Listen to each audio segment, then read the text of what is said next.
Welcome to part 5, the final part of Street Racing Syndicate.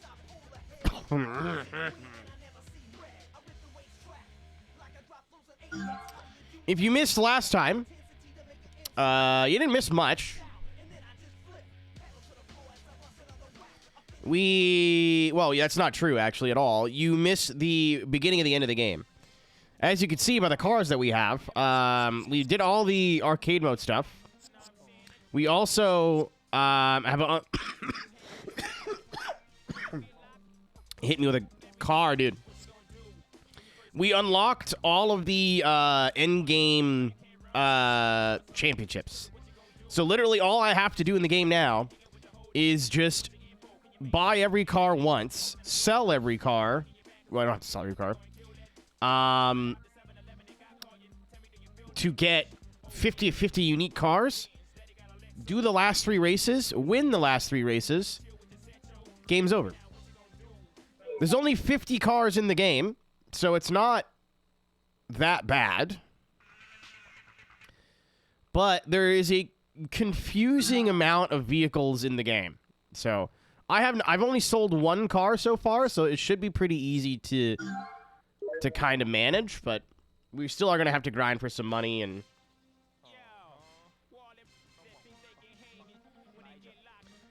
And that is my grocery list of milk, soap, curry, and oatmeal. Oh, it doesn't show if I own the car already. So the RS, we have the GS. That's annoying.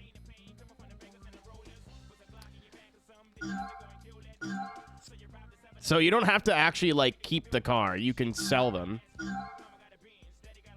So I got 44 grand now. So we had the RS and the GS. So I need to buy the... This is so stupid. Now I need to buy the GT.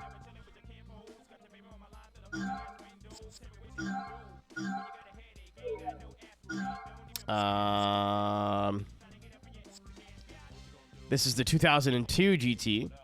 Now I need to buy the 2004 GT. This is such a dumb thing to do.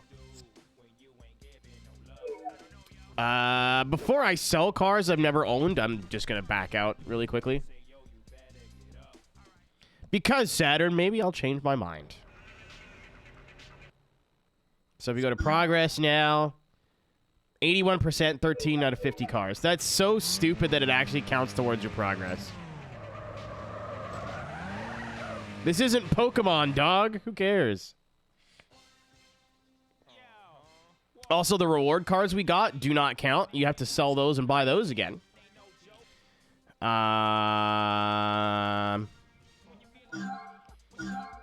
I can sell the GTs. Yeah, so you get about half of what you paid. I'm going to sell... Did I keep this or sell this? I might as well sell it because it's an automatic and you can't... When you buy the car, you choose the transmission. You can't undo it. So I might as well sell that. I already have a GST Eclipse, so I can sell that.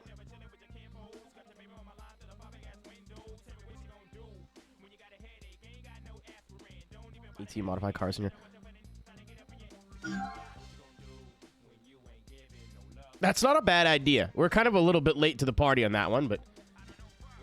well, not really. We can have one version of every car. I like that, Weasel. Let's do that. Why not? So we'll have, like, the air quotes best version of every car. An i6? No, the menus are just slow. Yeah, dude. I like that idea. That's cute. I can afford the Evo. Blue Bayou is such a good color name. So fucking funny.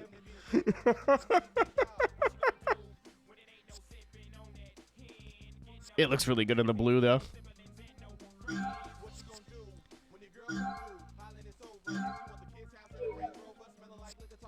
Now we only have 10 grand. I might as well sell... Oh. VIIGSR. Okay, so this is the other one. So I can sell this. I don't know if I have enough money to buy the other one. It'll be... Well, this has upgrades on it. If I could just get Mitsubishi done, we can go grind. Yay, I can afford it. Does this also come in Blue Bayou? No, it comes in French Blue. At least they look somewhat different. The lights on these, actually, the tail lights look wrong. Huh. Well, whatever. We will buy it. I backed out too far. So we have now owned every single Mitsubishi in the game at some point.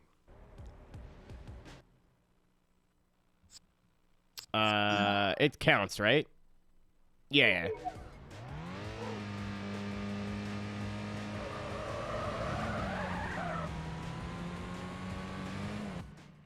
I don't know if it counted, actually, because I think it was at 15 and now it's at 16. So I think you do have to leave the fucking... You can't just buy it and then sell it immediately. That's annoying.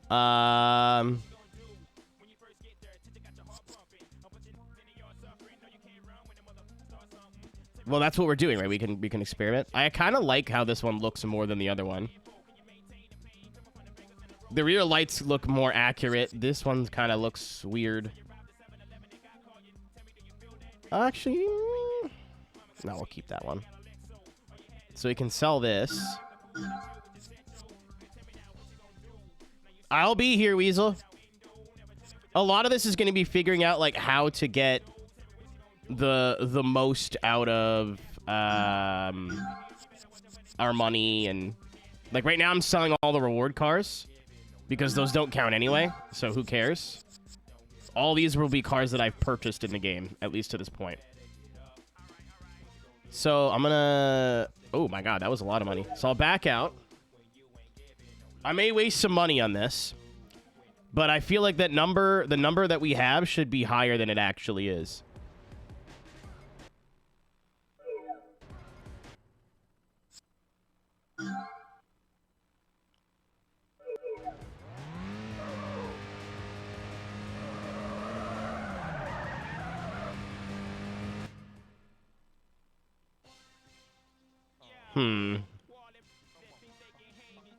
So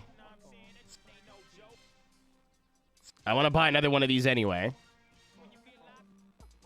because I liked Weasel's idea of owning at least one model of every car in the game. So the best version, there's only 15 cars in the game, so already own this car, so that doesn't really help our cause. I just wanted to do that. I still own that one.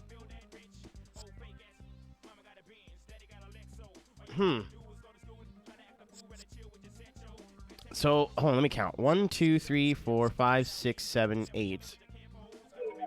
So I 8. 9. 10. Boobies. What's up, Leah? 11. 12. 13. Oh, this math might check out. 14. 15. And then...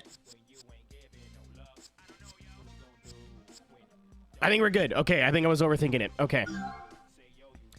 Just to double check, I am absolutely gonna, like, leave the menu and come back.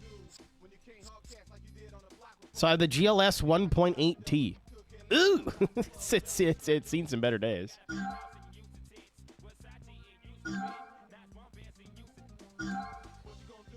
How many Golfs are there, actually? Jetta. There's the VR6 Golf and the Jetta GLI 2.8. So we can actually upgrade the car that we already have. But I kind of want to keep the one I have.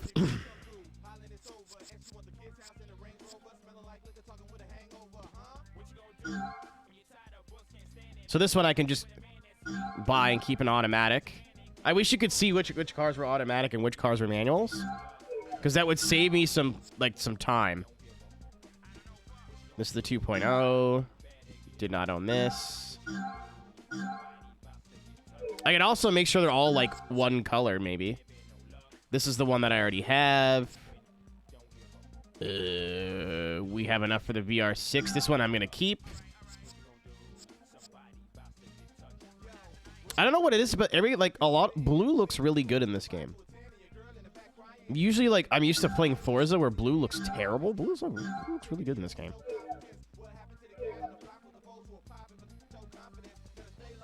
No, Lilac, I think you were right. I think you were right the first time. I'm very stoked we haven't had to really grind for money yet. We will, but this is just going to speed up the whole process. I should have checked progress. I am a fool. I'll check progress again after. So you can sell the 1.8. We can sell the 2.0. Keeping the VR6. This one's mine.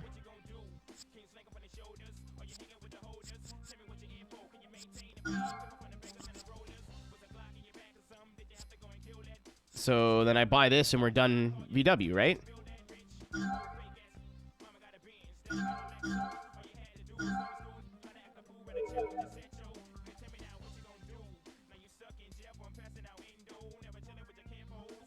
I think that's how that works.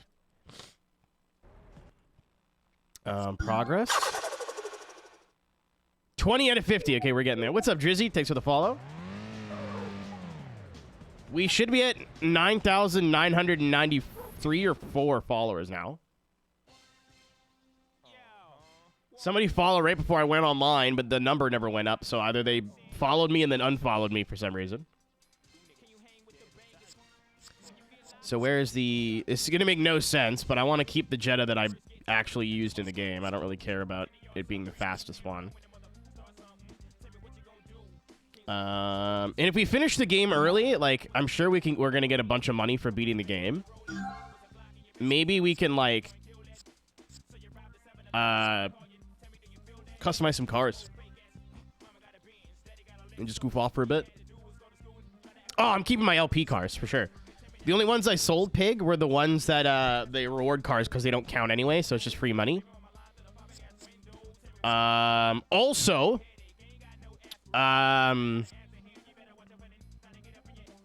Weasel had a really good idea of keeping one version of every model of car so that we only have 15 cars at the end of the game. I might upgrade, like, because I bought this literally to be a shitbox, so I might sell my 2.5 RS and then get the fancier one. Why am I looking at it like... I'll try to put all the cars that I'm going to sell in black, because I don't think I have a black car yet. Especially when I go to what's it called? Grind money. I'm definitely going to forget where we left off. Thank you, twitch.tv/lilac, Slowbird. Why is your name Slowbird when you're fast and not a bird at all? Thank you, Storm. Holy Spicy. Spicy. Yes. What's up, my dude? How are you? Slowbird. Oh, I like that. That's cute. Okay, so I'm going to sell this. It served its purpose in the playthrough. This I can sell. I think, yeah. So we have one of everything now. I got 28,000. Can I afford this? No. The STI is 57 grand. So here's the thing. Do I go in order? I think I could probably do Lexus right now. No. I was like, do I go in order or do I confuse myself? I think I should just go in order. Because I think I'm going to get confused. 22 grand. Yeah, and in what fucking world? Yeah, I'm going to get super confused. I'm just going to go in order, chat. I know I could probably buy and sell a couple more cars with the money that I have, but I'm going to get so fucking flummoxed. Yeah. So we've done Mitsubishi. I actually skipped Toyota. I didn't even notice I skipped Toyota. We've done Mitsubishi and VW. So I can buy that. What's up, Prop? Welcome to, like, the weirdest completion mechanic I've ever experienced in the game. And then if I sell it, the only difference between these two cars is 4 years. I think they look slightly different.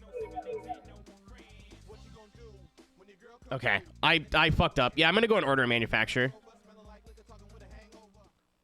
Because if I try to, like, be smart about it, I'm gonna get confused. This will take longer, but... Seen a minute of gameplay of this ever. There's a lot of boobs. There's a not an insignificant amount of boobies. Sell?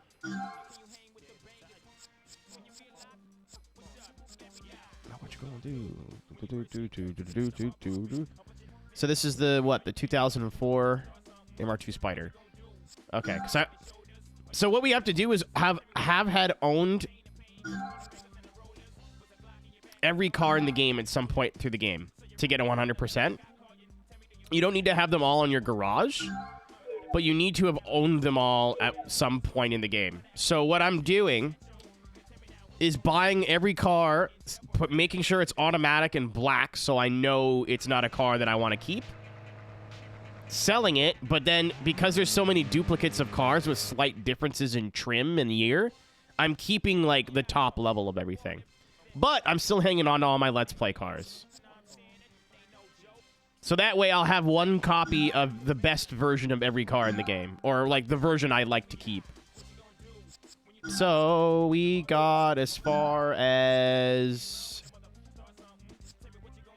So we need the action package next. Ooh. I like this, actually. I like the body kit on this.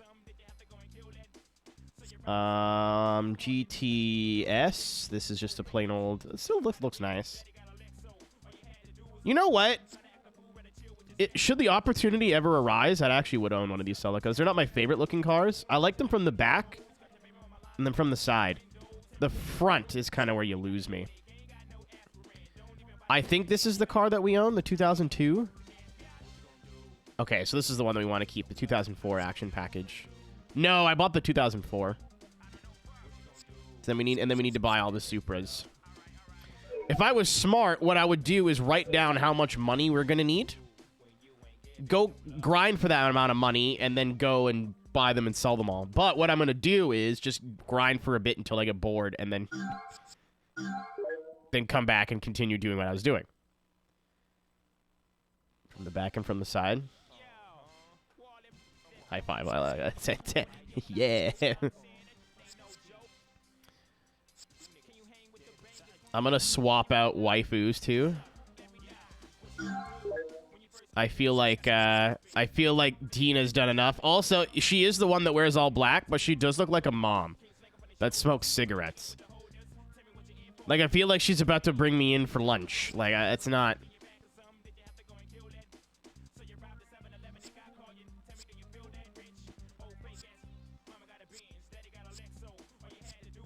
Sharon!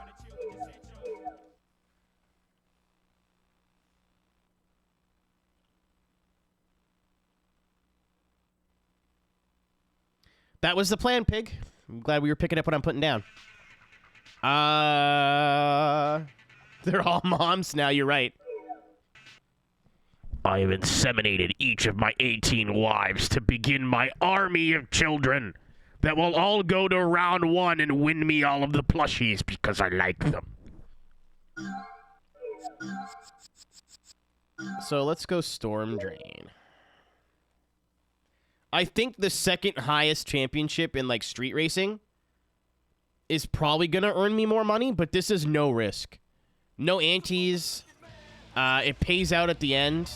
Yeah, it's $8 grand to win, and we can still wager, like, every race, so...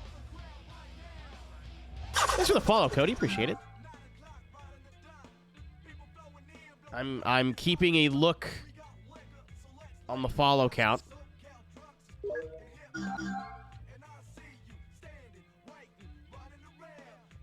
It usually updates pretty slow, so we'll see, but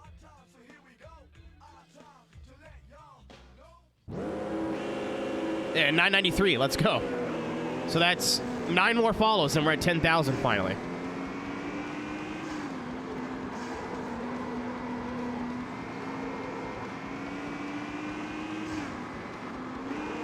There will be a 24-hour stream after 10K follows. Do I know when and where? No. But the internet looks like it's been good-ish for at least the last week. I think I started streaming again on the 26th.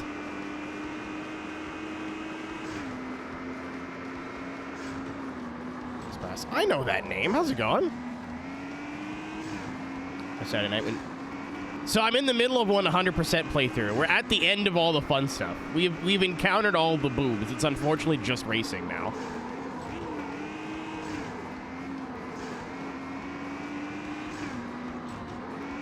For those who don't know, by the way, I think Xbox does a lot of, I'm probably saying your name wrong, does a lot of, like, challenge runs in Gran Turismo. I swear I've seen your name on YouTube more than twice. I'm not a smart person, but...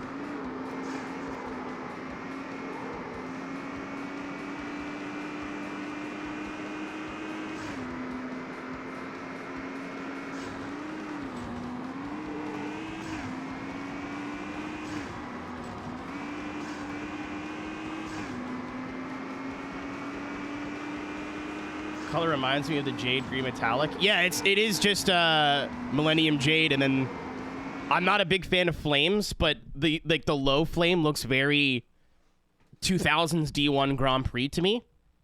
And as a reward for getting to the end of the game, I just like mashed auto customize until there was black flames. Trying to mount his new wheelbase. Oh, I was in there for a while, man. I saw him struggling, not necessarily with mounting the wheelbase, but he could not keep his phone pointed at anything. And I just gave up. It's like, all right, I'm gonna go. Ah!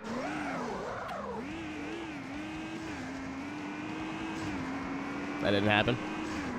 The Winstead 400. Is that like NASCAR at home? Poor Brandon. Dude, Brandon not knowing what the word Coomer meant was like the most pure moment of my entire life. Also, I'm mad at all of you. I'm upset with every single one of you because nobody told me there was a baseball player named Ron Coomdog Coomer. Not one of you decided that this was information that would be pertinent to me. Yeah, I'm not making this up. In the 2000 Minnesota Twins, there was a man named Ron, nickname Coomdog Coomer. Not something I'm making up. I was just as perplexed as you. Oh, well, that's a wall. You can't drive through that. Prove it. I posted in sports last night in Discord at like 3 in the morning. Also, he has a signed jersey for sale from when he played for Boston? Or not Boston, Chicago? The Red Sox? I don't know baseball. And it's signed as Coomdog. So it's not something somebody came up and just put in his Wikipedia article. Blair, I'm glad you saw that. Even better, the coach's name that year, Dick Suck. I'm not making this up.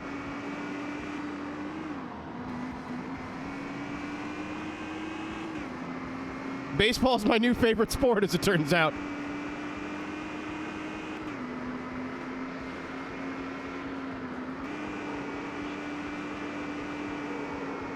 Cass, I was losing my fucking mind in his chat last night, and Brandon was like, yeah, I don't get it. He's like, do I need to look up the word Coomer? I'm like, man, it must be nice waking up in the morning and the sun is shining and, like, the world is still bright. Like, what is that like? Imagine still having your innocence. What a wonderful thing to learn.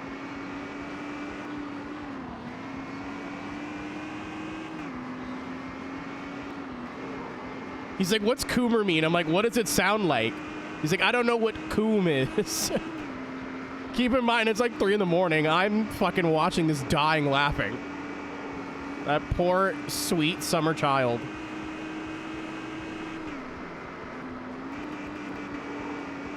Oh! I need money. I gotta stop hitting things.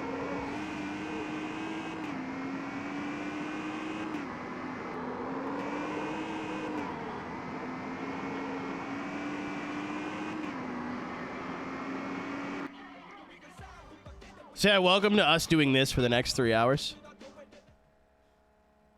Actually, I might do some quick math and see if Lightspeed has a championship where I can make more money. I feel like you'd make more money off of antes than just paying. Fanny. Fanny and Dick are like funny names that are kind of normal.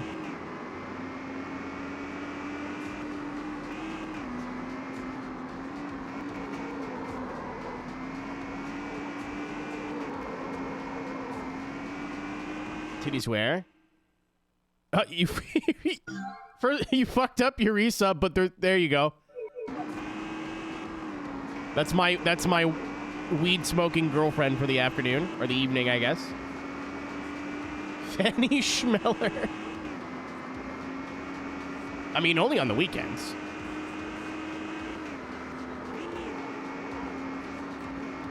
Just for hygiene purposes, you know. Dick Trickle, that's also pretty fucking good.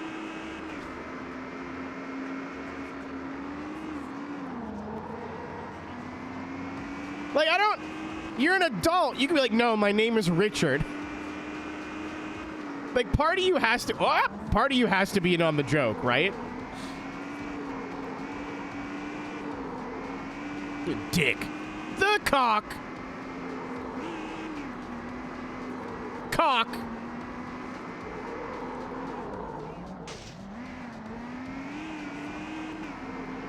This ice storm, are you gonna get iced on?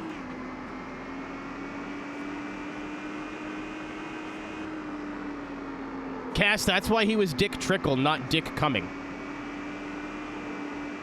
Never quite found the climax. Never got to finish.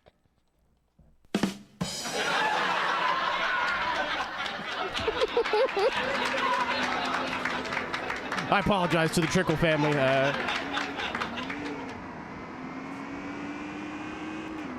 Ooh.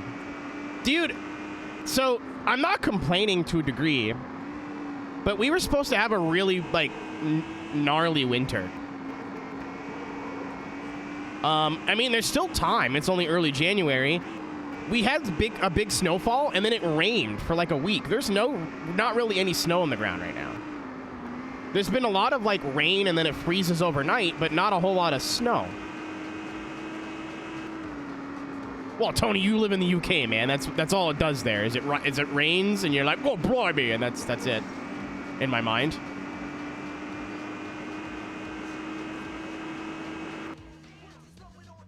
Like, I forget what day it was where I went out to go to the grocery store and there was this much thick ice on my car. You get Dick from Richard. So I'll keep my calculations here easy. We get 8 grand from the actual thing, and then about 2,000 from each wager.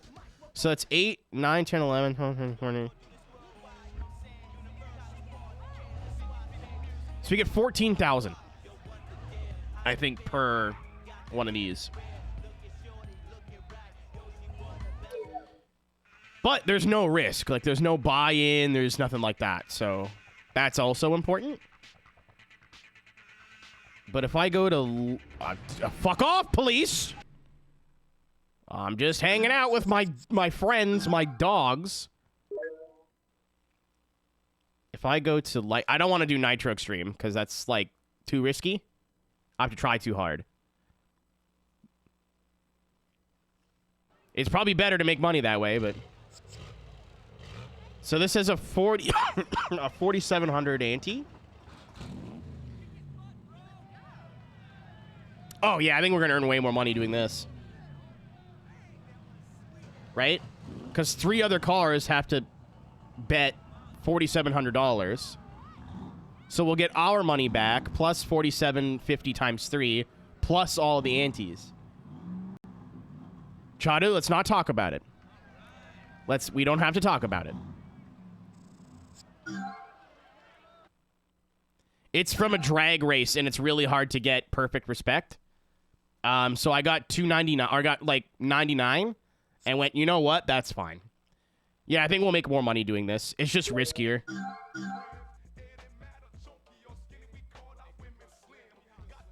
Yeah, I wanted to get it 3,000 to say I had 3,000 out of 3,000, everything but the end, but realized that I could probably be there for an hour trying to get that one drag race perfect, and gave up.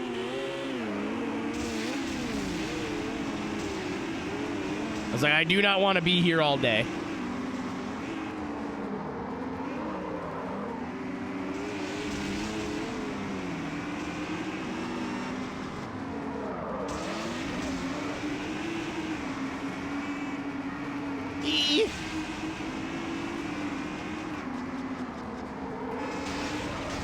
Eat the wall.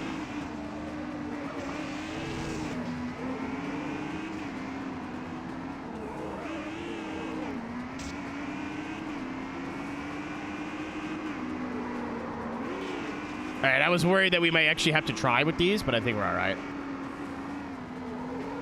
The sanctioned races are definitely safer, but if I, just from my rough math, I think we'll be earning way more money doing this. Because even like the antes are $1,200 more. So actually, you know what? I was like, oh, I don't feel like doing math. I have the power of the world's information in the palm of my hand. So if I do 4750 times 3, so it's 14 grand in money, right? And then we get 9,000 bonus if we win all 3 antes. So yeah, we get 23 grand versus like 18. And those are all 3-lap races. This might actually be faster.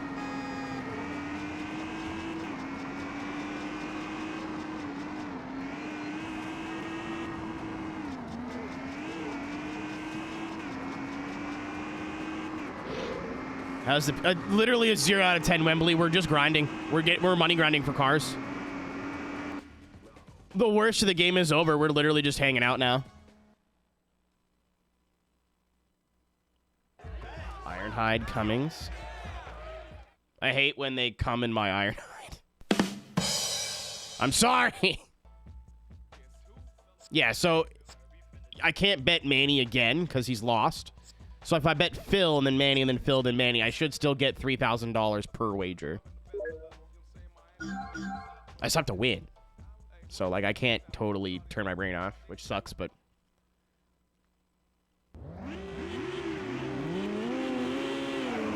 I don't know, Wembley. I don't like giving up, man. I'm not a quitter. Whenever I don't do something or I, like, go, you know what, I'm not doing that, it really, like... Especially after I started streaming it and, like, I have my brain set on it. I have a really hard time putting it down. Another thing, too, is that when I just did YouTube videos... I had this habit of starting games, doing like 2 or 3 episodes, and then just never playing them again. So when I started this list of games, where I was saving all the VODs, I told myself, if you start a game, you have to finish it. So be sure you like research how hard a 100% is, and like make sure you know what you're getting into before you start a game now, instead of just starting it, realizing it's gonna suck, and then not playing it. Speaking of which, I looked last night. Literally every game on the list now is either bad or really long. There is no more fun games on the list. This was technically the last one. Dick what is a... Dick is funny. What's a sliker? I hardly know her.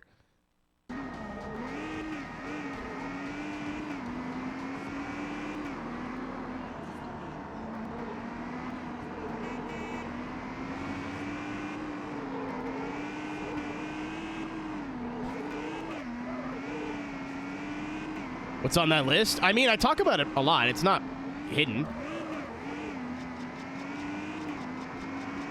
I think the list is, like, Scunthorpe. Sure. Shout out to Scunthorpe. I feel like not saying that in, like, a hilariously awful British accent doesn't count. My word!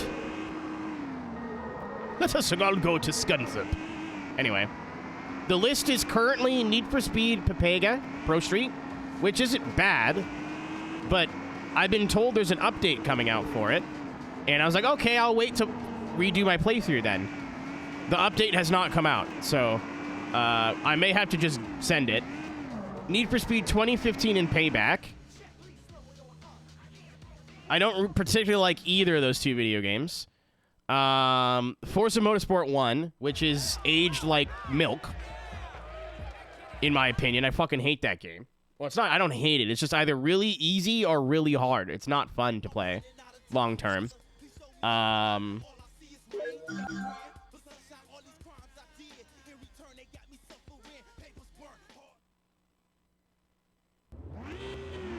Oh, because it has the word cunt in it. I get it.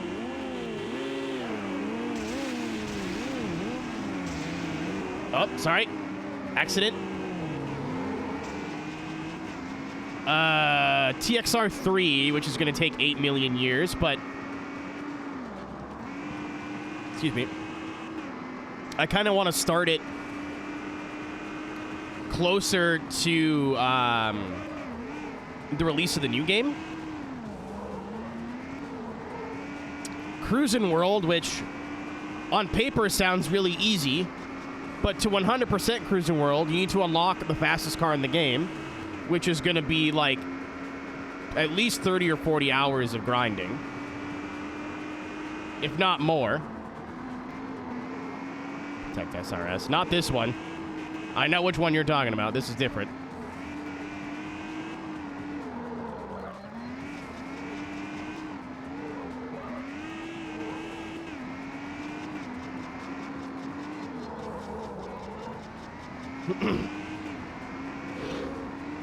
You can see how many tracks are built on the same model. It's like not even that, dude. It's the AI are so not good in Forza 1. Like, the AI have never been particularly amazing in Forza. Forza 2, they were all right. But either they're at such a pushover that you win by like 30 seconds, or they just hold their line, and if you try to make a pass, they'll just drive through you.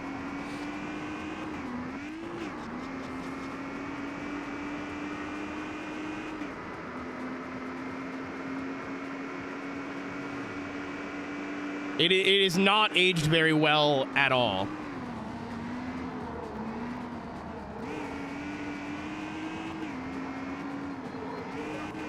So I did like 2 or 3 parts of the playthrough on that and went, I'm not having fun, and then dropped it.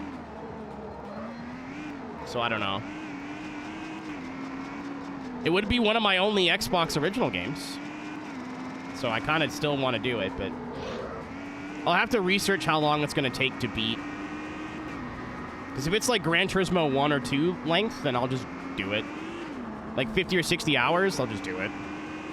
But if it's going to be like Forza 2 or GT3, where it's in the hundreds of hours, then... And then, Midnight Club 3. Maybe. I already played through Midnight Club 3 in like 2021. Maybe a little bit earlier than that. I have the entire playthrough and the DLC or whatever you want to call it, like Midnight Club 3 Dub Edition Remix, like with Tokyo and stuff. I have both copies of the game. However, YouTube likes to block the videos worldwide because one song is playing. Every other song, it just claims the monetization, but one song gets it blocked worldwide. And it's a song that plays like at the end of races when you're in the garage. Like, it's fucking impossible to avoid.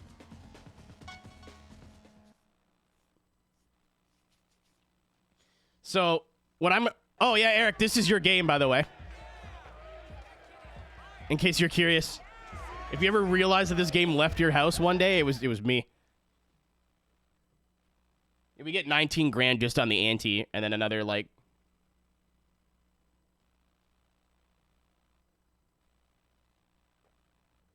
If it makes you feel any better, this is one of the hardest games I've ever had to beat.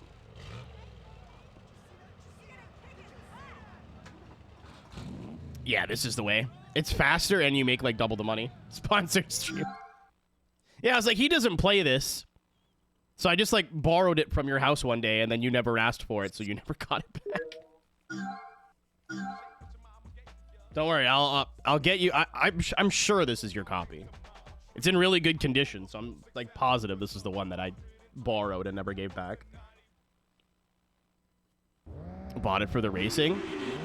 There is, I'm not joking, there's more girls in this game than there are cars. Boobies.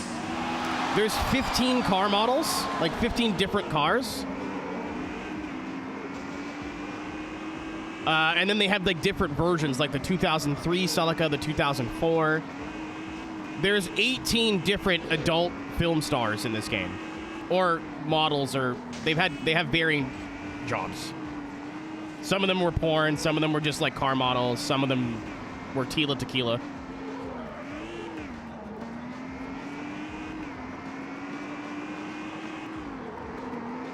Not all of them, Wembley. Some of them were in porn. Or adult film. I think some of them were just like grid girls, though.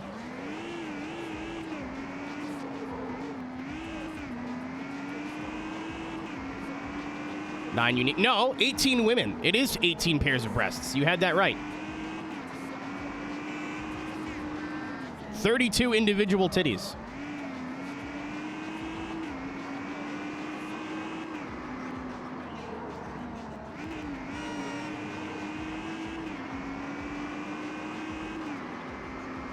What's up, T-Reds?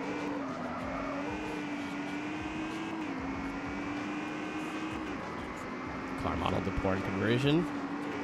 I mean, there's a lot more money in the second thing. I'm told.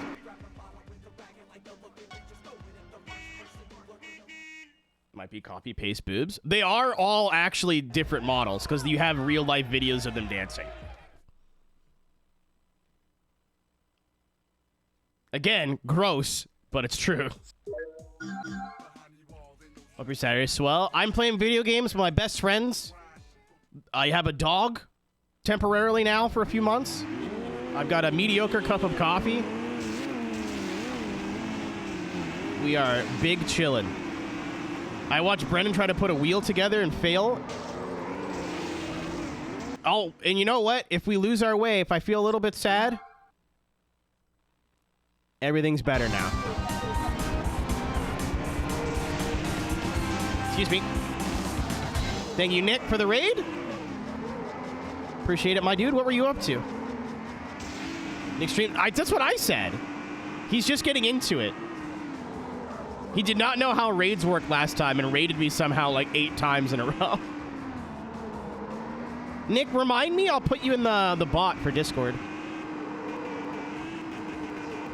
This goes for everybody too, eh? If you stream and you're like regularly in the community, if you just show up to post your stream link, this does not include you.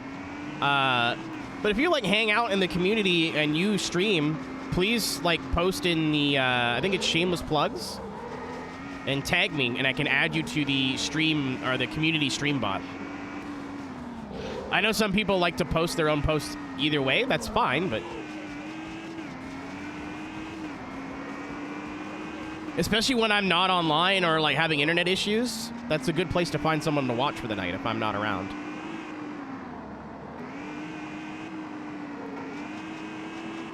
RK, you are so beyond or all right. You've been here since you were a child, and you're no longer a child, which is disgusting, and I don't like thinking about that. But hey, I mean more so people that would join the Discord only post their like, hey, I'm live on Twitch link, and not like be in Twitch chat or engage in any conversation. You know what I mean? That's the kind of shit I kind of don't fuck with. It's like you are in this community to just grow your own. You don't actually have any interest in like anybody here. That's kind of yucky.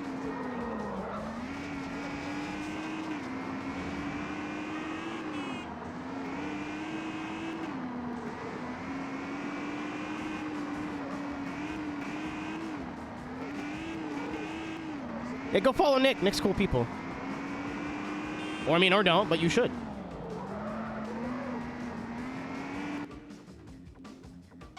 If you're just joining us, Nick, we're literally just grinding out money right now to buy all the cars.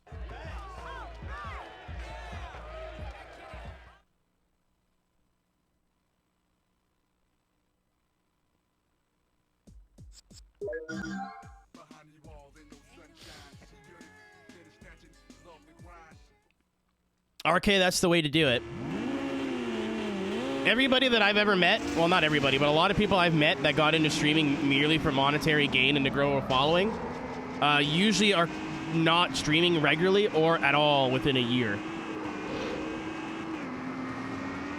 I tell this story all the time, especially over COVID. I had a lot of people reach out and were like, hey, how do I get into this? And like, how do I start streaming? How do I start making money? And I'm like, you're not going to make money. And instead of being like, oh, I didn't know it was that hard, they took it as like a personal attack. They were like, oh, like, what the fuck? Like, you think I can't do this? I'm like, that's not what I said. Like, you're really interesting and I like you as a person, but this is not easy. I know people that have been doing this for a long time who I consider good at what they do, who don't get any monetary return at all. If you're not doing it because you like doing it, it's within 6 months you're gonna start getting pissed off.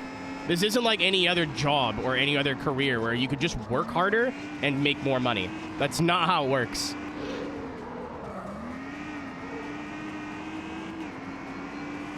%? I think probably lower. I think only the top like 2 or 3% of people who stream actually make enough to survive on. And then even less than that are like genuinely profitable, and then even less than that, you know what I mean? What's up, Carl? Oh, that's a... Whoops. Like, I don't want to discourage anybody who's like, oh, I want to get into streaming. It seems fun. Like, if you think it's going to be fun to do, then just do it. But most of the people that I know, like, I'm going to be a VTuber because I'll make money, and it'll be an easy way to make money, or, like, I can make money that way. My dream is to be a VTuber. I can make money that way, or not VTubing specifically. But I see it a lot more in VTubing now. 99% of them within 6 months are like, I don't understand. Why aren't I not more popular? And then they get very jealous and vindictive, and then it kills the passion you had for the hobby. Or they're just like, yeah, no, I don't have time to do this. I don't make any money off it, and they give up. So like, yeah, again, I'm not calling anybody out specifically, but I've noticed a lot of people get into VTubing and they like spend a bunch of money on their model and hype up their debut and whatever, and then within 3 months they're like, why aren't I famous? I don't understand.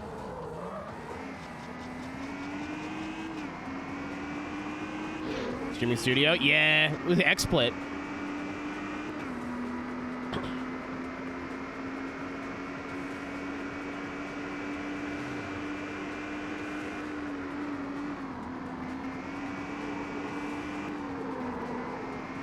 Yeah, I'm not saying, like, you can't go into it going, like, yeah, if I start making money off it, it'd be super cool. Like, I'd like for this to be my job and whatever. But if you don't enjoy what you're doing and you're, like, on your 3rd month of only 1 or 2 viewers and, like, not going anywhere, you're just going to go, this is fucking stupid, and then never do it again.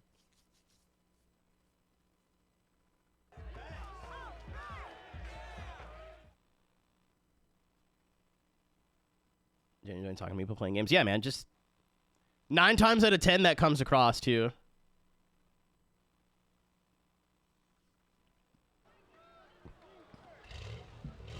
Well, 90, like, it's 50-50 now, Nick, right? There's so many VTubers now versus, like, let's say regular streamers that and I'm not a big VTuber person. Like, I have friends who are VTubers, but I'm not out, like, seeking out VTuber content. So someone can vibe check me on this. But for the most part, it seems like even that world is so fucking full of people. Is he obviously forced? Eric, nothing but, like, ugh, it's when you have like one, and again, I don't mean to shame anybody with like a small audience, and I realize that I'm very privileged to have over 50 people watching me play Booby Game. Actually, speaking of which, make sure you guys don't leave. All right. but like they just hear like how Mr. Beast talks, and then they go, "That's how I'll talk." You know what I mean? Like anytime they do like a short or a TikTok or like intro stream, even though there's nobody there, which is fine. They're like, "What's going on, everybody?" And like, that's not how you talk in real life. Is there any racing VTubers? A lot, actually. Lithium Fox, Frisky Frankie, who's dips his toes in the community.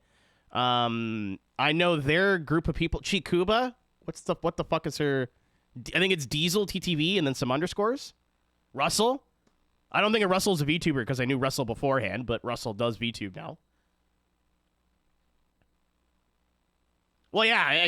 Again, well, Leah. First of all, like. Part of me gets it, because it's like, you can be whoever you want to be. So if you're like, oh, I'm ugly, I don't want to be on camera, first of all, it doesn't matter. But you're like, all right, this way I can still have like a visual representation of myself. But if I have no self-confidence or low self-confidence, it's like a middle ground. Even a PNG tuber, you know what I mean? It's still like some sort of visual feedback of the person.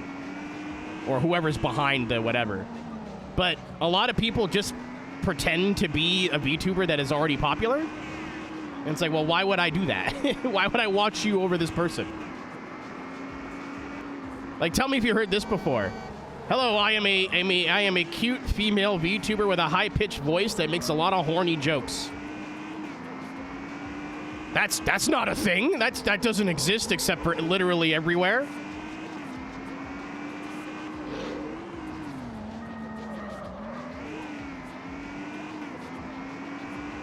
But yeah, no, like the like uniqueness and like, wow, this is pretty cool, and like you're playing a character but you're still you know what I mean? Like all that is kind of worn off as a novelty from VTubing, in my opinion. So now it's like it's not a ticket to popularity because everybody's doing it.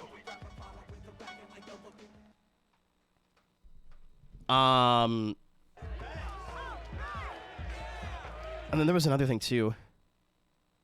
And then, yeah, you're just, like, getting into it with, like, I'm going to make a bunch of money. This is my full-time job, and you're just getting started. And that comes across. Like, every time there's a new viewer in chat, you're pushing subscriptions. And, like, people will pick... As unintelligent as the human race is, myself included, something that humans are really good at doing is picking up on, like, vibe. Like, 2 + 2 may equal 6 to some people. Nice. Cool. That's just... All right, we're good. But 9 times out of 10, you can catch the vibe of somebody where they actually are stoked to see you in their Twitch chat, or just stoked that they may have a sale. You know what, Nick? Again, if you have like an idea for a VTuber character and you think it's cool and you want to do it, then like whatever, do it. People have been doing like live streamer characters for years. Like, you think Germa is just like that in real life? And as much as I know he's kind of gross now, Dr. Disrespect early on was a character. Like, even when he was doing YouTube videos, he was not playing himself. He was putting a voice on, had a character, like a costume.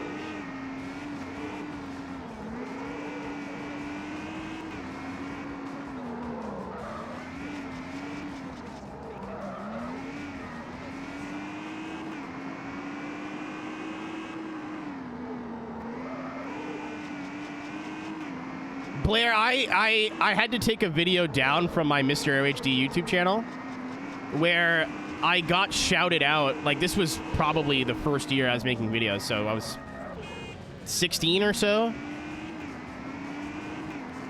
where people were like, this guy fucking sucks, why does he talk stupid? I'm like, oh, he's trying to do something unique and you guys just don't get it. If you don't like it, that's fine, but that doesn't necessarily mean what he's doing is bad because he's trying something different. Especially when every other Modern Warfare 2 commentator just talks exactly the same. And now he's a kid diddler, allegedly. So I know how to pick him. Thunder, we're literally just chilling now, dude. We're just buying cars.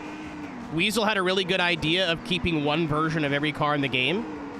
So right now I'm just doing the Lightspeed Series 3 championship because it's the most consistent way to earn money. Once you get over 100 grand, I'll go back and repeat the process. Yeah, Blair, that was literally the dude I was, Shaggy was my example. I'm like, everybody talks like that. It's obnoxious.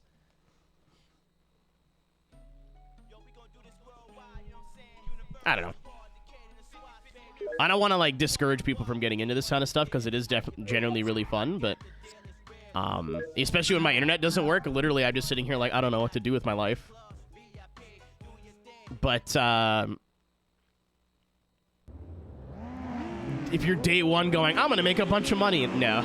I still think, like, even though I've been self-sustained since 2021, I probably spent more money on streaming than made. Okay, Streamathon, never mind. We're definitely in the green, but not by much. Yeah, it was a Call of Duty YouTuber who faked videos. What's up, Muro?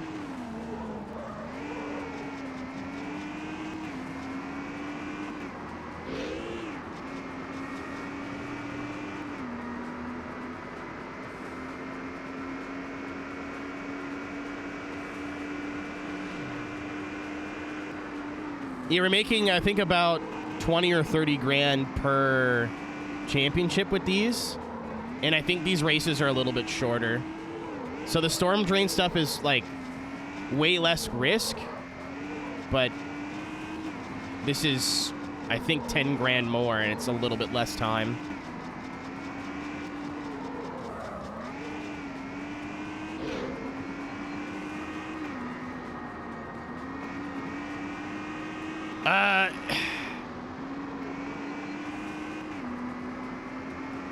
Saturn, if we try to figure out why people do things for attention, then we'll be here all day.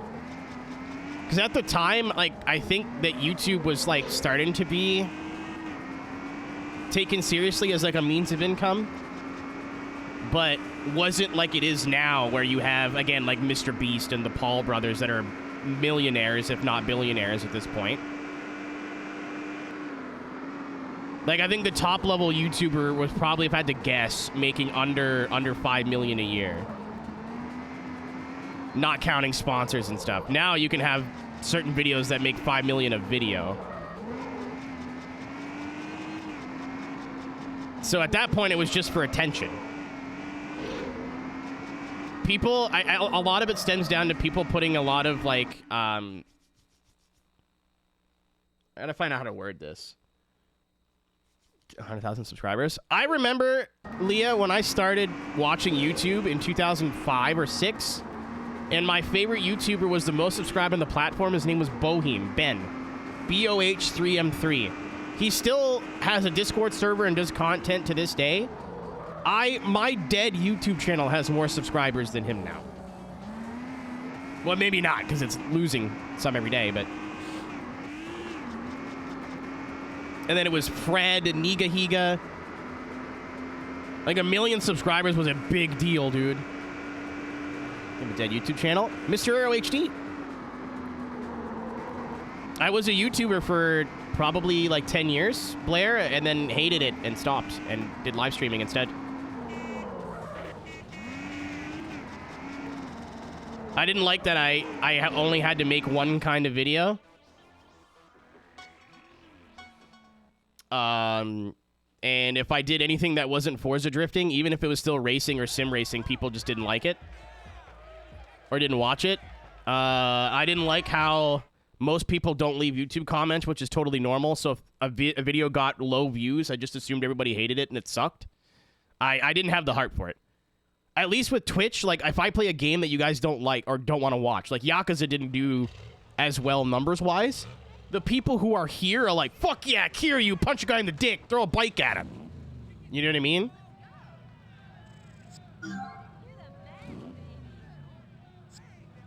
I think one more, and then we should be good on money for a bit. There's like even if I did something super off brand and there was only 10 people here, at least I can focus on those 10 people and make sure they're having a good time. Zoku, I wouldn't be here, dude. Complete Pacific Rift. I've been reading Pacific Rim every single time, and it's a racing game, so it would be the Pacific Rim job. Not at all, but I just wanted to say rim job. Sorry, T-Bone. I hope you understand.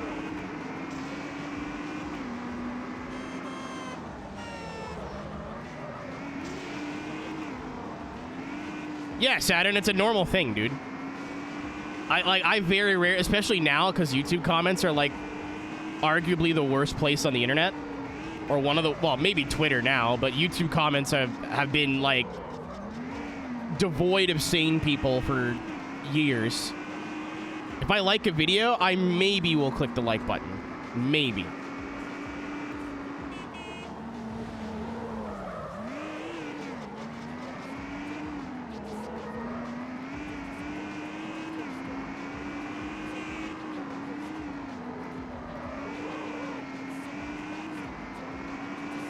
So I got bored of making the same, like, hey, I booted up Forza, I picked a random car, I put a drift tune on it, and I talked about it for 5 minutes. Especially when people were skipping me talking about the car and reviewing it, which I thought was the best part of the video. They just wanted the setups. So, like, if I started making videos right now... what's up, Randall? If I started making videos right now, I could have done Build a Drift to Kill It as shorts. Where I don't speak. Because that's all people wanted was just free, like, not, like, setups for cars. And the point was, those setups weren't good. They were, like, just some baseline settings that I put on cars to prove that you do not actually need to have a degree in physics to make drift tunes and know how to drift in this game. If you know what you're doing skill-wise, the tune is just helpful. But people just took that as free tunes.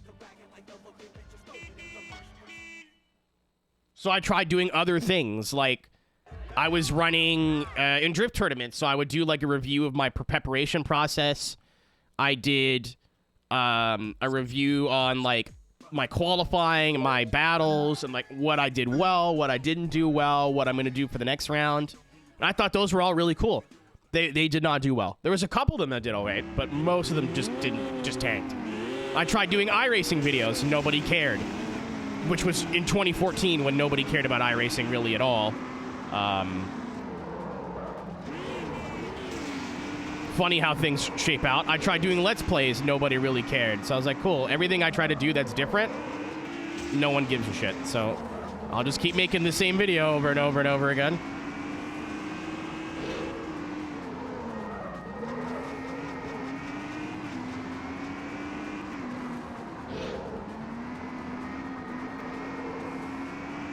I was like, you know what? I don't want to do this anymore. And I stopped.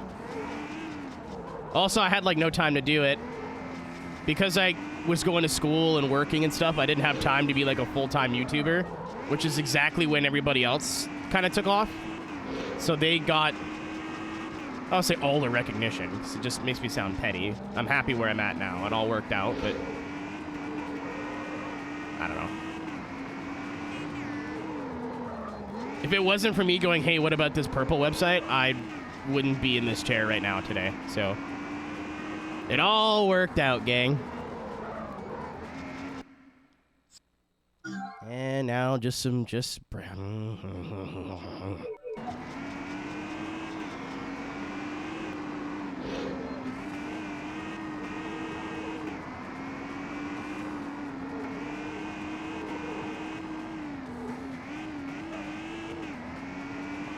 Yeah, Jimmy, we got to keep the audience engaged.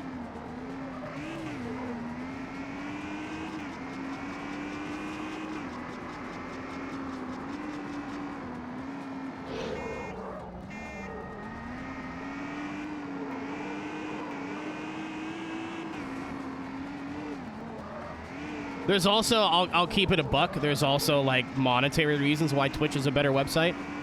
I think more people are more inclined to support a creator that they can engage with a lot easier. So you don't need a huge following to be sustainable. Like, if I'm just watching someone make YouTube videos, I might go and, like, support their Patreon or whatever. The amount of people I've been, like, in the middle of a Twitch stream, like, oh, fuck it, I like you, and then just throw them some money or, like, a sub for the month or my Prime sub.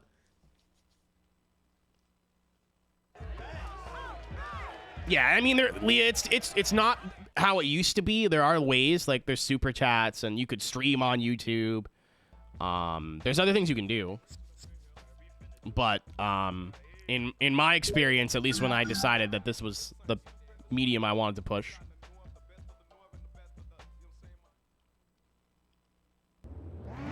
No, I would never do it again, Cass.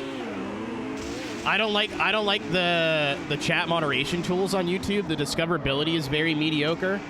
At least for discoverability on Twitch isn't great either, but I would still argue it's better than YouTube.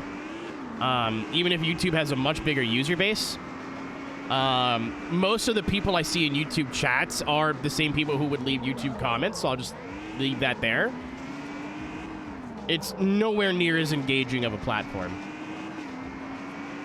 Multi-streaming is something that I might want to do, but also, like, to who? I feel like I have, like, 800 or 900 subscribers on the VOD channel, and I assume all of you know that I'm a Twitch user, so... Also, it's just a really fun way to get DMCA'd by accident one day.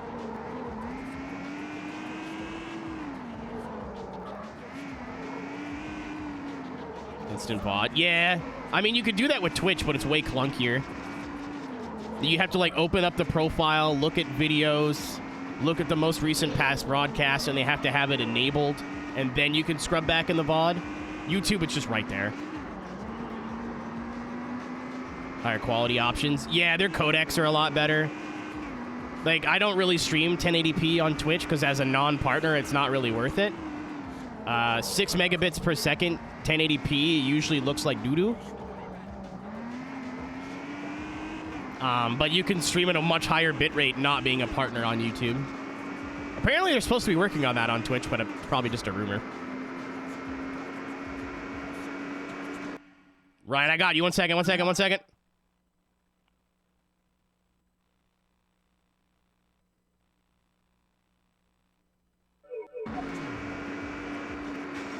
Oh. It was worth it. Boobies. Boobies.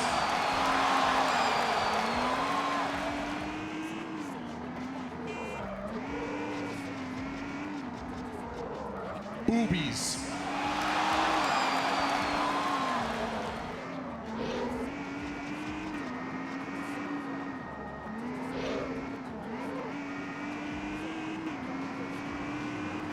I don't know. There's only one website I think I just would never fuck with. And it's the green one.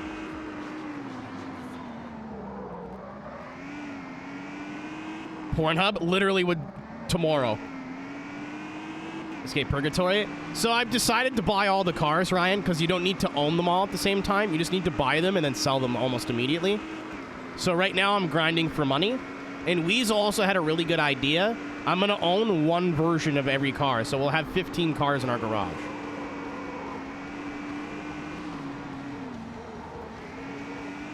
Chatterbait stream when? How do you know I haven't already done that?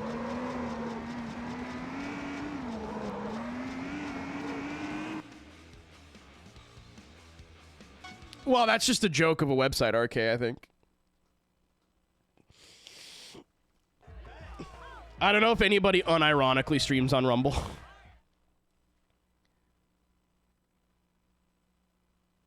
Link, please. You wouldn't be able to tell it's me because it's all ankle down. There's a reason I shave from my kneecaps downward. I gotta keep my thighs warm, you know?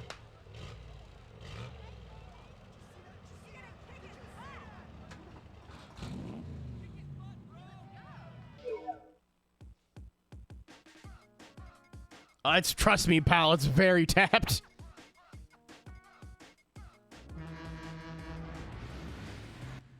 Yeah, like, I won't spend too much time talking about it. It is something I like talking about, because it's just like we're chatting. But it's something I've mentioned 100 times. Kick does offer a whole lot more money. I think the split for me, because I have a certain number of subscribers, is 60-40. I think Kick does like 90-10 or something. And then they give you, if you're any sort of popular, they can give you a guaranteed contract where in 12 months, like every month you'll get paid this much regardless of how many subscribers you get, which is huge. It's basically turning please subscribe to me into a paycheck, which is awesome. I couldn't bring this community there. With how fucking toxic and awful that website is, I would feel bad bringing everybody over there and trying to make this community again. If for whatever reason Twitch just disintegrated tomorrow, I would go to YouTube or something. We'd figure something out. I don't think I'd ever go. I have my name saved on the green site, but I don't think I could ever, in good confidence, bring this community there. I would feel wrong.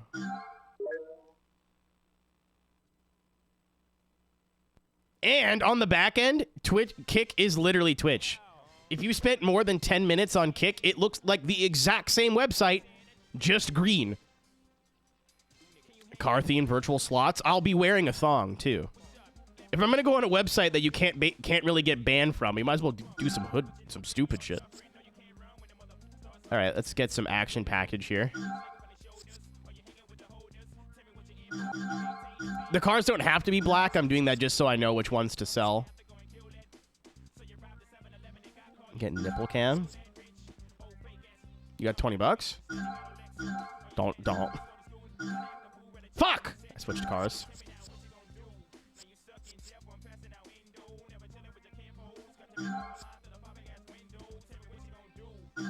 Yeah, DC, if you ever, sit down and click around on Kick, it's the same fucking website, man. It is the exact same website. It's, laughably the same. And I won't call out anybody by name, but there are people that I know that switched to that website, and all of them are they don't care about the community, they just want money. And it's very blatant. And most of them are back on this website now.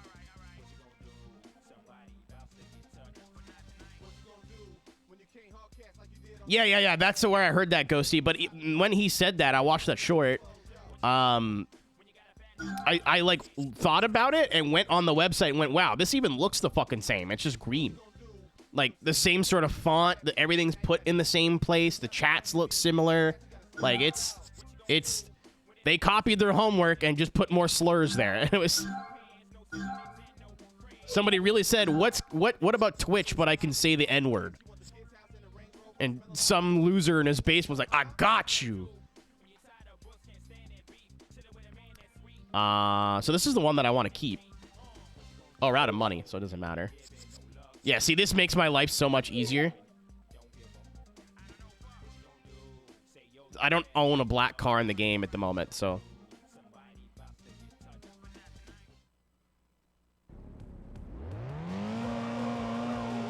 Sniffa.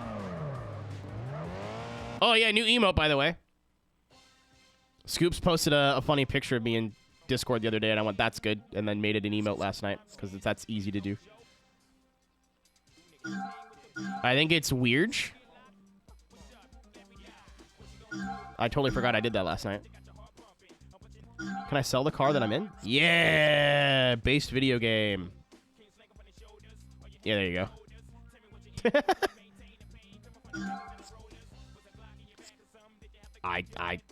Did I not just sell this? There you go.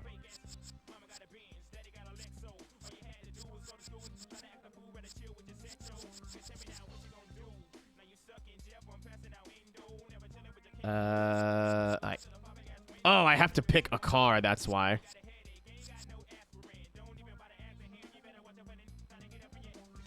Get into, yeah, because I sold the car I was in. I see. Okay, that's what happened. I got scared there. This is, okay, so this is the one that I want to keep. I'm so into blue as a color in this game. Am I crazy? I know I'm not, but I want you guys to back me up on this. There's some games where, certain colors just don't look good. Forza in my opinion, all the blue in Forza looks way too, like, blown out. Like, oversaturated. But in this game, all the reds look weird. Like, the red and the yellows look a little bit flat, and, like, they don't have the right color.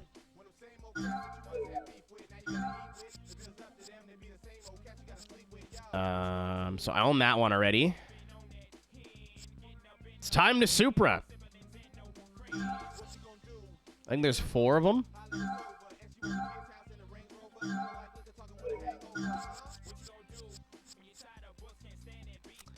Wow, we didn't make as nearly as much money as I was hoping we would. That's annoying. But we did have to buy fucking 6 or 8 Celicas or however much that was, so. Yellow and Forza looks a bit flat. Yeah, you're right. Okay, this is something that, like, I've never, I don't know, I'm only mentioned offhand because I feel like I'm weird, but it's nice to know I wasn't gaslighting myself as a child.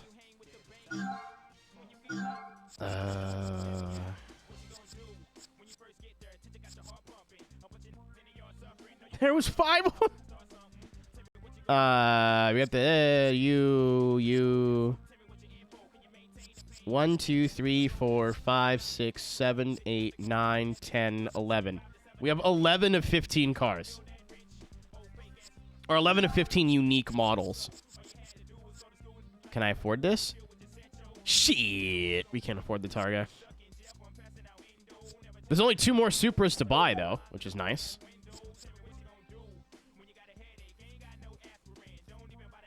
So we do have to go grind again, unfortunately, but it doesn't take that long.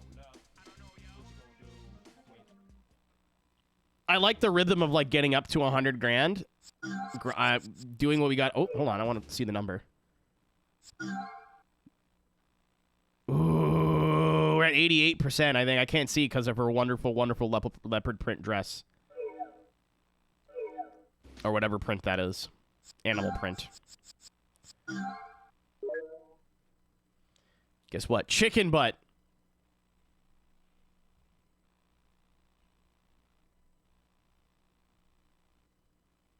For the Mazdas, I'm going to have to write stuff down, I think. I've been trying to... Boobies. Listen, Jimmy, I can appreciate it now, okay? What do you mean, what car am I in?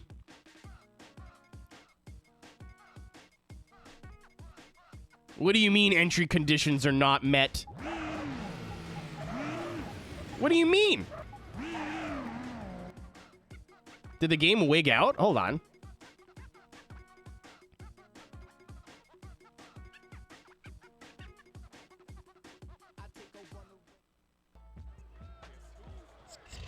Oh, yeah, the game is just having a moment. Okay.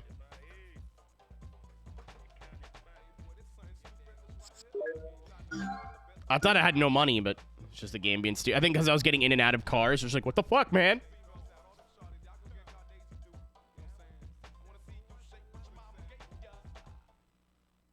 On the topic of streaming and financials and stuff,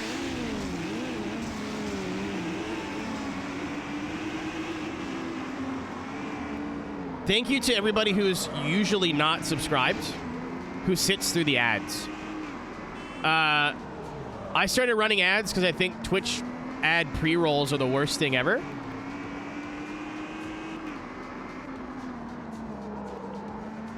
I can't tell you the amount of times I've gone to a new stream or a community I'm not really familiar with. I get met with a 2 to 3 minute long pre-roll ad and go, cool, I'll go somewhere else. And then I usually end up in one of the same 4 channels I'm always in. My nose is super itchy, I gotta shave. So I started running pre-roll ads to get rid of that. So every time you come here, for the most part, you should have no ads when you start. But there is a minute, 30 seconds of ads every half an hour. Barring the first hour of the stream, because I run a 3-minute ad before we actually start doing anything.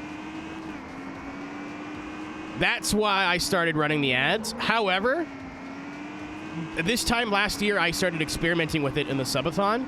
before I changed my ad settings, I was making, on an average month, I'll say about $5 a month in ads. It's gone up to like 30 or 40. That's not a big amount, but convert US into Canadian, and it's still like a non-insignificant amount of money.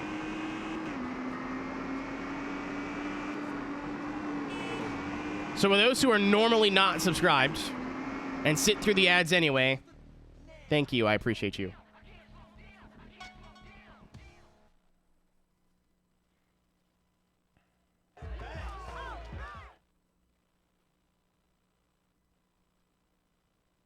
Well, and even like as a new viewer, I feel like if you give me 10 or 15 minutes to watch a stream, right? I'm doing my part. If you give me like 10, 15 minutes to watch a stream and then I get a minute and a half long ad, I can at least decide whether I was enjoying myself or not, and then make a decision of whether I want to stay in that stream or not.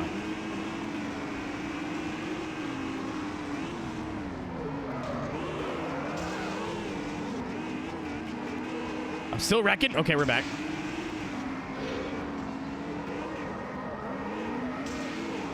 Like after 15, 20 minutes, if you get an ad, you're like, I'll go somewhere else. I'm fine with that. I tried. Enjoy the rest of your night. You know what I mean? YouTube Premium is one of the only like services I pay for. I watch YouTube every day. I usually have YouTube videos going on to sleep. I've told this story before, but the reason I pay for YouTube Premium too, I live on the border of Quebec and Ontario, so I'll get ads in both French and English. The amount of fucking time I'm watching a YouTube video and I'm like passing out, right? Like I'm not quite asleep yet, but like in 3 minutes I'll be asleep. And it's like a 2 hour long essay or like a summoning salt video. And then he just goes quiet for a second and I'm like, oh, am I actually asleep? And you hear, tu veux l'automobile? Vendré au Québec, Canada. Je suis Guillaume, attaché en voiture. I'm like, well, I'm fucking awake now. Thanks. Cool. Really appreciate that. Apparently, they've never heard of audio leveling in Quebec before.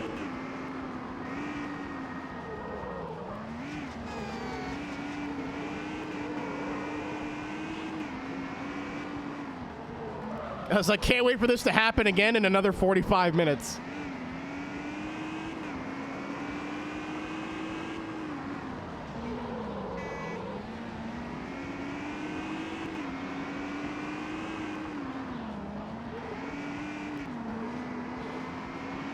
Super. Yeah, you're not wrong.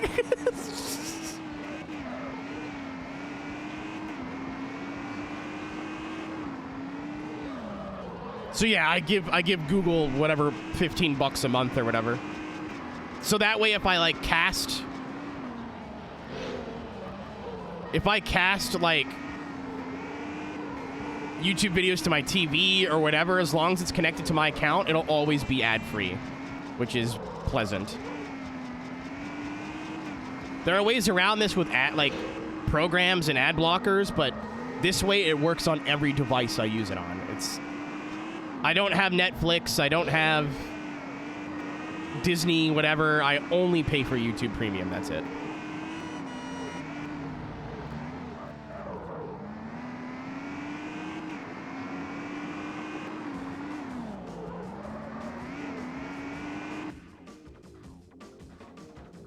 Need more Quebec radio impressions? No, because then some dude named fucking Sebastien is going to show up to my front door and put a bullet in my head.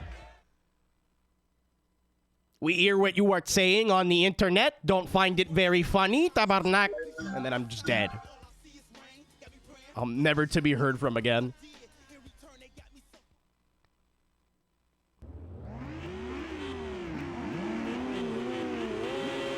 Yo, I forget what I was trying to watch the other day on Amazon Prime. Absolutely fucking diabolical that you still get ads with Amazon Prime now. I forget what I was trying to watch. I'm glad that got clipped. That's going to be on the internet when this is over.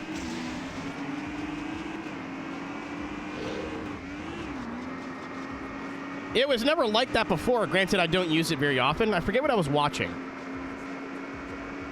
It may have been it may have been Paul Blart Mall Cop, now that I think about it. I don't remember if I watched that on Prime or Tubi, but I was like, what the fuck are with the ads? Since when is that a thing? Even on Netflix now? Oh, Netflix was so expensive, I canceled my subscription a long time ago. I was like, cool, back to the old ways, and brushed off my Pirate Bay bookmark on my browser.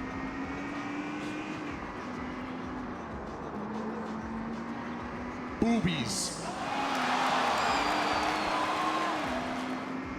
Boobies. Oh, I pay for Spotify too. That's true. Boobies. Oh, it's actual boob o'clock. Hold on. Wait. Boobies. Boobies. Boobies. Boobies. Boobies. Boobies. Boobies. Boobies. Boobies. Boobies. Boobies. Boobies. What the fuck is going on? Boobies. Boobies. Boobies. Boobies. Boobies. Boobies. Boobies. Boobies.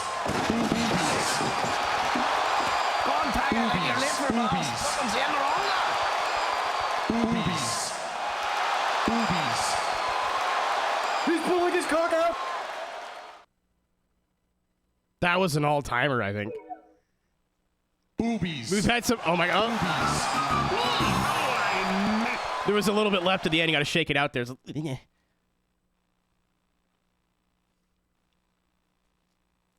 That was an all-timer. I was like, this is probably the last day we're playing this game. I need to make sure I have the pause menu boobs up when that happens.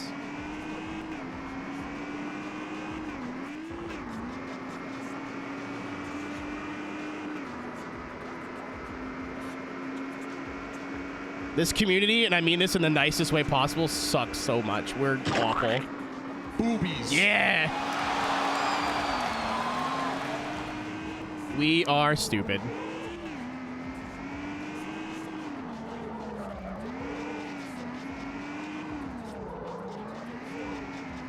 Man, times you've moaned on stream has gone up a lot. I'm pent up, dog. Need a plumber. The pipes are full.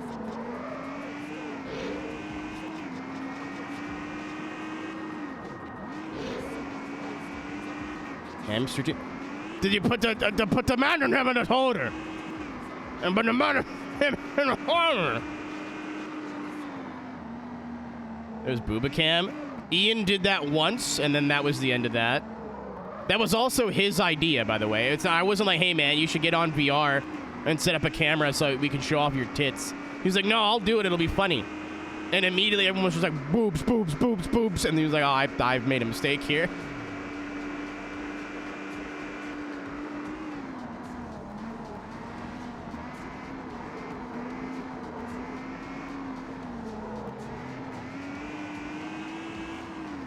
You could, like, somehow on his fucking 3D model, you could see the regret on his face.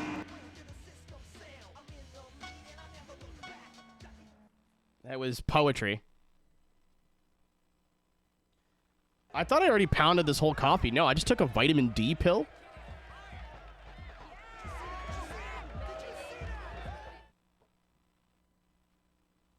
Shocker.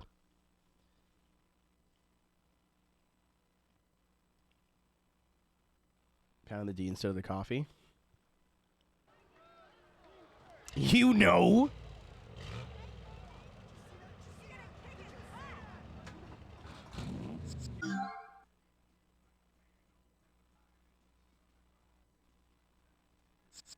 Oh, yeah. We're doing a playthrough of Stuntman, by the way. I don't know when, I don't know where, but before the summer, I think.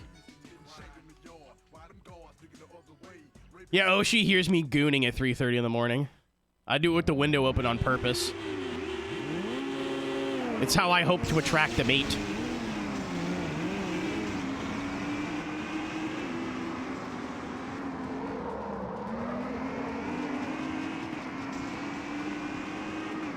Good luck with that. I've played hard games before. I know it's gonna suck. Also, Cass, I'm doing a 100% run on that game. So every mission has to have 100% accuracy. If you goon, they will coom. Dude, I love the Minnesota Twins from 2000.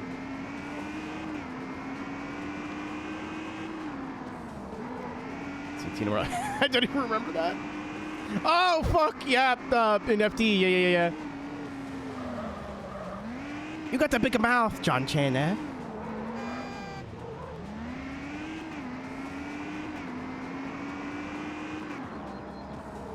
It's white noise.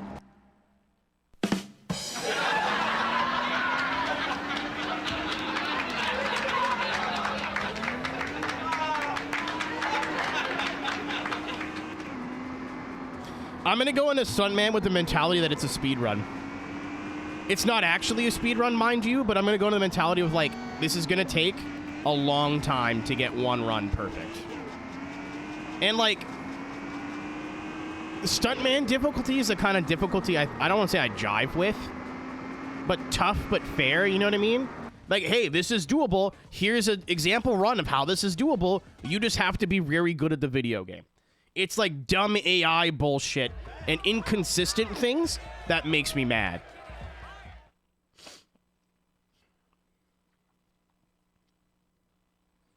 As soon as I learned it emulates like shit, I'm like, perfect, I want to play this.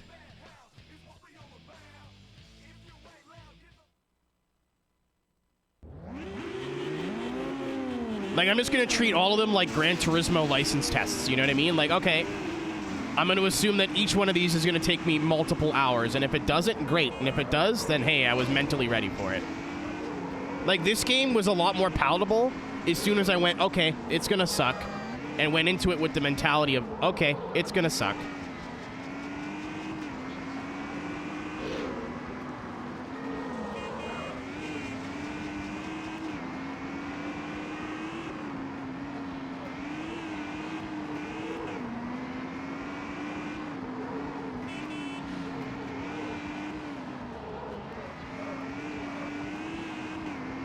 This chase cam angle or not. There's the other one.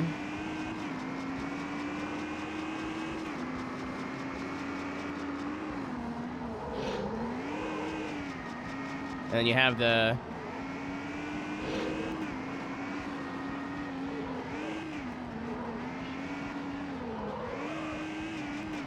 and then that. I think I like the farther one. Also, when I accidentally press triangle, oh no. Hood cam is awful. I used to be in that realm, but then I've done so much sim racing, where, especially in iRacing, you have to use like cockpit cam, right? And even Gran Turismo, you would use hood. That I can kind of feel like more attached to the car that way.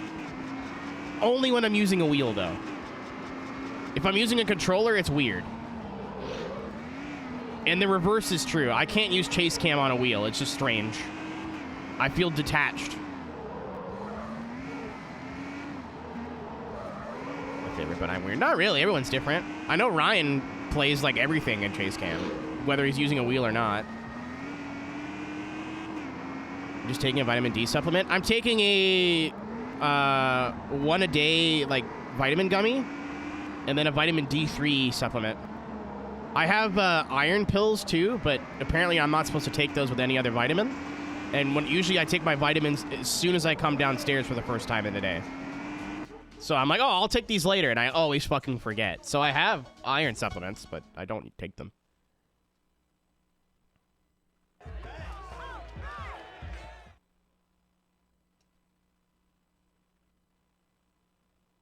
It could just be placebo, though. I had a friend that was like, oh, I take D3, and it makes me feel like a lot more energized and stuff.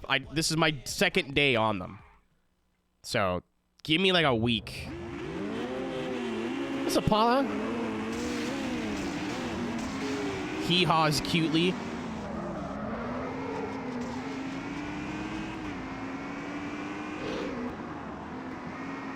Especially during the winter. Yeah, John, I'm on the sleep schedule now where they're like, I'm getting out of bed at like 3:30 or 4. I don't want to fucking hear it, by the way.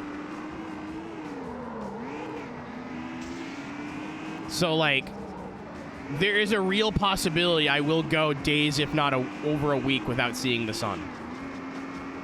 And even then, like, it's through the window.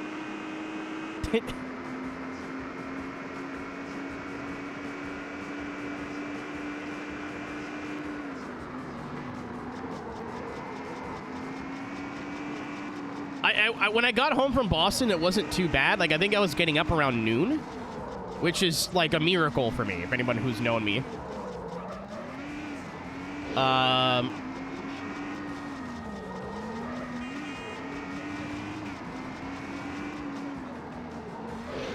But the day after New Year's kind of fucked me. I didn't even get that drunk for New Year's. Like, I didn't eat. And I think I was on my, like, I had 2 beers, and I was 3/4 of the way done my vodka and Monster that I'd mixed. Well, I had 1.5 beers. You guys saw me fucking spill it all over myself. And I went, you know what? I feel like shit. I'm gonna get sick if I keep drinking. I need to eat something. So I took, I went and made, like, I had a frozen Michelina's macaroni and beef 1 pound thingamajig.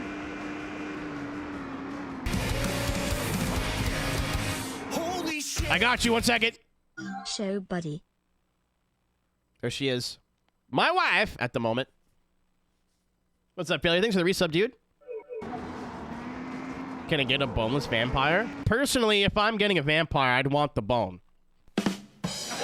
That was a joke about cock, in case anyone was curious. Penis. Balls, testicles.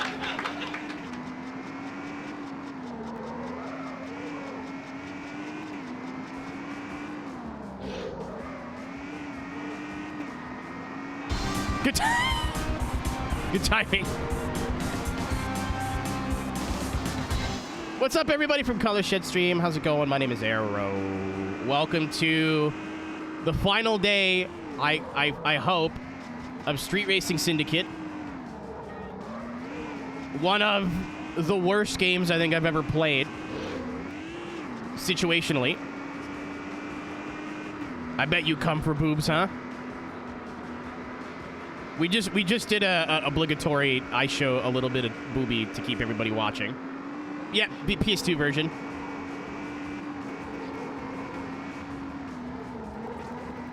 Not worth reviewing. So, I mean, I can give you like a quick TLDR, but if you want to review it, I don't want to spoil your opinions. But it's fun up until you try and win. This game has the most unreasonable completion requirements of any game I think I've ever played. And it's not like, wow, this is broken, this doesn't work, this is bad. It's like, this was a good idea, but implemented poorly. Multiply that by like 50. The respect points are kind of bad. The customization isn't that great. The car list sucks. Like it's not a, like, holy fuck, this is this steaming pile of shit. It's like, I described it on Blue Sky as Death by 1,000 Cuts, the video game.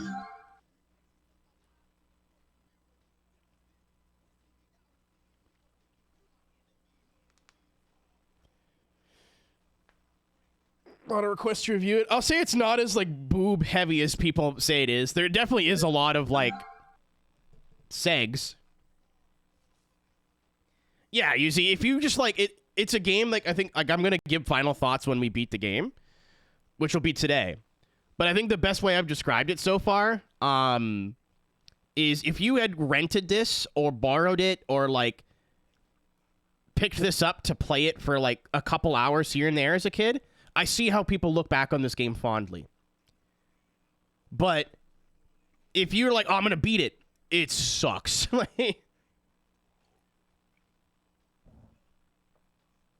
Like, the way I got to the end game, I'm at the end game now. I'm just buying every car in the game before doing the last championship. the way I had to get to endgame was like, okay, I have to get in behind a car in a drag race, shift up to 5th gear because drafting doesn't work if you're not on the throttle, and if you shift gears, it doesn't work. It's that's not functional.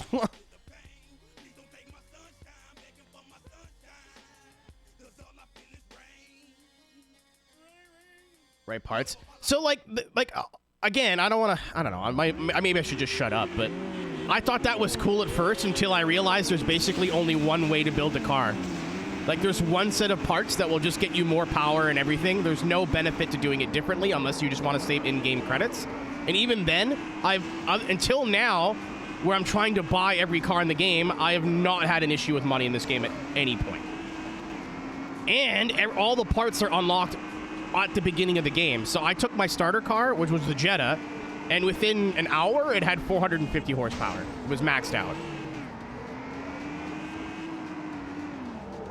That's what I mean. Like, there's a lot of cool ideas, like the respect points, having upgrades not just be like street sport and race, but a lot of it was not workshopped enough. Respect points. Yeah, dude.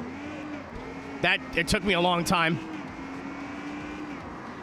Going back and having to 100, get perfect respect on everything, you basically have to know the ins and outs of the game. I have never I'd like to say I'm a pretty seasoned racing game player. I've got a varied amount of Let's Plays under my belt from stuff like Gran Turismo, F-Zero, and everything in between. I've never had to consult the speed run just to beat a game.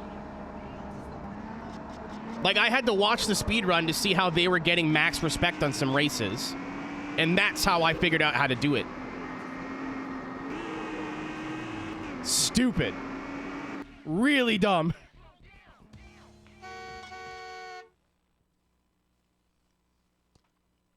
Like, for how cheap this game is on Steam, if it works on your machine, because I had a couple messages of people like, how are you playing this? And I'm like, well, I'm playing on a PS2 because I'm weird and I like hardware. Eric, I don't know if you're still here. I did not move.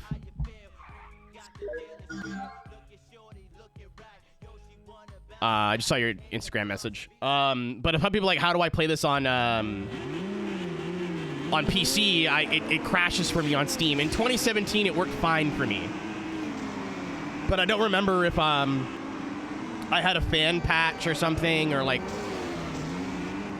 something that made it work.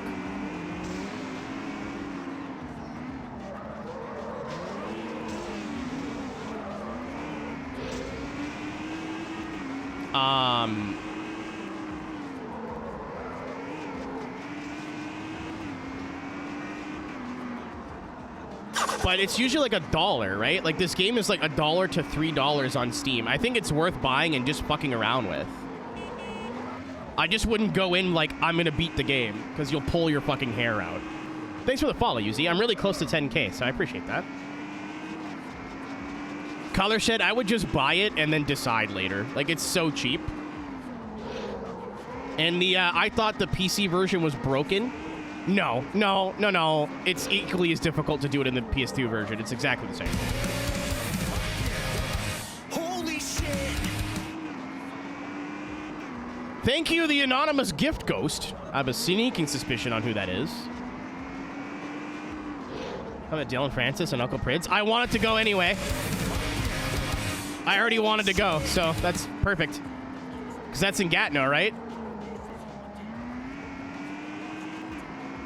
2 quick ones.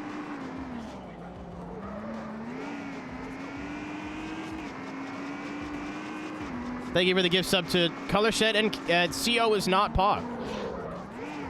Cass, known Colorado hater.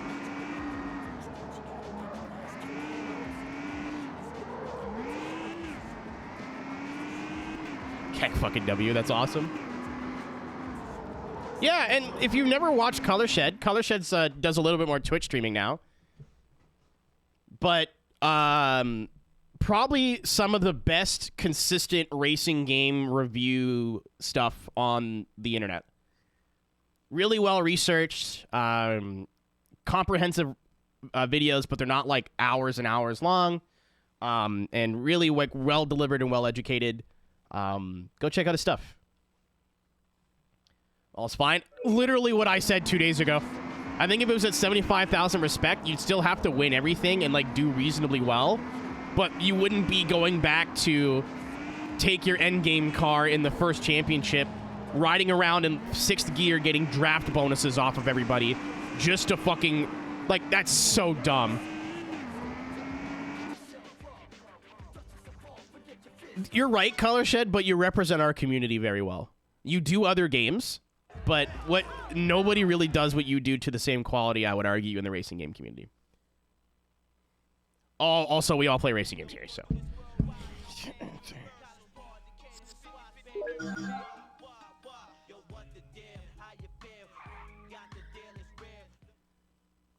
Yeah, you see, like, obviously the dev, not obviously, but we've learned throughout playing the game that the backstory of this game's development cycle is very flawed.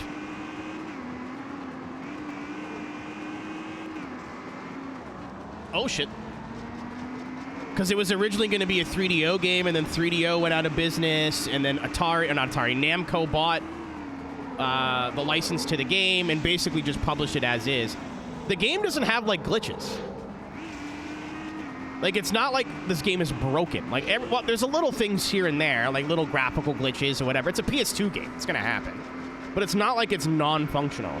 It's like they got the game into a playable state, got everything that was in the game working, and then, all right, time to add content. And somebody went, no, we're going to release this in like a week. The handling model, though it is wacky, is the most unique and, like, rewarding handling model of any game of this type. Like, you actually have to brake. Like, it feels like a sim game. Like, it's not, but it feels like it is. You can't just, like, wall ride around corners. But there's so many little things that pile up for me. The cops are fucking useless. I got arrested the other day doing 120 miles an hour on the freeway. Police were just like, absolutely not. I'm going to pull you out of a moving vehicle.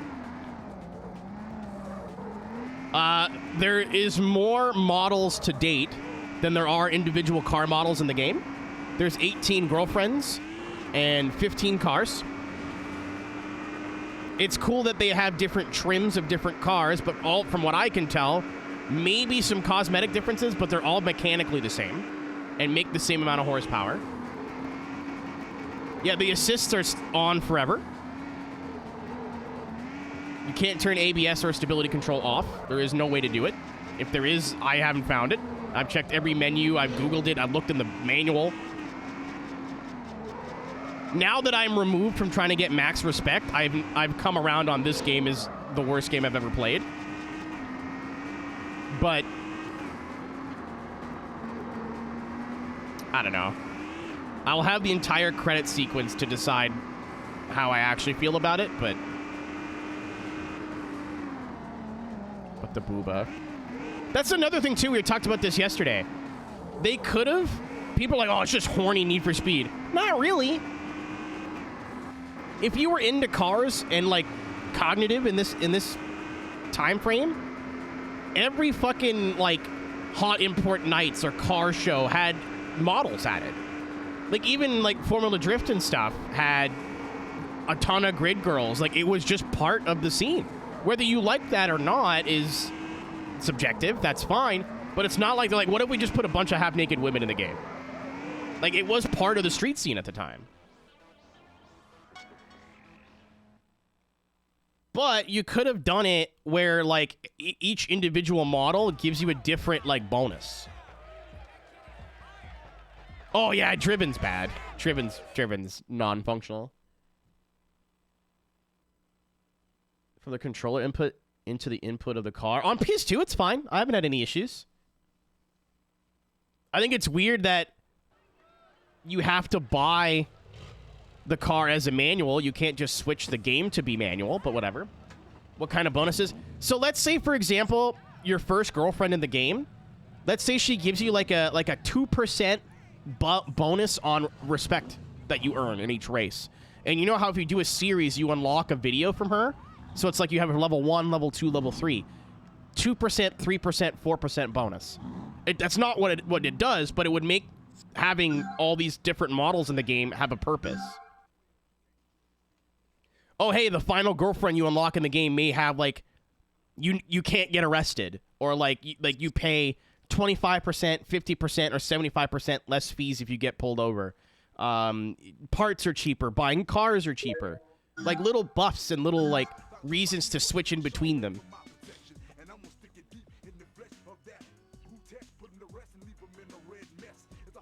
Nothing huge, because if you're like, oh, like 20% extra credits, it would break the economy of the game. Because right now, it's just like unlock them all and then pick the one that you think is the prettiest.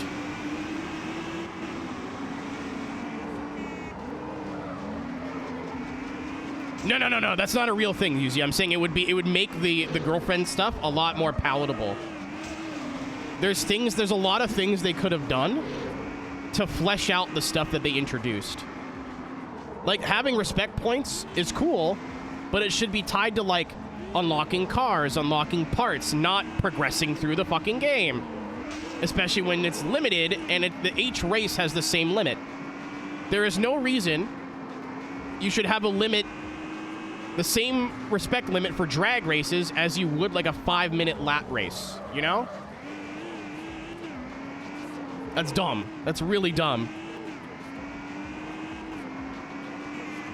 That's what I mean. Like, is it mechanically a horrible video game? No, but it really feels like it could have used another 6 months to a year in the think tank.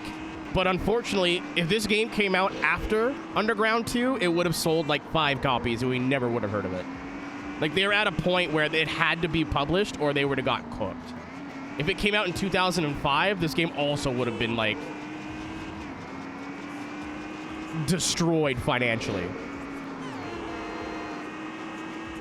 To your point, SRS2 would have slapped. Like, this is a good base. But if you've ever played any other Aeroteq's PS2 game, it plays almost exactly the same. Like, there's the Mustang Legend Lives On game. It is literally just this. I don't think there's an open world, and it doesn't have the same vibe to it, obviously. But if you sit down and play it, you'll be like, hold on, wait a fucking minute.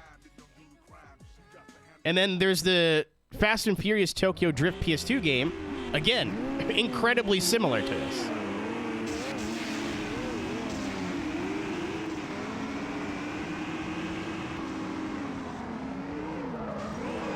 Ow. Another thing, too, is that there's 20 challenges in the game, like, that are on the progress bar.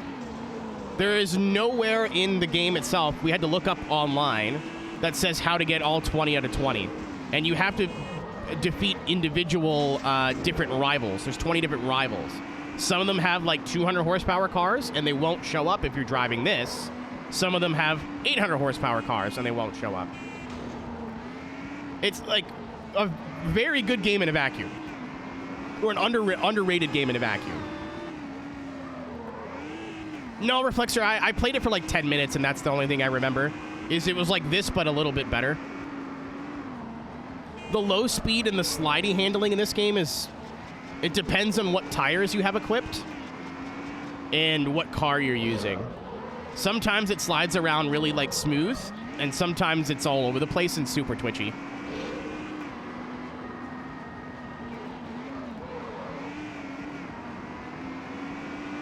Yeah, but it doesn't say that anywhere in the game, you know what I mean? It doesn't say, like, hey, there's 20 rivals, all of them have different horsepower values, you need to beat all 20 in order, you know? You have to figure that out on your own.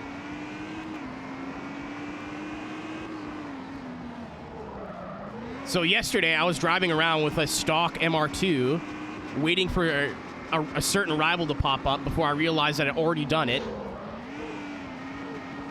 Like, it would be nice, that's what I mean, like, to your point, I don't think it's a horrible, like, 0 out of 10 game, but everything they tried to implement just could have been done better. Ah.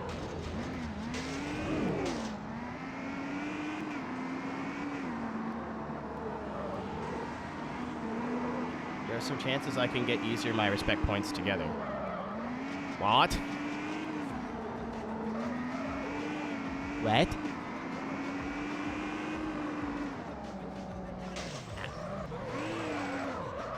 What am I doing? Like, literally, if they had just sat in a room with... I have all challenges, but all girlfriends. Yeah, literally just drive around with... I think the categories that I found were max horsepower, so this has like 900 something. That has 5 rivals. And you don't have to do... Like, you know when you go to like, street challenges? You can literally do the same one over and over. Just keep re-rolling until you get a different car to race.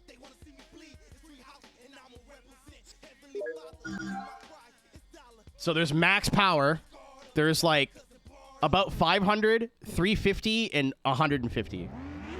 You don't get any respect points for that, though. It is just for like, it's just so you can go to your progress bar and go, look, I have all the challenges done. That's it. And it doesn't give you any respect points at all. The only way to get RP points is sanction races and crew races. That's it. Those challenges give you respect points? They sure fucking don't. Nope. They sure do not. There is 78,000 Dude, no, they don't. Trust me. I just played this whole game. I did all those challenges yesterday. 500? Nope. I know what you're talking about. That's if you intentionally tank and lose a girlfriend and gain a girlfriend back. And that only works in the first revision of this game. This copy is the second version. So they actually patched that out of the physical version of the game. Because I tried that. It does not work in this version of the game. I know what you're talking about now. We're on the same page. Boobs, by the way. We're on the same page. But I looked it up. I physically took I'm not playing an emulator. I'm playing on a console. I took my disc. On the bottom of the disc, it's version 2. That is the only thing they've patched from version 1 to version 2.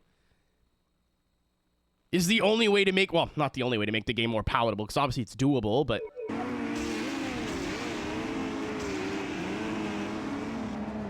Yeah, unless the PC version is version 1.0.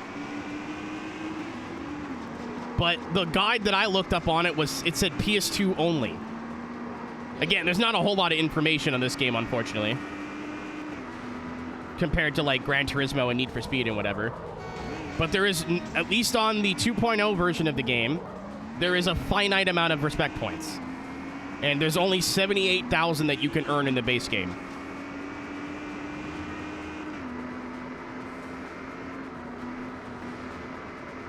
And even then, the only way you can do it is if you get a girlfriend mad at you to dump you, and then go get her back over and over and over and over again.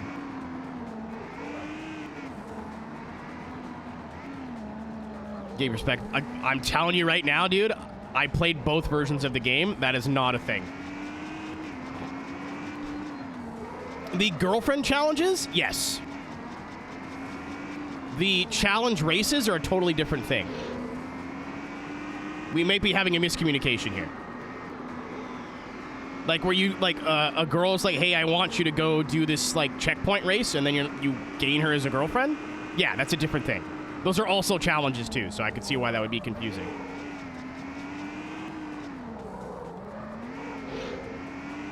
When I'm out of this menu, like, out of this series race, I'll show you exactly what I'm talking about. Because I did it yesterday.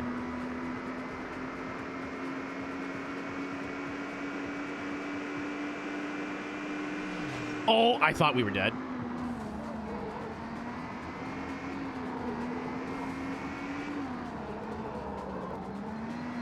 I was like, I will not be gaslit.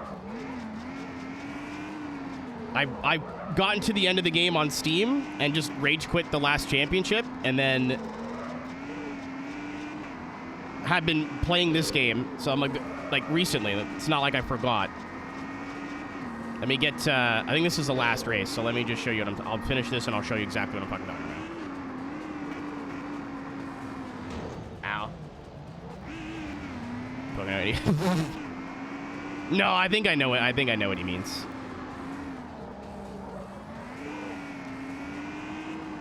I wasn't really paying attention when unlocking girlfriends. I was mostly looking at the boobs. But even the speedrun gets all the girlfriends, so that would make sense.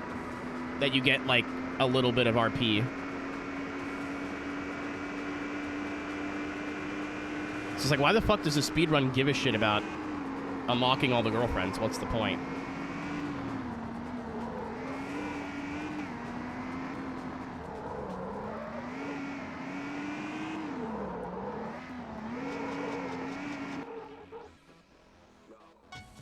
Max out all the you have to. I mean, I'll show you what I have so far. I maxed out everything, so I didn't have to max out everything on Nitro Extreme because it's just hard to win those races.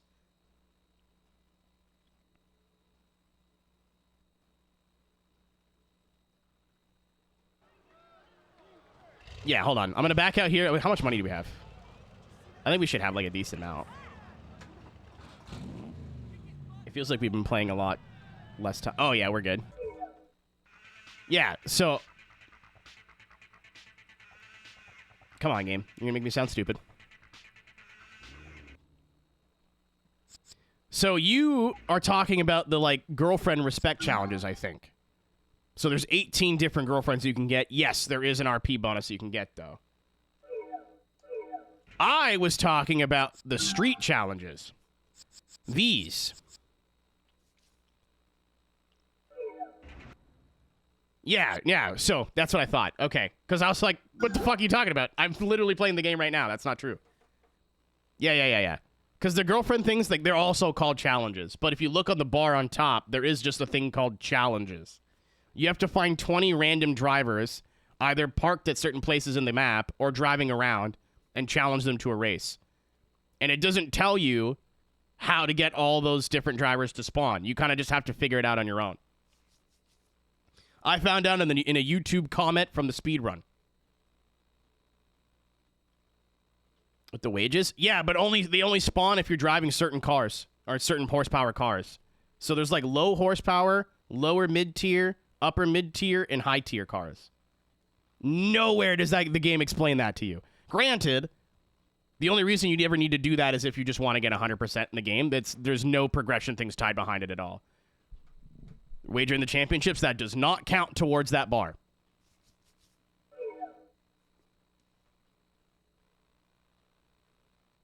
Yeah, Blair. So I did 5 with like about 200 horsepower.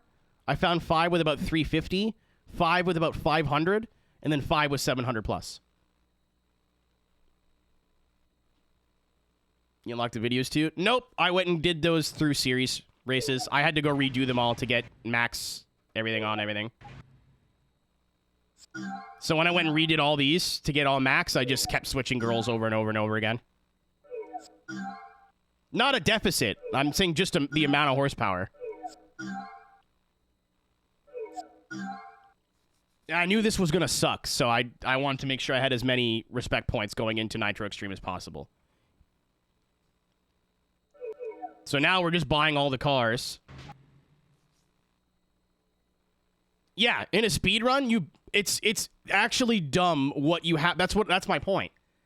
Just to get to the end of the game, all the shit I'm doing right now is just me being weird and wanting to 100% the game. That's fine. Just to get to the end of this fucking game, you basically have to 100% it. Because the challenge stuff takes, what, an hour once you know how to do it? The video stuff you can do, like, as you go. If you just remember to keep switching cars. No, literally I'm buying all unique cars, usually just to up the percentage of the game. We have enough to do the last championship. I'm just saving that till last. Everything I'm doing right now is like, I'm going for a 100% completion, not just beating the game. I could beat the game right now if I wanted to.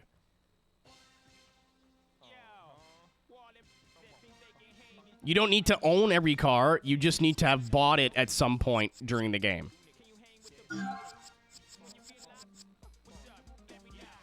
Yeah, it's a money grind to get all the cars, but what you can do is just buy the car, leave the shop, come back, and then sell the car.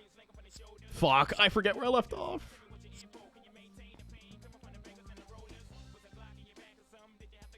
I think it was... No, I think I only bought the one Supra. I did. So I need to buy this one. I own this one. Yeah, I need to buy these 3.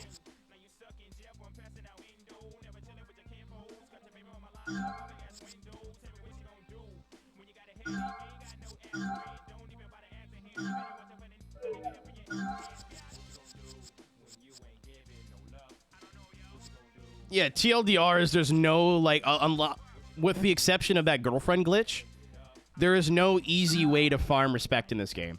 You just need to get good. Really annoying.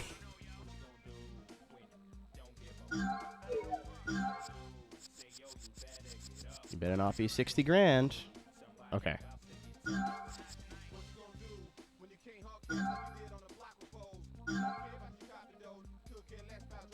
When you buy a car? I like that it gives you the option, but it'd be cool if you could change it at any point. Like all the reward cars you get are all forced to be automatics. So, and even then, like for completion, you have to sell them and buy them again, but like the 8.6 you get through Iron Man mode in arcade mode, that's an automatic. If you don't want it to be an automatic, too bad. You have to sell it and buy it again.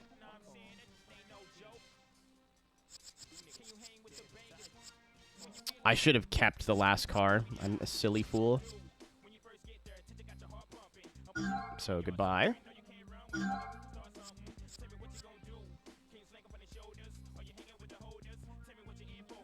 Goodbye. Did I not?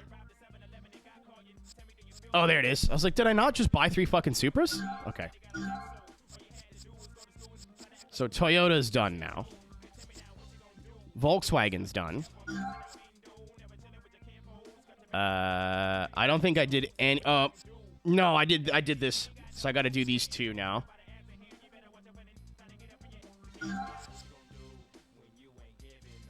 I'm gonna keep. I want to keep this one. I want 1 copy of every car.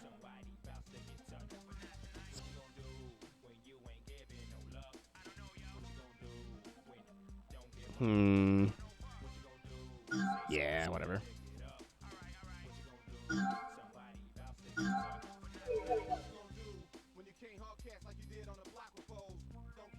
I have no idea. I used the Jetta to start the game off because I thought it was funny.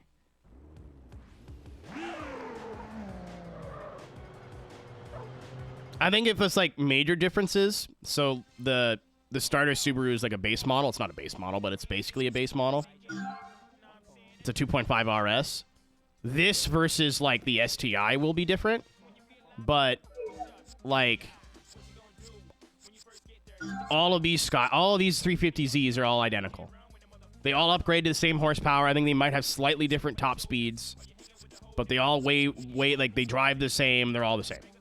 This Skyline is exactly the same as all the other ones. They may just have slightly different cosmetics.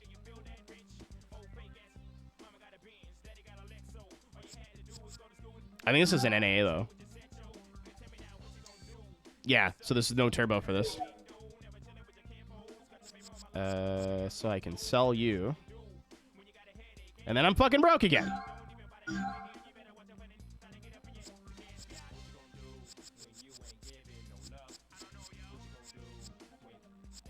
I've got the Celica. I've got the MR2. I've got the Supra. So I am missing a Subaru now, and I want that S204 or S202, whatever it is. All right. That's annoying, but whatever. We're getting towards the end. Mazda won't take as long. Nissan's gonna suck. 33.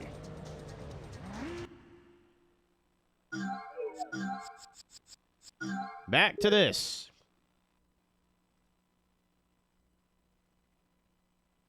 Is it 2-liter? I have no idea. I don't think so.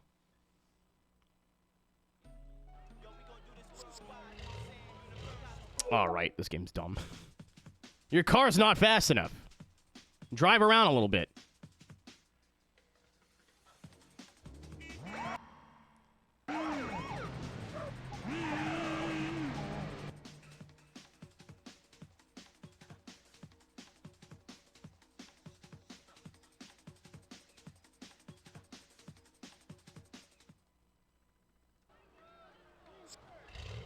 Like, the next time I hear somebody complain about Gran Turismo having too many duplicates, I'm like, you should play this game. Do you like Celicas? No? Have 6 of them.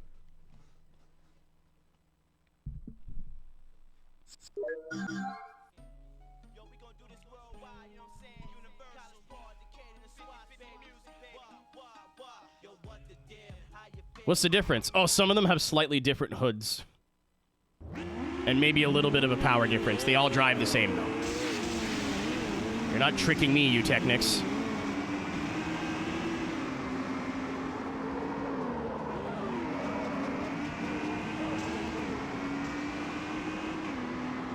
Yeah, the Subaru is the best car.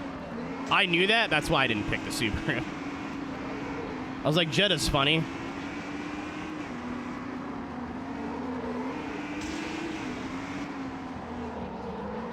The Subaru is the speedrun car.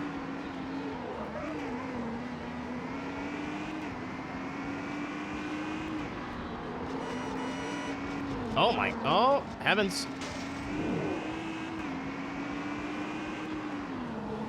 Thank you, Spooky Ghost. Everybody, make your offering to the money ghost. I appreciate it, Spooky Ghost. I need to go buy a new mixer next week. The one I have is, I'm using a rental right now, and the one I have is very broken now.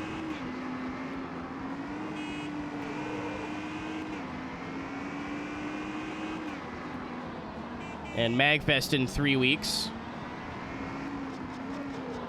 I had a fucking scare last night, holy moly. So I thought I was going to have to figure out how to put my rent away for February. Say no you. It sucks, dude, that it's like less than a year out of warranty. And it sucks too, failure, because I'm an idiot. It was dying for a while, and I just didn't notice. I thought there was always some sort of like whine noise in the background, and I'm just crazy. Incorrect.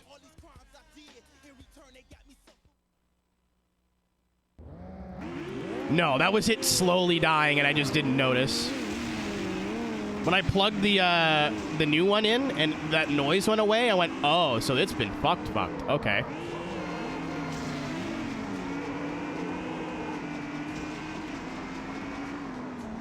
When I go to the music store to buy the new mixer, I'm going to take the old one and be like, hey, this is when the warranty died. Is there anything you guys can do? Like, give me $50 for it and you can fix it and sell it? I don't know. Because it's just going to sit in my house as a paperweight.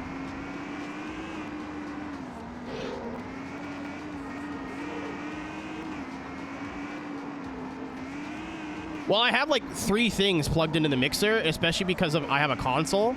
Usually there is some sort of like electronic whine in my ear all the time. But if I stop everything right now, dead silence. Before, my like audio bars in OBS were always somewhat active. I thought that was just background noise in the room or something. No, it was the mixer slowly dying of death. Yeah, my roommate's like he's not like professional, but he's been a musician for his whole life. He says it's fixable, but not worth the hassle. What's wrong with the one that died? So I can just walk you through with what's going on with it really quick. I noticed this, was it New Year's Eve, chat? Where every like minute or 30 seconds, it would just go like a loud pop. Like, I was like, okay, that's weird. I can't really recreate the noise very well, but I hope you know what I'm talking about. I was like, okay, that's weird, but it only happens every 30 seconds to every minute or so. And even then, throughout the stream, it just went away and never came back. When I tried fucking with it after the stream, it almost started like a Geiger counter. Like it was crackling and crackling and crackling even more. And I was like, okay, this is bad. I rented the same mixer. It's a Soundcraft Notepad 12FX.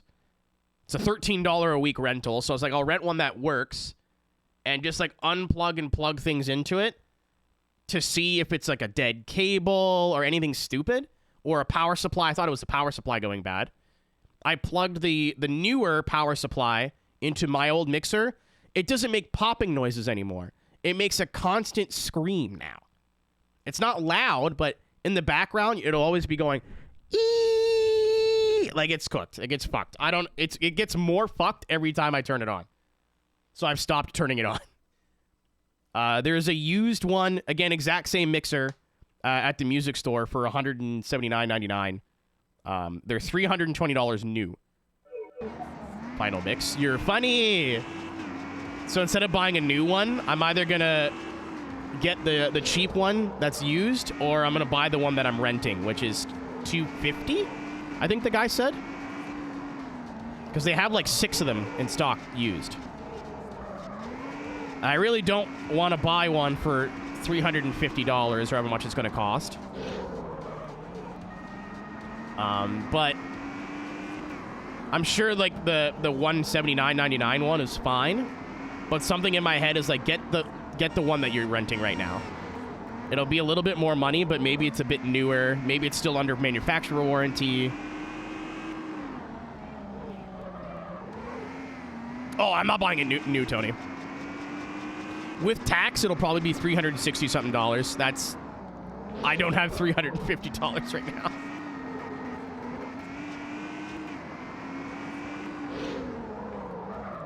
I'm gonna fling myself off a McBridge if I have to buy a brand new. I'm lucky they have used ones, or we would have been renting for a few months. I think it's like $25 a month to rent. I would have rented it for like 6 months. I do not have 350 Canadian dollars lying around.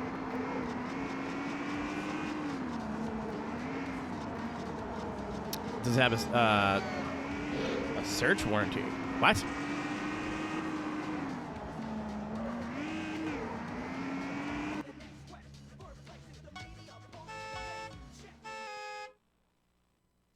I knew what you meant, Ryan.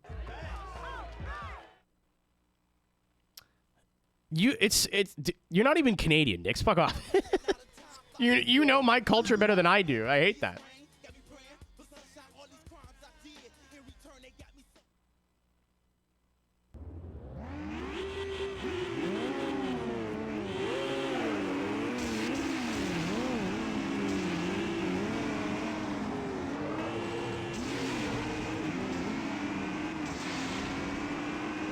I remember to top off nitrous before we do the last race. Search, yeah, I know what you're talking about now. It's been a long time since I've watched TPV.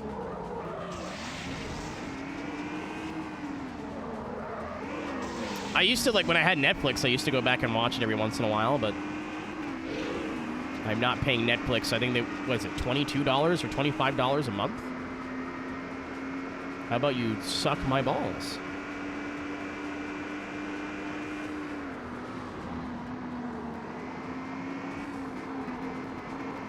I'll say flying carpets all the time, though. Rocket appliances.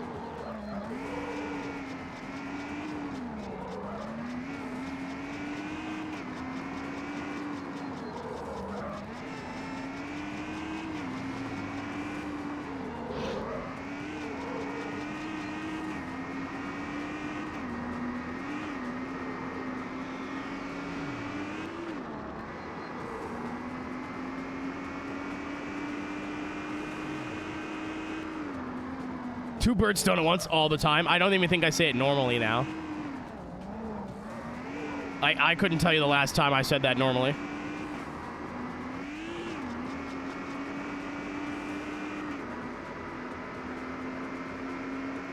Yeah, I'll have to... I might go... I'm not streaming Monday because we have a World of Outlaws broadcast at 9 o'clock. So I might go Monday and just take this back and buy the used mixer before someone else does. I have not decided yet. I have this mixer until next Thursday. Peach and cake.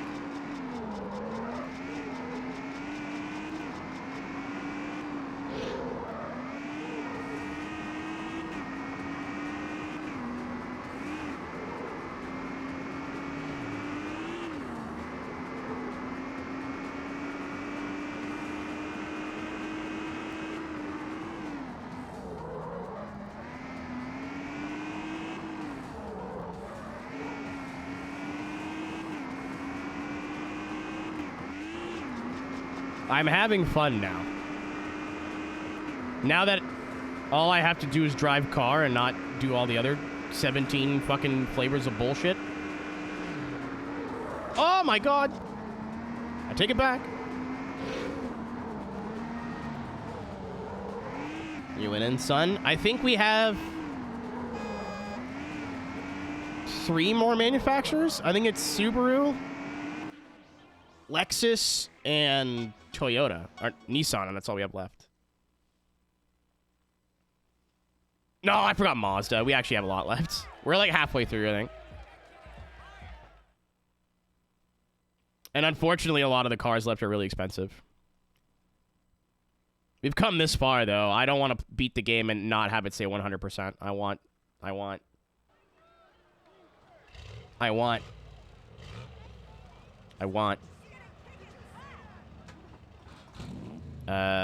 think I can afford it. I'm just going to go do it. I've been switching them every once in a while. Usually, I just get bored.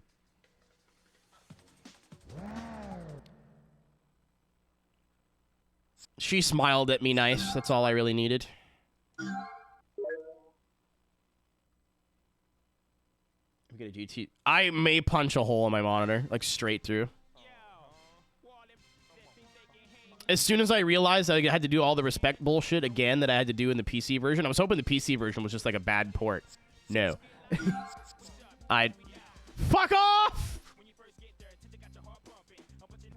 I'm like $300 short.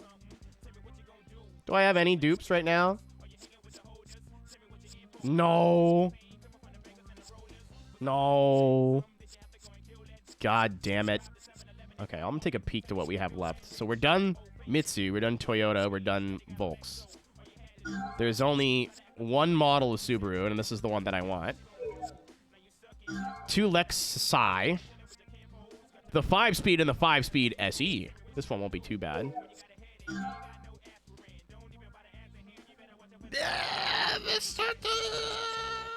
Okay, 1, 2, 3, 4, 5. There's 6 Mazdas. This is not gonna be. I'm not thrilled on this, but this isn't bad. This is gonna suck cock balls and farts, though. I have to buy 1, 2, 3, 4. I think I had the. I don't remember which one I had. I think I just had the regular coupe. I did not buy into the hype, but I'm gonna have to buy at least 1, 2, 3, 4, 5. 5 350Zs at 34 grand a piece. That's not terrible. And then this is where I'm going to stop having fun. 1 GTR, 2 GTR, 3 GTRs, 4 GTRs. 4. Okay, that's not as bad as I thought. And this is the one that I have.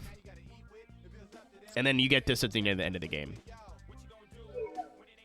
This is a regular coupe. I'm glad that you remember. The last one apparently unlocks when you beat the game, which is weird. Hey, here's the best car in the game now that you're done. Okay, sure, whatever. You can't use it. Well, I mean, you could go grind money and drive around. I guess online, too. I forgot that that was a thing. Sure fucking do, Cass. Yeah.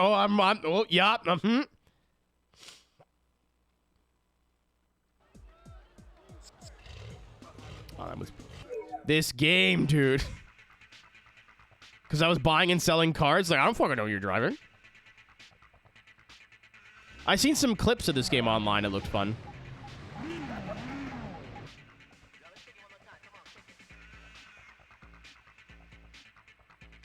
I like the soundtrack, too. I think the soundtrack's the only thing I'm like, yeah, this is good.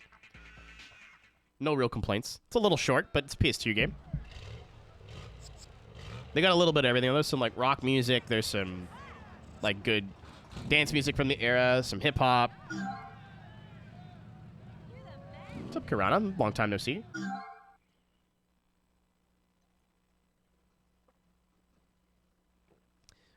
Yuzi, we are going to agree to disagree on that. It's well made in the sense that it's not busted. Like, there's no exploits. There's nothing that's, like, broken. There's no big glitches. It doesn't fall apart at the seams.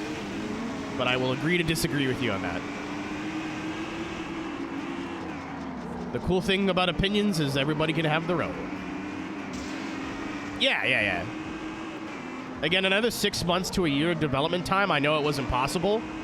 Especially, again, If this game came out after Underground 2, it would have sold 4 copies. Now, I'm not saying it's a bad game or anything because of it, but after Underground 2, everybody had to step their game up. And it was already, like, close to the release date, I think. As New Year's. All right, can't complain. Decent start. I need to get back on my exercise game, but I've had, like, a lingering cold. I've been waiting for the cough to go away, so I'm not on my exercise bike just coughing up a storm.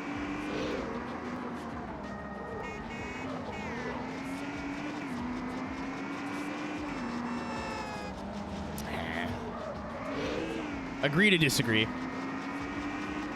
I see where you're coming from. I just do not share that opinion.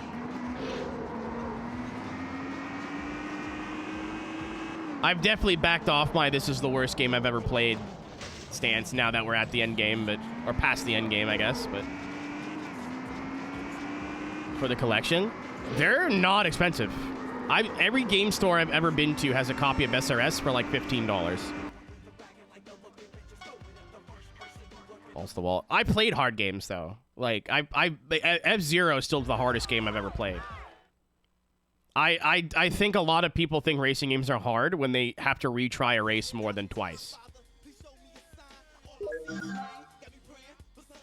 Like I've seen people go Need for Speed Most Wanted is the hardest game ever made. It's like, no, I just played that game recently.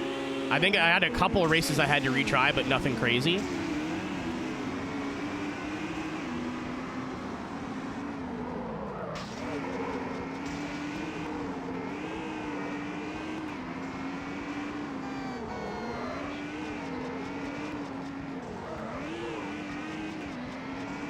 Open an eBay tab.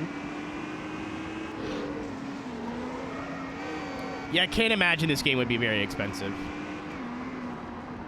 It's sold half decent, and like because it's so cheap on Steam, I don't think a lot of people are looking for physical copies. And I'm sure it emulates well. So again, there's no real like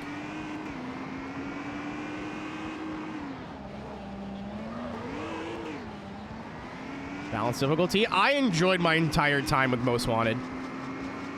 Maybe the 360 version is easier, but I've seen like I've looked at tier lists. People make racing game tier lists like hardest games ever made, and Most Wanted is like on the second highest or the highest tier. Absolutely not. No way. Gran Turismo, no, because the game has some difficult licenses or challenges in a 400-hour game does not mean the whole game is hard. PS version, I think it's pretty similar, but the last time I played the PC version was 2017. Yeah, I played the Steam version on 2017, got to the last championship, rage quit, and then haven't touched it since. I picked this up a week ago. I started playing it again a week ago, and I'm on the PS2 this time.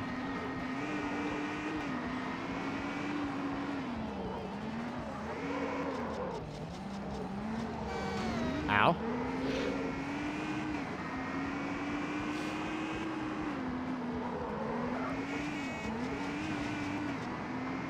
Cass, I think these are the same people that go, I love the Gran Turismo AI, they're so good, and then bowl them out of the way every time they do a race.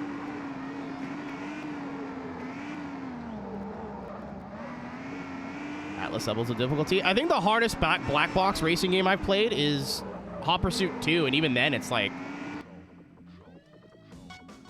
a bit shitty. Input didn't suit the digital control. Maybe? I don't remember. I was using a controller for sure. I'm not a keyboard person at all when it comes to racing games, period. But I'll say at least on the PS2, right now, on an actual PS2, I'm not having any issues. Underground 1. I want to do, once I'm done the list, Cass, like my Let's Play list of all these games.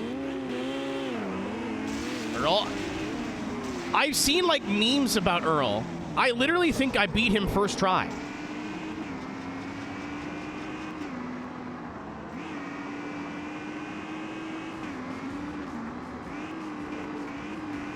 Yeah, F-Zero GX is the hardest racing game I've ever beat. And again, not just because of, like... I didn't know there was extra difficulties to F-Zero GX. Let's put it that way.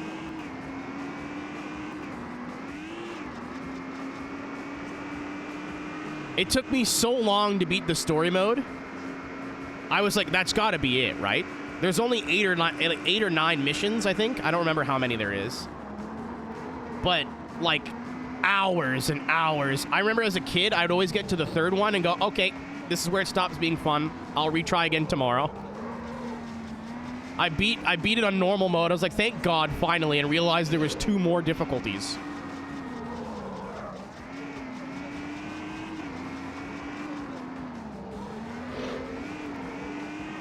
Fine controls, yeah.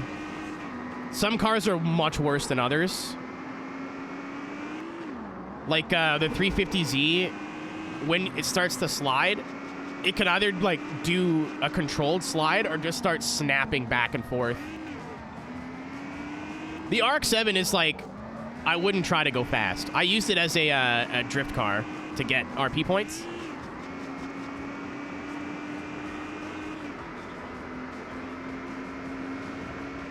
But I was racing like starter cars. Like I wasn't actually trying to win against cars it was evenly matched to. I would just drift around for 2 laps.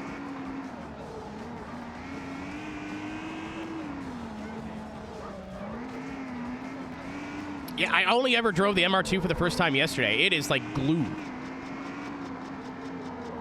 It's really fun, actually. That's another thing this game does right. Again, I'll still criticize that a lot of the different variants of cars drive very similar, but every car model feels different. This doesn't feel like I'm driving my starter car, but faster and more grip. Like even if the different tires make the cars feel totally different.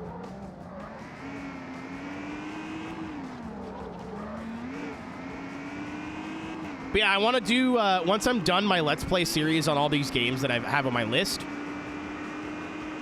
Which tire? I like the, for this car, the first Yokohama tire.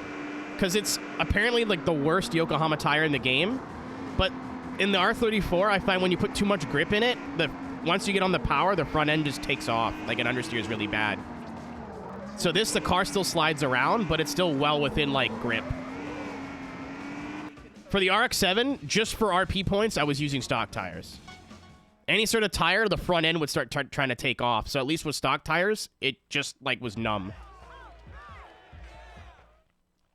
But yeah, I want to go on social media, whether that's Blue Sky, Discord, whatever, and have a list of like what people think the hardest racing games are, and I'll pick a couple out of that and play those.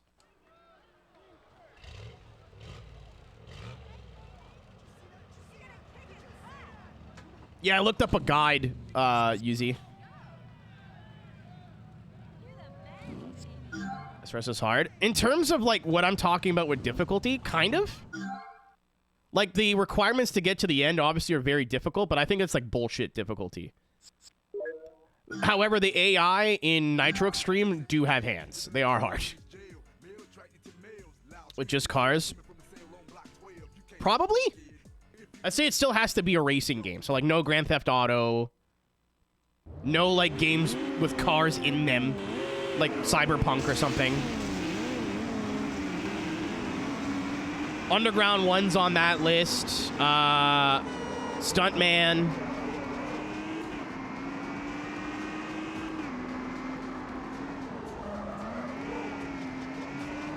Vehicular Combat. Not yet. I'd like to have a list of like 10 games. I want to call it the Gauntlet. Driver, either Driver 1 or Driver 2.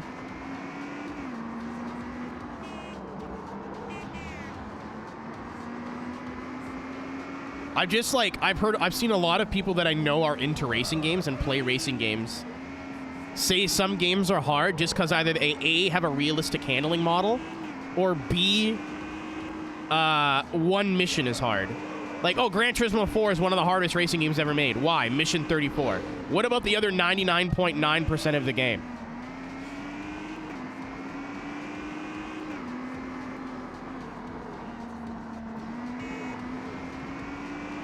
And when I mean difficult, I mean like as the developer intended. You know what I mean? Not like, hey, this game is literally broken and you can't beat it.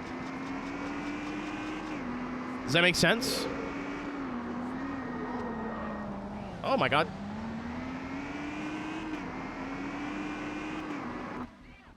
Like Assetto Corsa, iRacing, the F1 games, all of that doesn't count. That's just, hey, it's a realistic racing game. Either you learn the physics or you don't.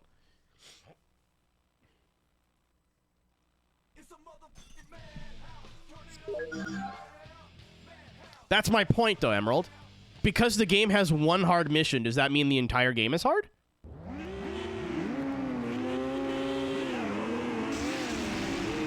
Yeah, Mura, that's fine. That's a legitimate complaint from people who don't play racing games. I've seen lists, I won't say from, oh my god, he's dead. I won't say from who, because I don't want to, like, call them out. Like, this isn't for me to start beef. But I've seen racing game content creators do, like, hardest racing game tier lists. And I look in the tier list, and I'm like, did you actually play any of these?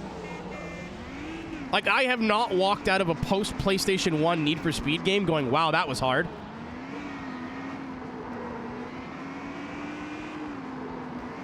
Like, I swear, a lot of racing game people, if they have to retry a race more than once, they're like, yeah, this game's impossible. Can't be beat.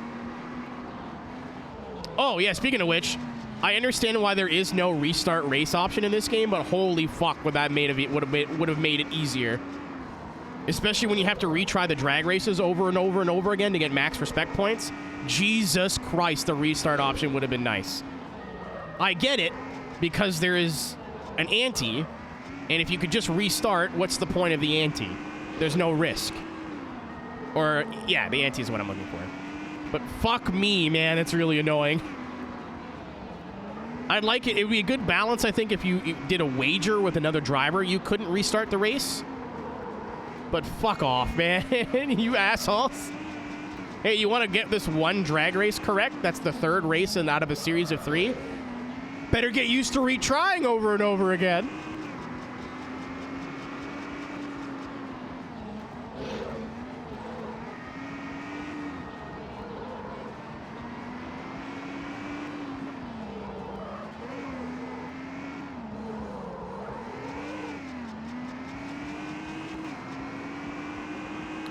I think, like, genuinely, if you really want to challenge yourself as a racing game player, even on an emulator, try just beating F-Zero GX. You don't have to beat it on every difficulty. Just beat it. Unlock all the cups. Win every cup. And beat the story mode, beginning to end. Even that alone is a challenge. That's what they remember. Again, dude, like, I'm not judging off of like a video game fan that has played every kind of video game.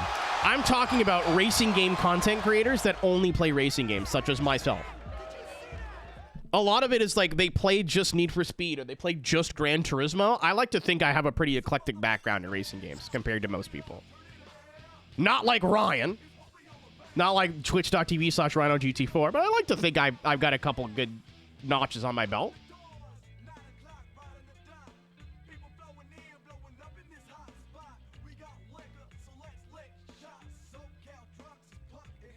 The pink Fitz guy.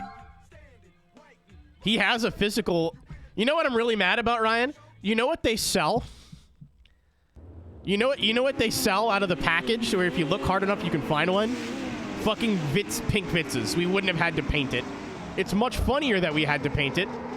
But, what's up, Aaron?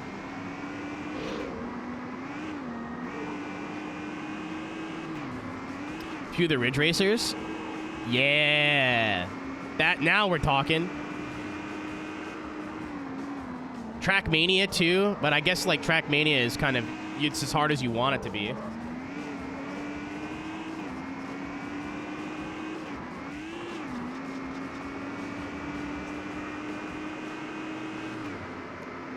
That sounds delicious. I should make mushroom gravy pork chops and egg noodles soon. I usually do that around this time of year. Ryan, I was like, I took a picture on how to put it back together. I'll figure this out. I could not figure it out. I'm not mechanically inclined, man. Interstate 76? I've never heard of Interstate 76. Keep in mind, I'm Canadian, so I've only really played NTSC games. I don't really know a lot of, like, PAL stuff. That may not be a PAL game, but...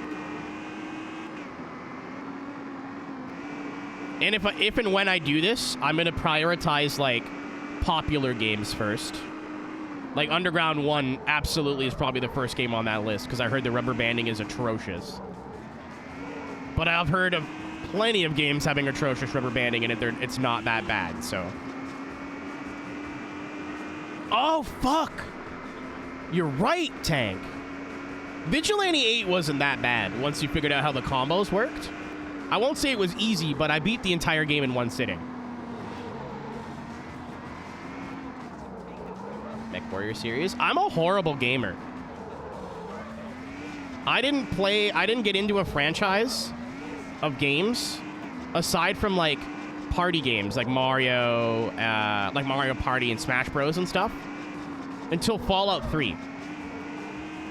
So from 1993 until 2008, I was only really playing racing games. And then I got Fallout 3 and Call of Duty 4 for Christmas, and then I actually was interested in games that weren't racing. I'm 30... I was born in 93. So 31? Turning 32 this year?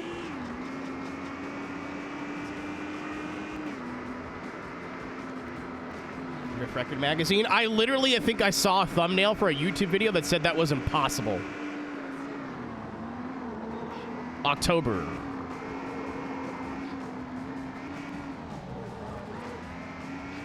I expect you to be back October of this year to give me a gift. That was a joke. Joking.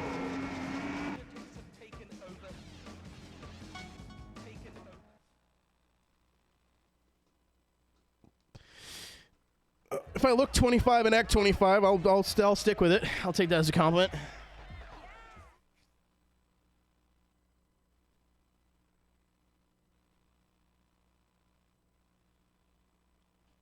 This community has such an eclectic group of people. It's kind of cool. There's people here that are not even 20 yet, and then some of us are like mid to late 30s.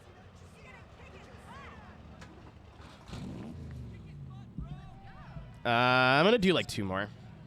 We have a lot of expensive cars coming up, so I'm kind of just enjoying driving right now. Some viewers have been alive. No, but it's close. I started in 2010, so it's been...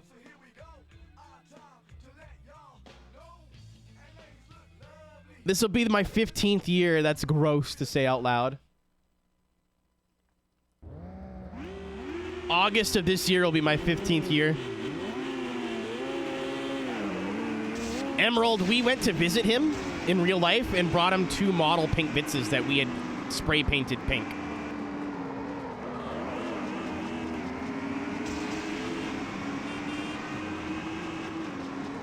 It took me and Cisco like 3 or 4 days of sanding, buffing, and I fucked mine up so bad. Cisco's turned out all right. Mine was... There's a lot of love put in mine. Ow.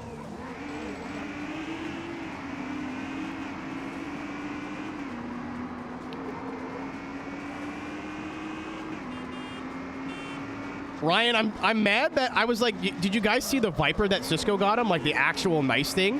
People were like, no. What? You showed off the Vitzes, but not the period correct 2000 Team Aeroteq Viper.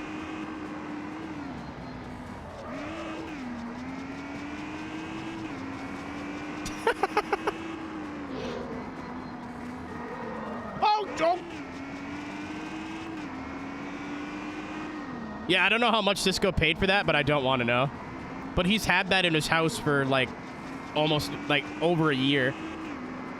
He didn't want to ship it to Ryan, so we were like, we're gonna have to see him at some point, and we finally found an excuse to get out there. Yeah. It's the first gen GTS Saturn. Like the Gran Turismo Viper is what I call it. I'm not a big motorcycle person. I don't dislike motorcycles, but like it doesn't grab me, if that makes sense. Like watching motorcycle racing is super cool. I grew up watching motocross because a lot of my cousins and stuff did motocross. Does not grab me like cars do. Only Japan. No, we literally started with the Jetta.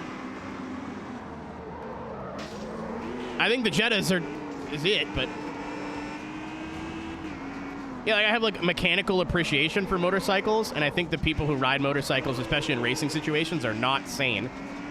But I say that as a compliment. Just isn't a motorsport that I'm like particularly passionate about. Oh, that's a car.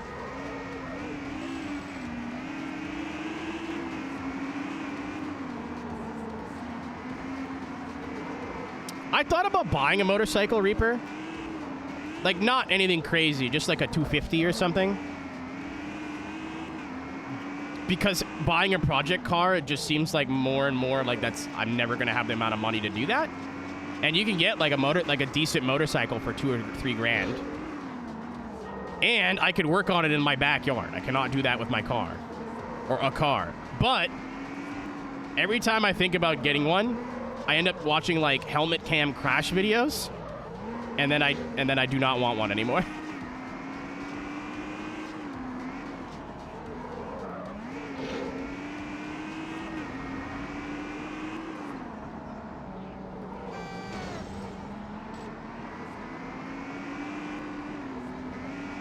It's like I know I'm kind of like clumsy and bumbly, but when it comes to like controlling a motor vehicle, I think I'm pretty like competent. It's everybody else that I'm worried about.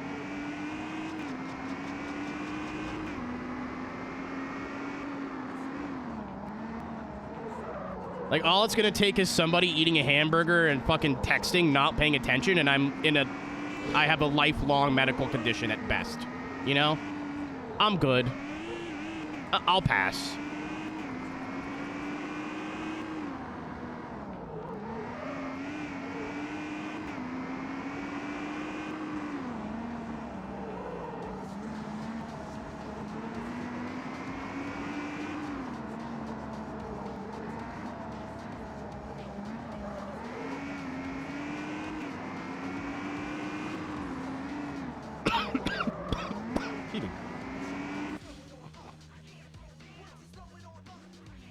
I thought about getting like an e-bike or something, but I have a car and I don't go anywhere. I do want to start like walking more in nicer weather, which will be in the next like 6 months. Thanks, winter. But I live next to like 3 grocery stores, a coffee shop. Like, there's no reason I have to drive. I just have really bad time management.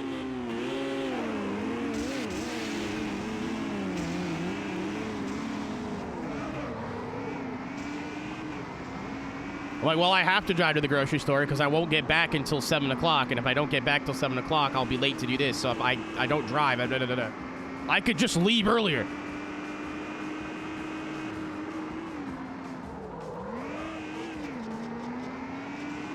Oh, there's people that, like, bike and do all that shit in the winter here. Like, they winterize their bikes. You put big, fat winter tires on it. Like, that's how some people get to work, man. That's just... They don't have a choice. You figure it out or you don't go, you know? So, like...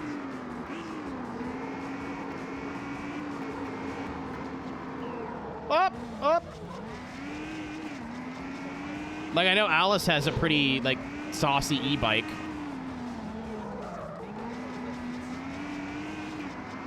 And, that's, like, she uses that in the winter. She just has to be careful when it's really bad. But there is, like, no reason. I live literally next to a Walmart. I should not be driving there unless I'm getting, like, 2 weeks worth of groceries. I played Fuel. I've not played it a lot, but I've played Fuel.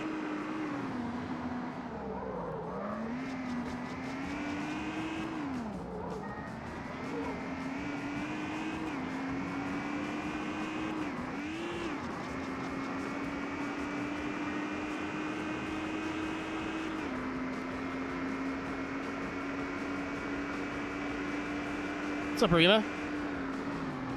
If I said your name right. What's up, Race Crown? Long time no see. I mean, there are some left turns in this track. That's left.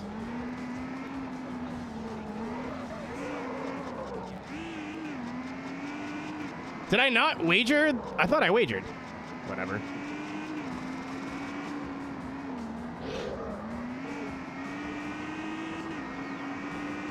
Busy all months. How dare you? Did you? I feel like I have been, but there's a reason I'm doing this championship versus what's it called? The sanction races, because you can get more with wagers from this.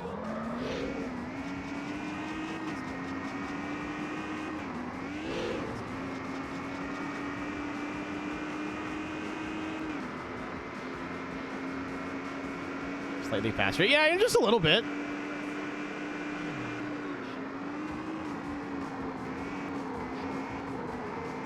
I think it goes 220 with nitrous. Something like that.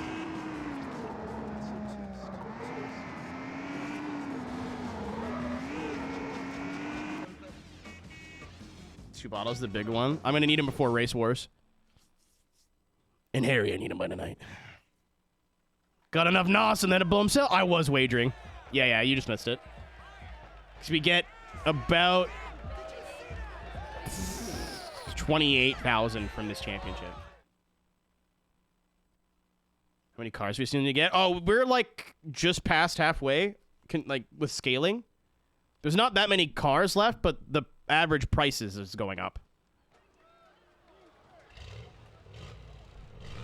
Like all the Skylines, there's 4 of them, and they're all 90 grand plus. Boobies. Yeah, I'm keeping Hydride. I'm keeping one version of every car, UZ, just because. Do I have to do that? No, I want to. I missed 8 p.m. We had a memorable boob o'clock today. Boobies. Oh, that was me. That was me doing a Windows noise. Just because I'm not showing footage from my PC does not mean it's not still plugged into the mixer. It was you, right? Wait, did I already buy one? No. Okay, so it was this Impreza. Does it come in anything? It comes in fucking Subaru blue.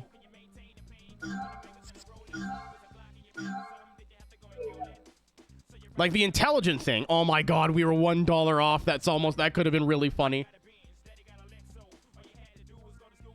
The intelligent thing would have been to buy this car and sell it, but I want to have one copy of every car in the game.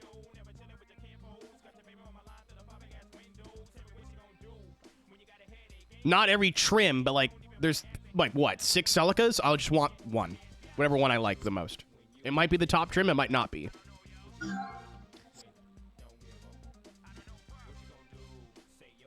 I can afford both of these. Cool. Has the ACE6 drive. I haven't upgraded it yet, but not great. But that's kind of the point. I heard it was the best drift car in the game, or car for drifting. The FD is the second best, but apparently the A86 is the best.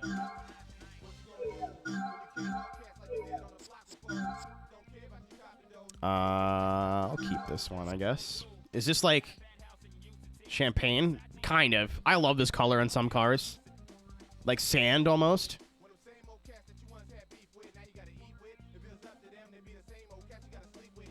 Anti-toxic. It's not bad, but it depends on what you want to do.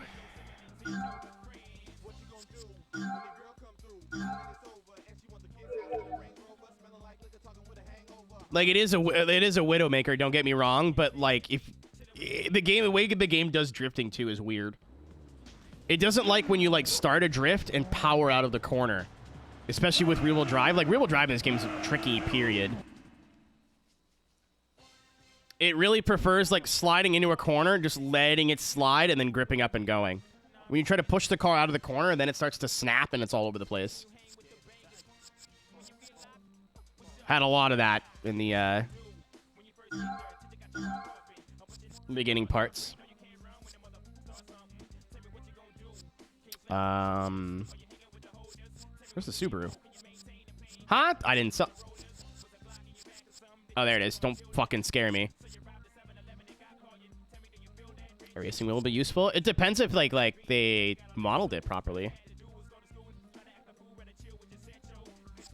Interesting. I never thought of that. I never thought of it like that.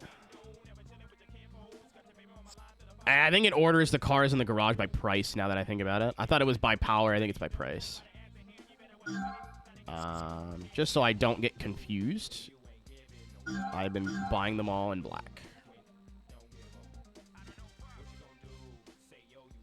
Boobies. I agree, Ryan.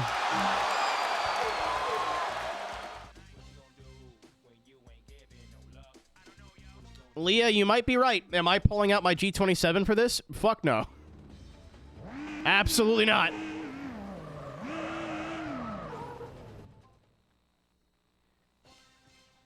The only thing that makes that I'm gonna take my G27 out of storage for, the only game, Gran Turismo 4. That's it. Just for the endurance races.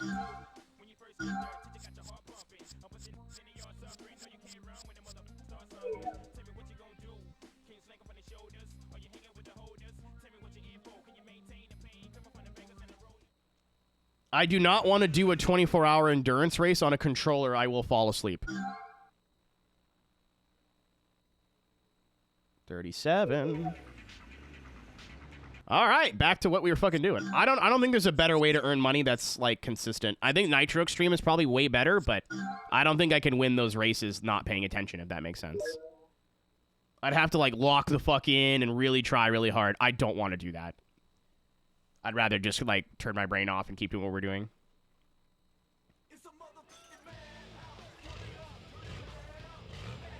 You don't have a G27? Interesting. I didn't know that. That's cool. PCSX2 has come a hell of a long way, hasn't it? Maybe it's worth trying this on a PS2 emulator, then, if you have a wheel. And I have nowhere to mount my G27. I have nowhere to put it. I'm not getting it out just to fuck around in this game. You cannot convince me to do otherwise. I apologize. But, again, I'm going to want to scoop my own brains out doing the 24 hours of Nürburgring on a controller. Like, I will fall asleep. Le Mans, same thing. So I'll pull my wheel out for that.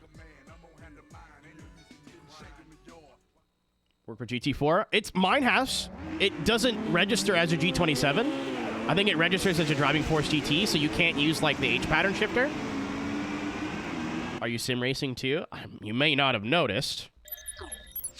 I'm in a cockpit. I do everything. I am a racing game streamer. Hey, I haven't done the plug in a while. This is your first time here. My name is Zero. Nice to meet you. We play racing games here of all sorts, from arcade games, sim racing, old, new, retro, everything in between. If you like cars, you like motorsport, you like racing, you're in the right place. I would really appreciate if you drop me a follow. We have 9,994. So if we get 6 more follows, we'll be at 10K, and then I have a 24-hour stream I have to do for you fuckers. In the future, probably in February. But if not, there is literally a million different things you could be doing tonight. And you're here hanging out with me, so I appreciate it. Thank you very much, and I hope you're enjoying your weekend.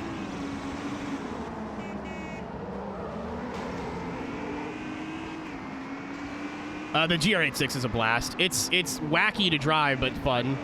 Actually, I may not stream tomorrow because I'm working the IMSA broadcast for iRacing. We're back to work tomorrow, thank God.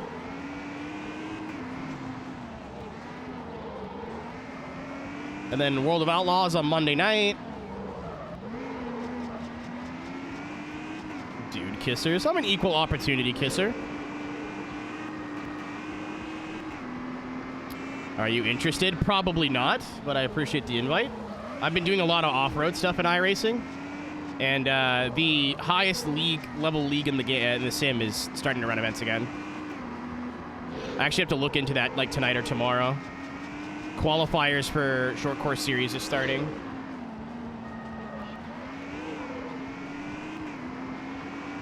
Daytona. Reaper, I'm not doing Daytona this year. And I've explained why, but in case you've missed it, I'll do it again. So normally, last year we didn't do it because I wasn't here.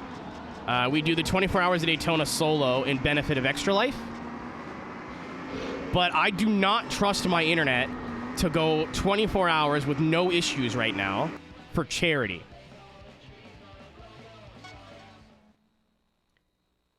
Just for like a stream that we're doing, it's fine. If I have a frame drop issue where we got to just sit here and go to just chatting for an hour, whatever. That sucks. Darn shoot. You know what I mean?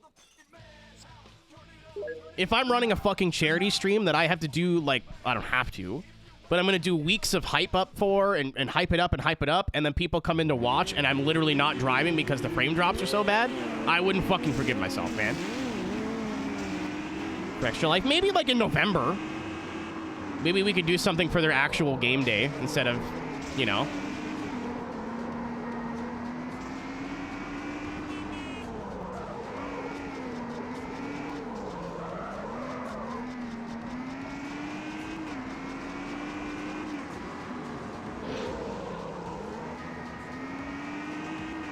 Bye, Ryan. Thanks for hanging out.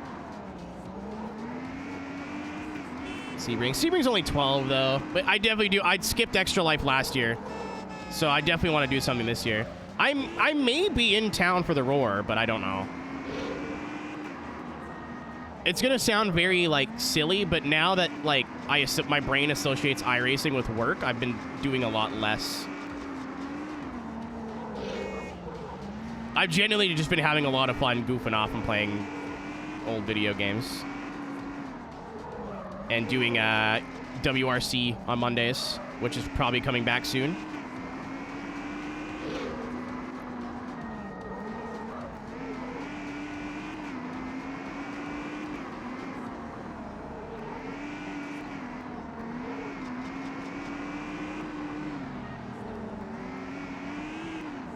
On off-road. I'm usually, I don't know about rallycross, but I'm usually in top split for the trucks.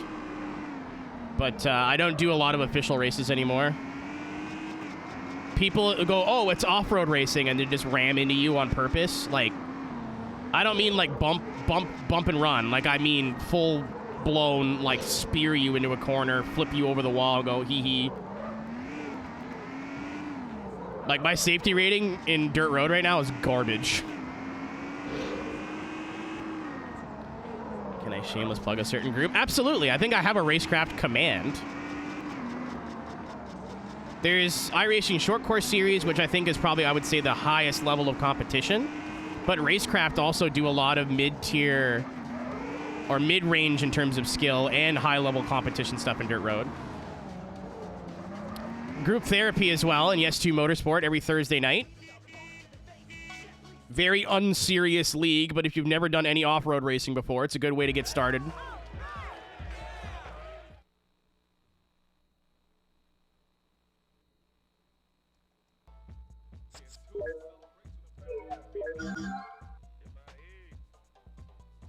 I wish I could earn like 50K fast. Can I plug something? Is it my bum? Yes, of course, Saturn. Officials. I don't want to talk about it for too long because I will just rant for an hour. But dirt road officials are in a really weird place. At least for the trucks. I don't do a lot of rallycross because I know those races are going to be rough and they usually don't go official. But I used to love driving the rookie truck, the Pro 2 Lite. But they took away Joker laps. And I mean, I get why they did it, because they don't do Joker laps in real life. But they took away Joker laps in the free series, and now everyone just rams everybody out of the way. And if you race clean, you just finish last. The widescreen patch? I'm playing on PS2.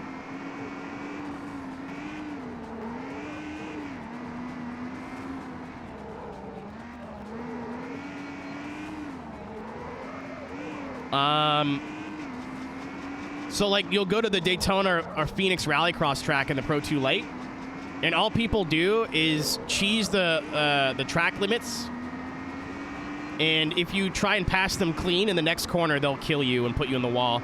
Because a lot of the people who do the rookie races in the trucks are, like, their main series is oval or road. They don't care about their dirt rating, so they don't take it seriously, and they treat it like a joke. Super fucking frustrating. And nobody protests anything because nobody cares about their rating there. Oh, I lost safety rating as a rookie. Whoop-de-doo. So nobody, like, it's the same people every fucking time. Even in the Pro 4 races now, people are really, really rough. The best racing for off-road by far and away is in leagues. But again, I watched a lot of the fixed series for iRacing Short Course. Everybody at the front was clean. Everybody in the middle and the back was beating the shit out of each other. So it's a little frustrating knowing the racing can be good. Everybody just has to be on the same page. There is a rumor that a side-by-side or a UTV is coming. And I think that's going to help rookies a lot.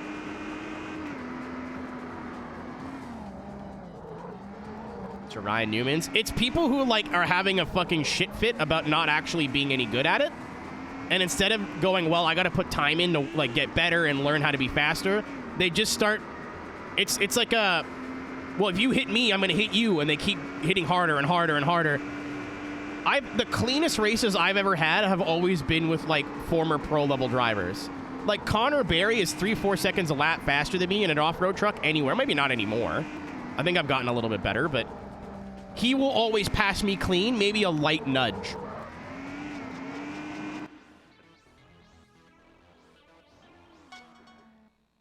There's people that, like, are slower than me. I'll pass them clean. Next corner, boom! Like, it's so fucking annoying, dude. Blake, I didn't play the PC version because I thought it was broken. Turns out the game is just hard. Yeah, but the side-by-sides or the UTVs will actually be smaller, so they can race side-by-side at all these small rallycross tracks. Right now, the Pro 2 lights are literally so big, you have to hit people to pass them. Or they have to make a mistake. It's very hard to pass clean. And I don't want to toot my own horn, but even if I get into, if I have a bad start, I can be behind a truck that's 2 seconds a lap slower than me and not have a clean way to pass them.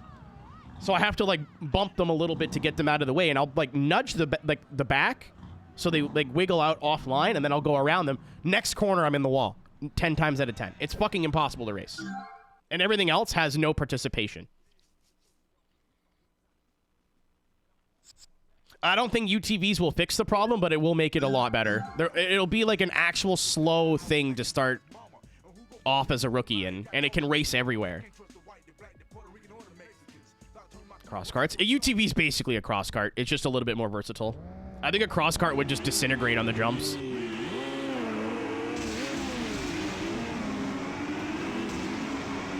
But I get it. Like, it's hard for iRacing to put all this time and money into a discipline that has no people racing it, and nobody wants to race it because there's no content.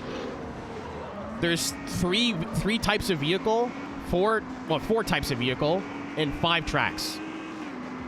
That's it.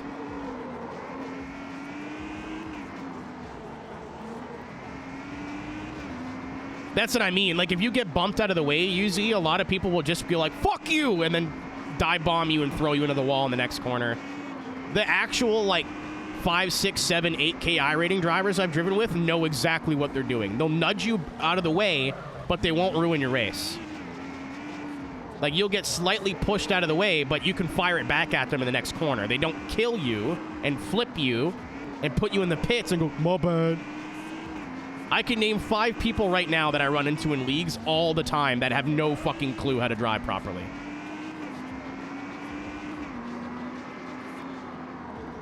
As soon as they get past next corner, you're getting T-boned every time.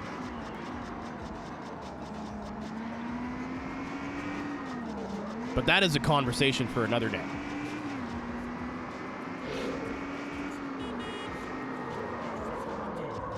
I wasn't even going to look into doing off-road stuff like leagues, but I know that group therapy didn't have the best competition, but there were still some really fast guys in the Pro 4s, and I was going as fast as them. Usually, especially at Crandon. Crandon's like my worst track. I'm like half a second to a second slower. I was figuring it out. Vintage guy, maybe once or twice.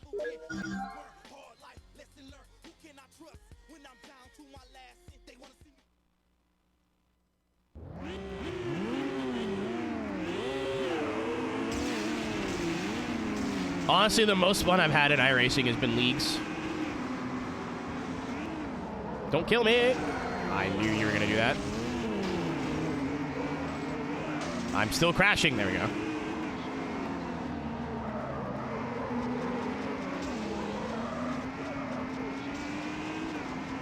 Everybody's a fucking whiner baby in officials, dude.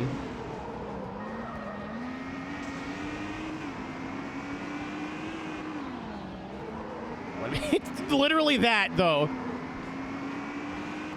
Like, they'll go for some sort of 0% move, kill you, and be like, my bad. And then obviously, like, people get tilted, so then they start racing like that, because they all get raced like shit. And then everybody's racing like shit.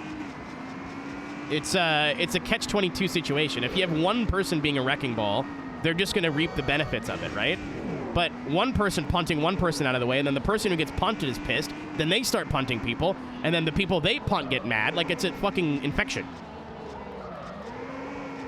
2 wrongs don't make a right, but 3 rights make a left.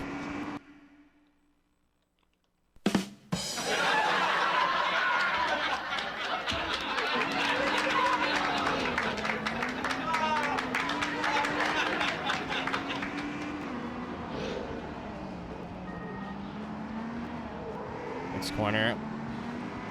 Yeah, and again, especially with the trucks, like, a lot of the time mid-corner, I can see what you're going to do in the mirror, and I know I'm going to get hit. It's like getting rammed in a braking zone, or like T-boned in the middle of a corner. Like, a door-to-door light contact, especially with the new damage model in the truck, is totally fine. You'll still get past, but now I have to make sure I have you cleared and gapped by the next corner, because I know it's going to come back to me. So if you want to throw elbows out in off-road racing, like, I usually use it as a latch ditch thing. Like, I've tried everything. I can't get you clean. Now I'm going to throw you the bumper. Like short track racing in oval. It's the same sort of, like, logic. Like, once you've opened Pandora's box, like, you better hope that you're faster and you can get clear or you're fucked. Revenge Fantasy. Literally go play Gran Turismo 7.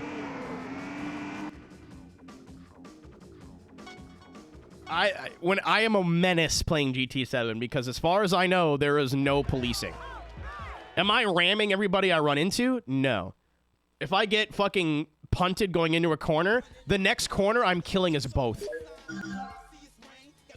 We are going to die together, and you will be screaming alongside me.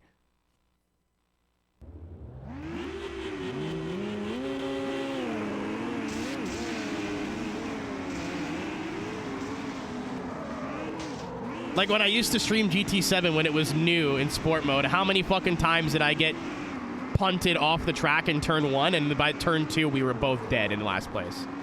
I don't care.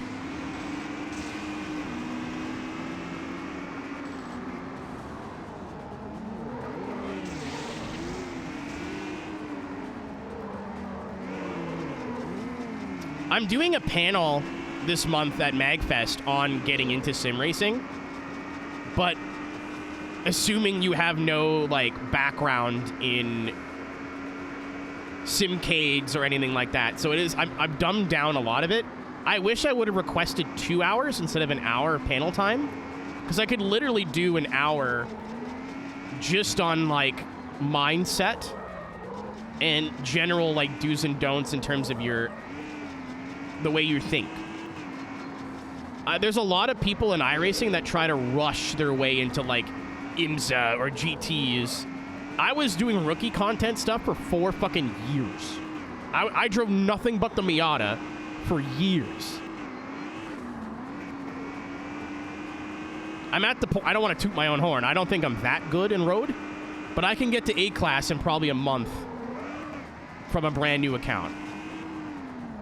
It's like developing that sixth sense of, like, they're gonna crash, this guy's gonna spin, I should avoid the wreck going this way, I should avoid the wreck going that way.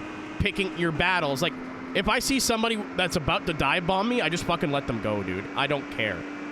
People care way too much about their I rating, and then their safety rating suffers because they get caught up in bullshit.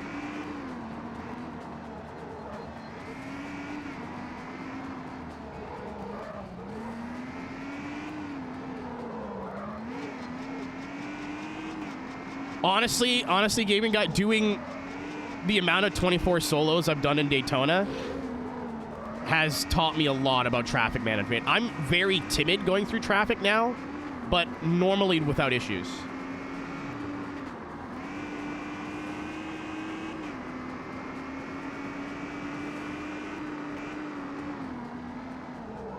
Yeah, well, I mean, people treat iRacing like a video game. That's not what it is.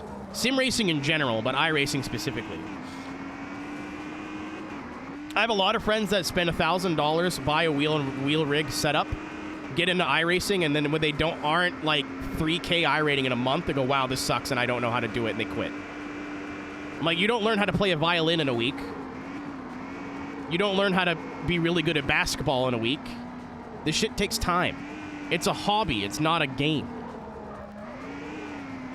And even then, imagine somebody who's never played an FPS before. How the fuck are they going to be good at Counter-Strike in a month? That's... No.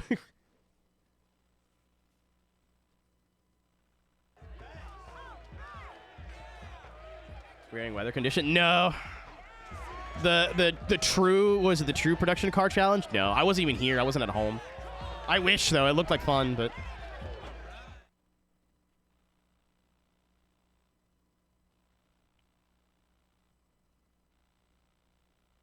And I was going to do Daytona, but again, I don't want the internet to become a factor. We've had good internet for a week, but it was bad for 3 months.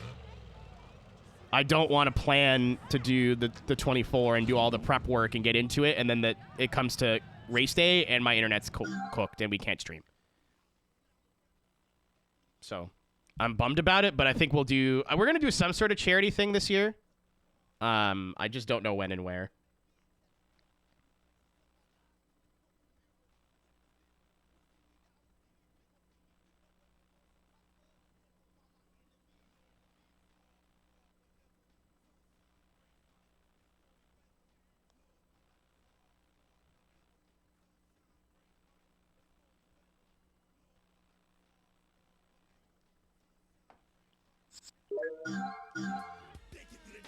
I've had the idea since last year to do some sort of like what Jimmy does, but for Pride Month in June. But every time I'm like, I'm gonna do this, and then it comes like the date gets closer and closer and closer. And I'm like, I don't feel like putting this together.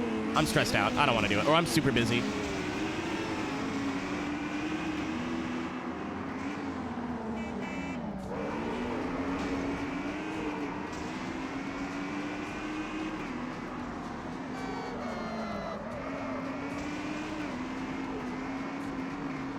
I was supposed to do a full season of F4 last season, and then again, the internet got in the way. I still don't trust it. That's why I haven't started again.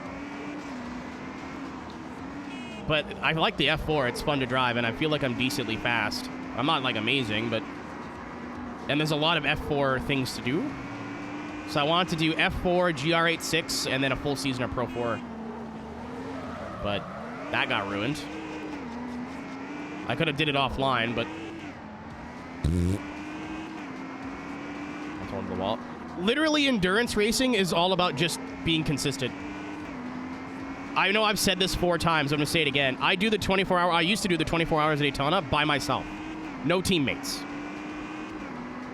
You get disqualified at the end, but I did it for charity, so it didn't really matter where I placed. So there's points where I'm like, I'm going to take a break, and I'll park the car for half an hour. I was in 4th place in my split, I think. 4th or 5th in the GTPs, just because I crashed the least. I took an hour break for lunch or for dinner. All my pit stops, I was in the pits for an extra 10 minutes because I was in the bathroom.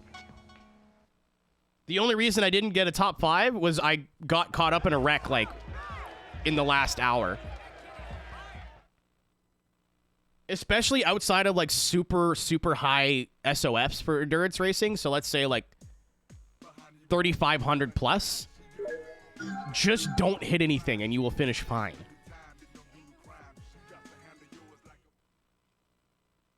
The amount of times I fucking fluked myself into a decent finish in endurance races just because I don't crash.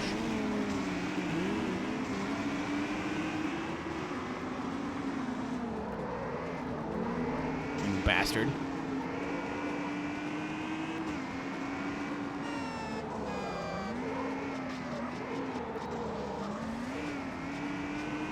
Yeah, people are like, oh, we got to figure out fuel strategy. No, literally just drive the fucking car. The best thing you can do is have a team where you're all relatively close on skill and don't hit anything. Because a lot of teams will have like a really fast driver and then a really slow driver. Let's say you got Daytona. I'm just going to come up with a number. Let's say everybody on your team can do 131s. You will do better than a team where a guy's doing 129s and another guy's doing 133s.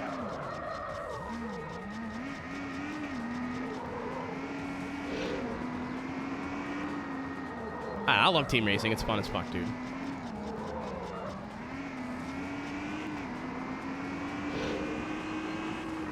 Again, every time we do like a team-based race with Team Rick, our big strength is a lot of us are very close on speed. Like Ian's fastest, I'm usually like second or third, depending on what Cisco ate for breakfast. And then Cisco and Ryan again are a toss-up, but we're all usually within a second of each other. Even though our I rating is all over the board. And then most of us, again, every like that's just my like 24-hour prep. I'm not worried about going fast. I just want to get to a point where I can do 2 fuel runs with no major mistakes. So no lockups, no off tracks, no nothing. Just can I do 2 full tanks of gas, so a full set of tires? I don't know what the strategy is now on tires, but can I do a whole set of tires without making a mistake? You know who underestimates Ryan? Ryan. Ryan, when he wants to be, is very good, but he is his own worst enemy. But he doesn't enjoy online racing anymore, so I get it. I absolutely understand.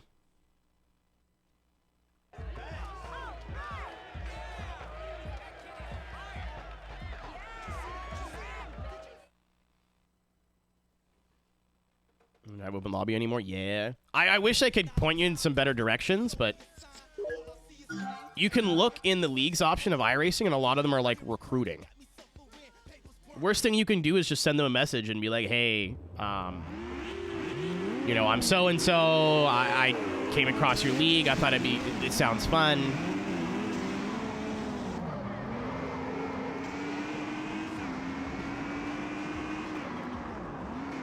Another thing too, Tank, because he's not here, so I can actually say this without him being like super like self-conscious about it. When Ryan makes a mistake, that's it. He's really good at not doing that, but when he makes a mistake, he has a hard time going like, all right, let's just gather it back up and keep going. Because he thinks people are fucking mad at him and I'm letting my friends down and da-da-da-da-da, and then it just gets worse. Yes. And 9 times out of 10 when we're racing together, it's in shit that doesn't matter. Like, I don't care if we don't win the 20 or the 23 hours of Zolder, dude. Who gives a shit? Well, I would like to do well, but if we crash a bunch, whoop-de-doo. Even official races, like, who cares? I just want to race with my friends. Yeah, Zolder's my specific, like, once he made one mistake, he got quiet. I knew it was trouble from then on. And then once he finished his stint, he like left the car and didn't come back.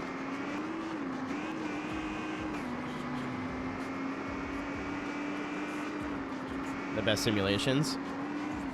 In my panel, obviously I'm biased because I work for iRacing as a contractor.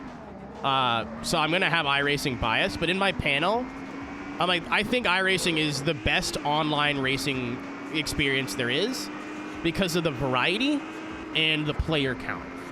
It could be 3 in the afternoon or 3 in the morning, and there will be somebody racing something. You can't necessarily say that about other sims. And if you can, they're very limited. Either it's ACC, where there's only GT racing, you know what I mean? iRacing is the only game that I know where you can go from off-road racing to NASCAR/oval racing to open wheel to GT racing, and there will be somebody racing something in all those disciplines at all times. However, if you think of it like a video game and I need to buy everything and own everything, it is hilariously expensive. It's still expensive whether it is or isn't. Like, But if you just enjoy the rookie content, and there's a lot of rookie content now, and just do that for like 6 months. Just race fucking Miatas. Just race GR86s when they're on free tracks. That's it. You don't have to buy anything, and then you can go, well, I like open wheel racing. That's what I'm going to do. Or I like GT racing. Pick a series and just do that. Like, oh, I'm just going to do the GT4 LMP3 multi-class. All right, buy those tracks. Buy the cars. That'll be like $70 for a season. That's expensive, but I treat it like I buy a new video game every 4 months. Does that make sense? It doesn't make the pill any really much easier to swallow, but... Assetto, of course, that is the game to play. Assetto and R Factor 2, I think, for vintage stuff. Like, again, in my panel, I'm shouting out R Factor 2. I don't play R Factor 2, and I don't quite understand how it works. But I know Southpaw Racer does a lot of, like, retro leagues that look a lot of fun. Like, a lot of fun. And again, I said this earlier, sim racing is a hobby. It's not a video game. You know what I mean? Like, Assetto doesn't have, like... Or sim racing games stop being games the more realistic they get. For better or worse. Some people like that, some people hate it. Like, you cannot jump into whatever sim that you want having no sim racing experience, even if you have real racing experience, and expect to be fucking incredible at it within, like, 2 months. It's possible, I've seen it, but it's like the expectation. People are like, I'm good at video games, I can figure this out. My main competitive gaming background before sim racing was drifting. I would like to say I was one of the best Forza Motorsport drifters in the game at its time. Was I top 10? No, but I was definitely up there. Especially when I switched to wheel on Forza 7. I was winning tournaments, I was placing much better. I'd like to think I was pretty good. Like, if we're talking in levels of I rating, probably like 5 or 6K. And then I got on Assetto. It took me 3 months. Same wheel, same everything. 3 months every day. Or almost every day, getting on and turning a couple of laps and getting better and better and better. And I'm still not that great at Assetto compared to the pros. AC, I'm talking about drifting specifically. Like competitive drifting.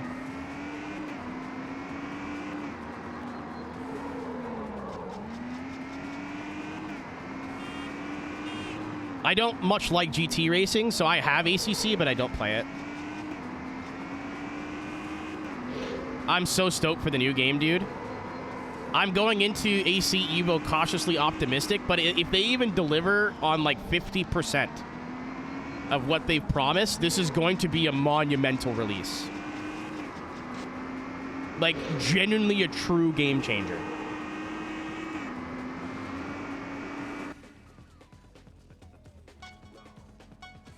There's a couple websites for that, Yuzi. Like Grid Finder. Jimmy Broadbent is a partner in one of them. I forget. Is it just SRO, Sim Racing Online?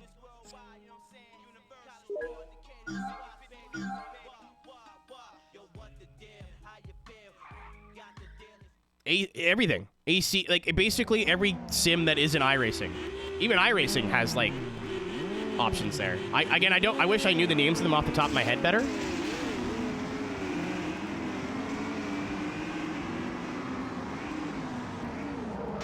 Oh, these are, like, pretty well, like, forum boards where a lot of leagues will host their, like, operations. So you can see, like, hey, this league races Thursday nights. Like, it's a way to find leagues and stuff on sims and stuff that's similar interests. Grid Finder's the one that I can think of, but Jimmy Broadbent is like either he owns it or is a partial owner in another one that I just can't think of the name of right now.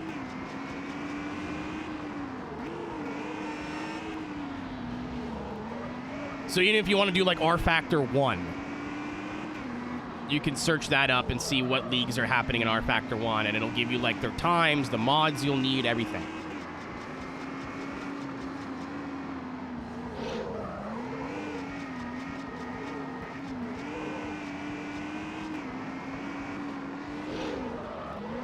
All right, we might be here a while tonight, by the way.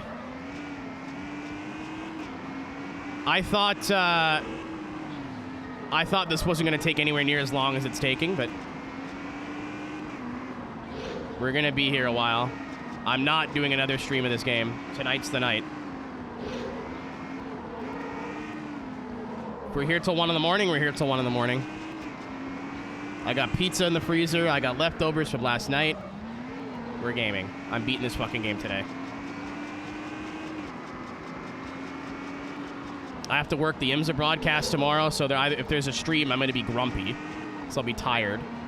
And then Monday, I'm not streaming at all.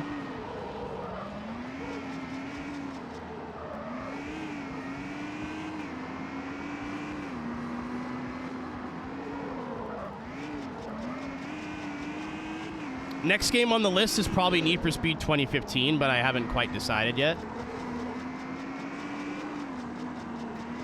I have it on PC now, so I don't have to... Oh, well, that was stupid. I don't have to plug in my Xbox, but...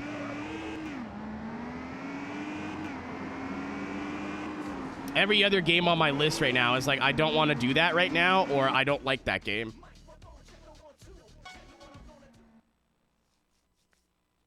Especially after this, I'd rather play like something I super enjoy, but...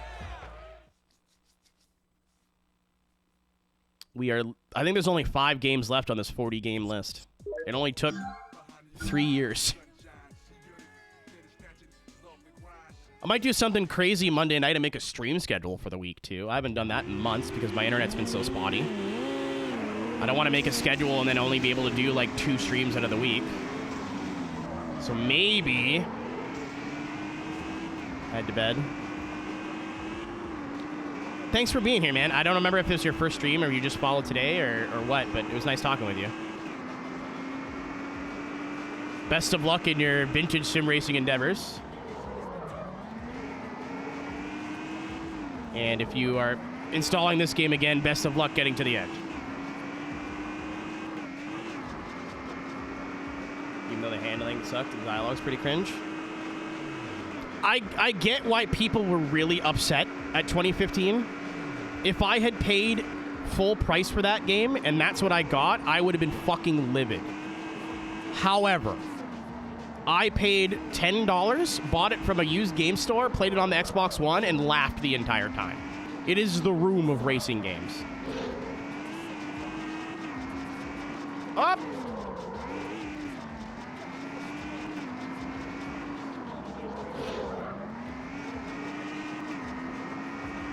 Like, the dialogue is really bad, but it's so, like, humans... It's like an AI wrote it. So hearing humans deliver those, like, lines, the Risky Devil stuff, specifically, is so fucking funny to me because it's awful. Hello, my name Tommy Wiseau. Welcome to Speed for Need. I'm put the car, smash car, Tommy go fast. Ha ha ha ha. Like, it's so fucking good. It's awful. It's shit, but it's so funny. The handling sucks, but you can kind of figure it out to a point. But the vibe is great. The customization's great. The sounds are fantastic. The premise of the game of like, hey, car culture's pretty cool. That's great, you know? It's unfortunately everything that is wrong with it are like glaring flaws.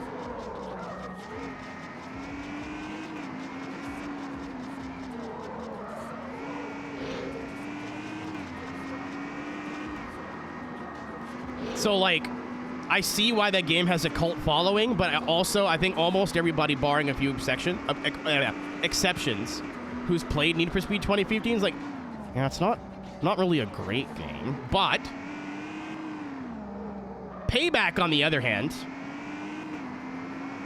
there are some people here who like Payback. I am not looking forward to Payback. Not because it's like a worse game, because I feel like it's not. In terms of its gameplay, minus off-road, it's a lot better mechanically. But they took the potential they had with 2015 and killed it with Payback.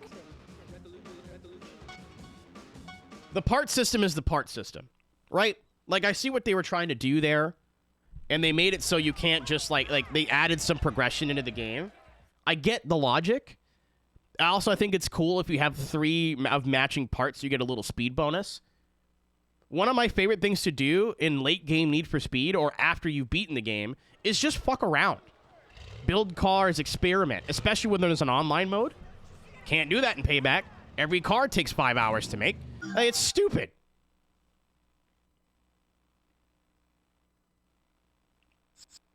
And again, you went from, like, the game was scripted really badly, but genuinely, seriously, I think the people who wrote 2015 do not speak English as their first language. I think whoever wrote the script, I'll have to look when we play the game and see the credits, who, like, the writers were. But the studio is based in Sweden. There's a non-0% chance that whoever wrote the game, like, wrote the script, didn't speak English as their first language, which is why it sounds so clunky and robotic and weird. Right? However, Payback was like it was written by a robot. Like, it was like, hey, we want to make Fast and the Furious, but make it exponentially more boring. And, like, every line was like, it was being marketed to a fucking 8-year-old Fortnite player. Like,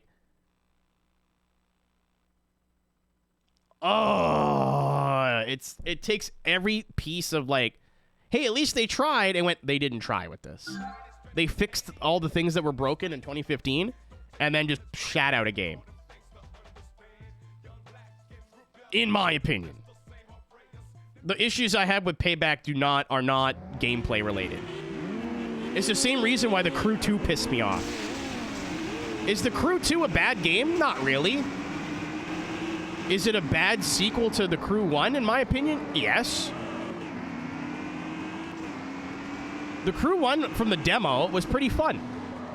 I wish they would have, like, fleshed out the world a lot more. Because a lot of the cities were, like, 4 blocks. Welcome home, Alice. A lot of the cities were, like, 4 blocks. Big gift for you. I washed my hair today. I took a shower.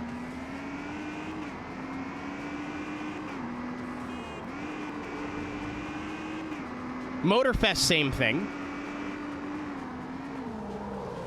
That stays on. Never mind. We're gaming.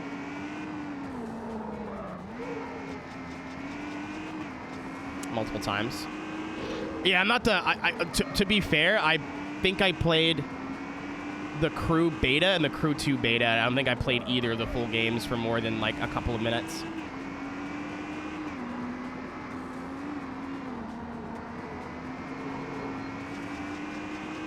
Or hours, I should say.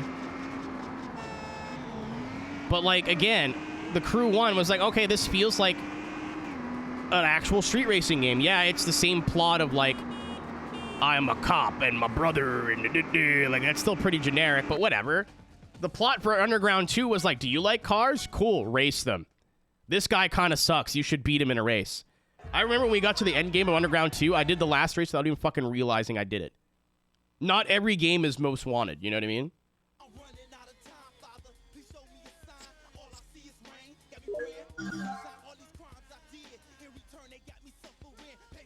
So I figured if the Crew 2 expanded on the story from Crew 1, fleshed out the map a little bit more, you know? Like, added in more landmarks and... Boobies. True. Oh, don't kill me. Added in more landmarks, maybe, like, made some of the city areas a little bit bigger, less dead space in between the cities. Nope, they went, how about boats? You guys like boats? What if we put boats here? What if you could magically turn into a boat? That's what the kids want, right? Motorfest. All right, well, the Crew 2 was onto something. They're like, Motorfest, like, what if we just made Forza Horizon, but it was Ubisoft? Well, it's not like that. I have friends in the gaming industry who would like to remain nameless, so I'm not pulling this out of my ass, that have told me in confidence Ubisoft is absolutely looking at what Forza is doing and just trying to do that. Because Forza Horizon is the game right now. Whether you like it or not, it's the game.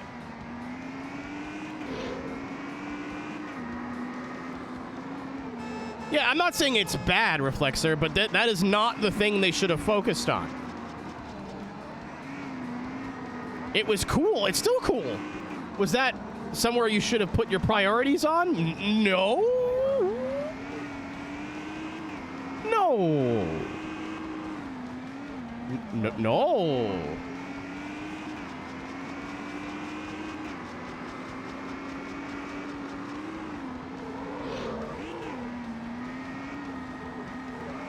And if I talk about modern racing games, I'm going to get real depressed real fast, so I'd rather not. Very funny. I skimmed it really quick. Black Panther did a, like, not IGN Racing Game of the Year awards. And I don't think any game he talked about was released this year. Or 2024, I should say.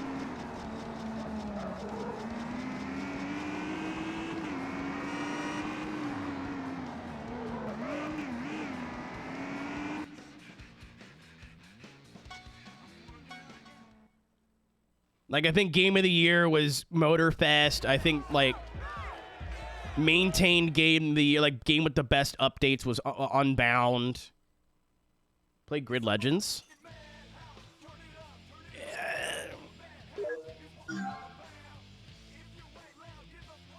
Forza Motorsport. I'd actually rather cut my legs off. Grid Legends is like a catch-22. Because they had a really good idea there with the story mode. And, like, Toka has a story mode like that. The first Grid has, like, a very rudimentary single player with a guide and whatever. So what they did with the story with Grid Legends is actually really cool. Where they fucked up is they separated career mode and story mode. So there is, like, a 30, 40, 50-hour career mode, but it's totally separate from the story mode for some reason. Spoilers. It's meant to be something you do after the story mode in canon. And the career mode is just an event list. Like, hey, go run these races. All right, you're done. Do these races. All right, imagine if they had mixed in the story mode with the career mode and given you just mixed up the cutscenes so you unlock them a lot slower. Like, the story mode skips over years of the player's career. What if you just didn't do that?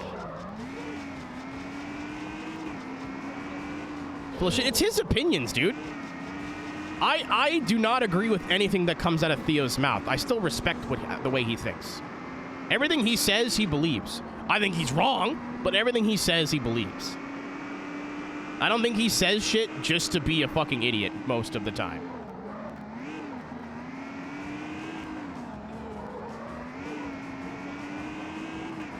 The first Grid is, like, one of my favorite. Is the best arcade racing game that's on tracks that I can think of. That isn't, like, open world or free world. The Grid is still either top 3 or the game to me. I go back and play Grid anytime.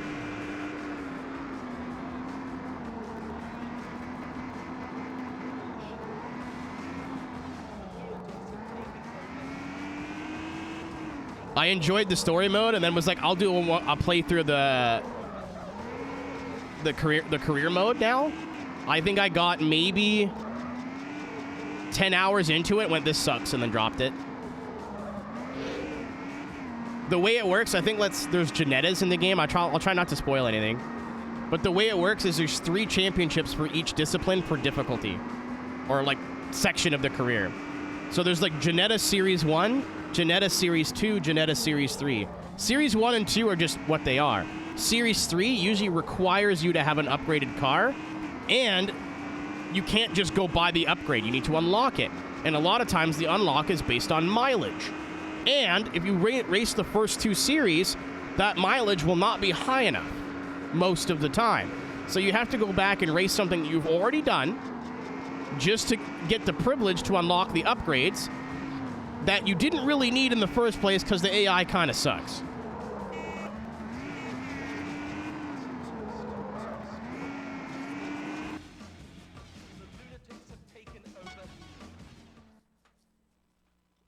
So the story mode and screwing around, great. If you want to actually beat the game all the way through, I do it in short bursts.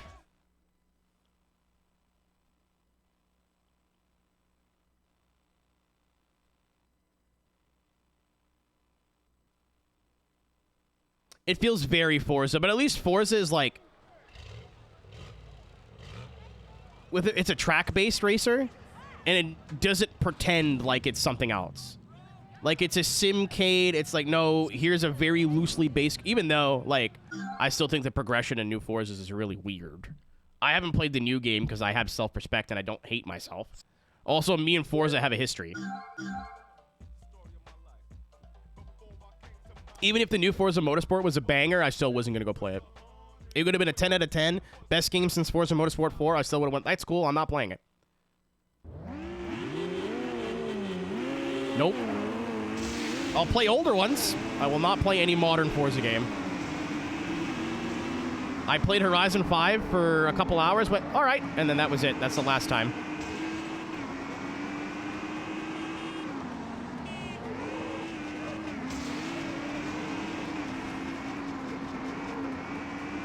The only Grid game that I think I've played that I was like actually upset with was Grid 2019.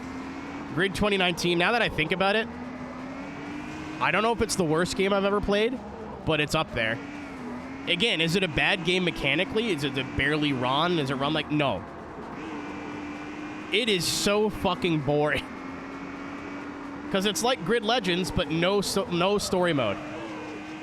So it's like, hey, just go do those races. Cool, do those races. Cool, do those races. And it's fun on a wheel, shockingly. However, if you want the AI to be at all difficult, I remember you have to qualify, because they're too hard to beat in 3 laps. Or 5 laps, or a short distance. So either all your races are going to be like 30 minutes long to pass all the AI clean, or you have to qualify.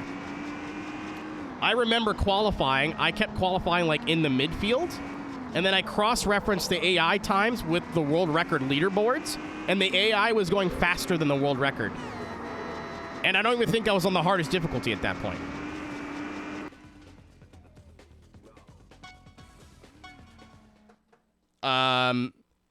So then either you, and then the AI are way slower in the actual race.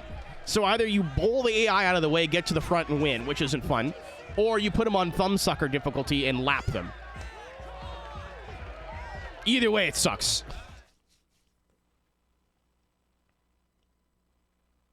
Nick, that's not funny. It's kind of funny. Oh no. Okay, I thought it was a minute 40 of ads. I'll do like 2 more of these and see what we can buy. I will finish my opinions on Grid here in a minute when Saliva's back, or Sativa's back.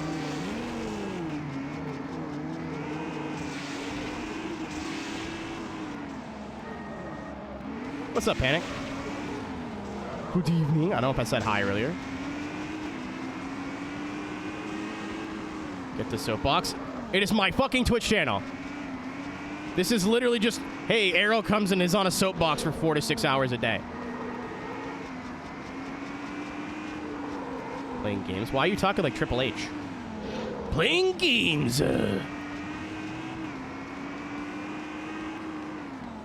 How am I? I've had functioning internet for a week. I'm great. Yes, Sativa, sorry. Before I was so rudely interrupted. Thanks for letting me know. Up.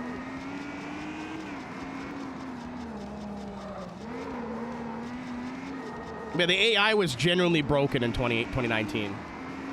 Either they were piss easy or so hard that they were like unrealistically fast. There was no like, hey, this is a challenge and I'm gonna have to restart races every once in a while to win everything, but it's still doable. And the cars were so fucking inconsistent to drive. Some of them were great. Some of them were fucking awful. I think the game where I rage quit was, or the one where I rage quit was the GT40, I think. Literally, I think I'd lightly tap another car and then I would spin. I was like, you know what? That's enough. I've had enough. Yeah, I mean, that's Cody's AI, unfortunately. Either they're pushovers or gods. There's no in between. And it depends on the track. It depends on the mode. Which is such a shame, because Cody's AI, when they're good, they're good. But they just don't like being good. Like, if you get the AI set up on an F1 single-player race, and you do the research and go through every track and find, like, what AI percentage is good for your skill level at every track, it's fun as fuck to do, like, a full 100% season in F1. But if you set it to one AI level, some tracks you'll be, like, 2 or 3 tenths faster, some you'll be 2 seconds a lap faster, and some they'll be 2 seconds a lap faster. It's fucking infuriating. They're fun to race, too, from what I remember, but it's just inconsistent. Dude, I don't want to talk about F1 in the rain. Maybe I was just awful, but because Ryan had a lot easier of a time, but I sucked dick and balls in F1 2022 in the rain. Or 21, I don't remember what game we did, but I gotta go play Grid Autosport, though. I slept on Grid Autosport. I tried it for the first time when I was still partnered with Traction, because I was doing drifting in grid games leading up to Grid Legends. The drifting is horrible, by the way. Not good at all. They basically gave you an open diff and the stickiest tires in the world. I remember there was a dev in here like, what's wrong with it? I'm like, go play the first game and come back and tell me. I got me a 3D printer for Christmas. Now I can print you attachments for your... Yeah, dude. Nice to see you again, Colt. I have to buy my first filter for it now. They're like $40. But no, like the gameplay, like the drifting in Autosport, that's all I really experienced. The drifting in Autosport is very close to an actual drift event. Like, there's lead runs, follow runs, there's sections, not a whole track. The aesthetics of it, like where they have all the stuff built up around the track, it looks cool as shit, dude. It looks aesthetically closer to an actual drift event than any other game, minus the D1 Grand Prix game for the PS2 that I've ever played.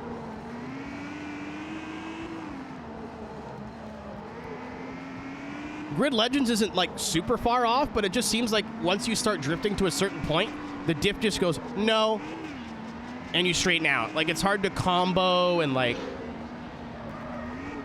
Oh, I played the D1 game. I think I'm one of the only people in the North American... with a North American copy who's 100%ed it. Or gotten close. There's a couple videos I still have to unlock, but I literally cannot find any information on it online anywhere. I unlocked everything I knew how to unlock, and there's like 5 or 6 videos I'm missing. There's no guide, there's nothing. I found a video with somebody showing off all the unlocked videos, and how did you do this? They're like, I'm playing on an emulator, I cheated. It's like, fuck! That was a great game. The handling was not great, but once you learned it, it was a blast. Like, D1 GP, the game, is definitely nostalgia goggles for me, but...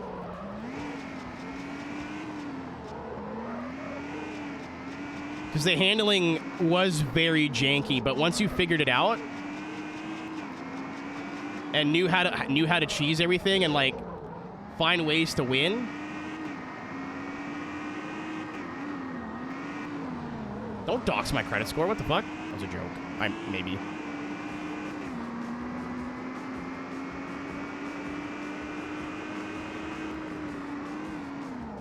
Like, I can go back and do a season of D1 GP anytime. One of the only games I think I can play anytime and have fun.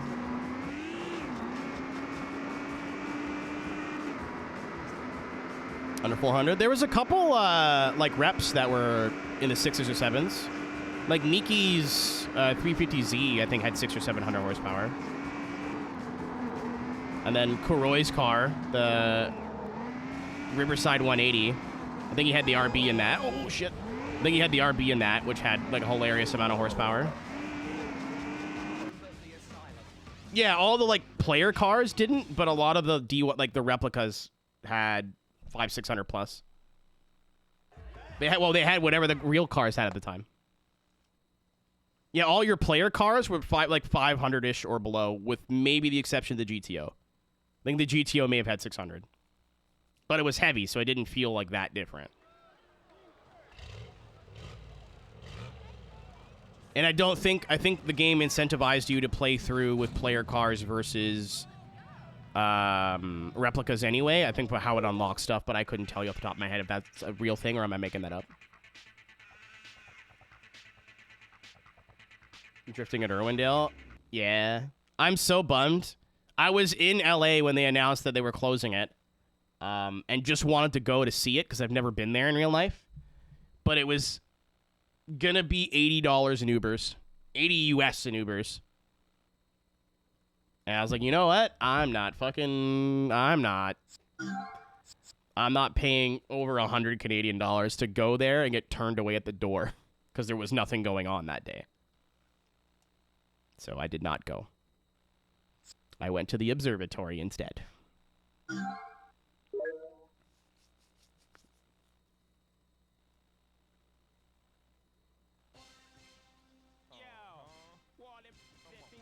All right, we're in Mazda's now. So we have 2 manufacturers left. Yeah, there was, I think, drag racing that night, but I wanted to look at the oval. And I have a really hard time, like, I should have called, I guess. But I didn't want to show up, $80 US in Ubers to get there and back to where I was staying, and go, can I just walk in and take some pictures?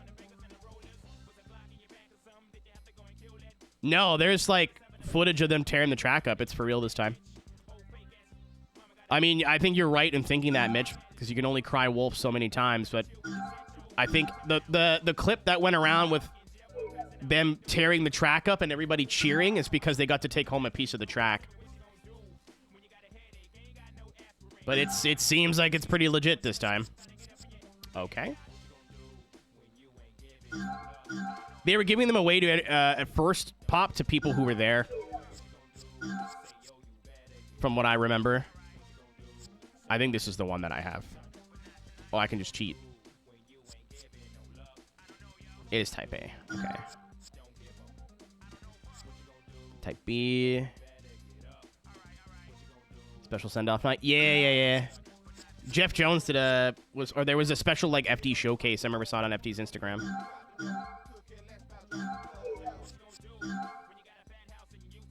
Even Killafor again? If you look on a map and see where it is, it makes sense. Also, like, I guess the drag strip may have been doing okay, but that was it. Like, the oval didn't really host much, and like I'm sad and it sucks, but out of all the tracks that I've heard that have died recently, that one actually kind of makes sense.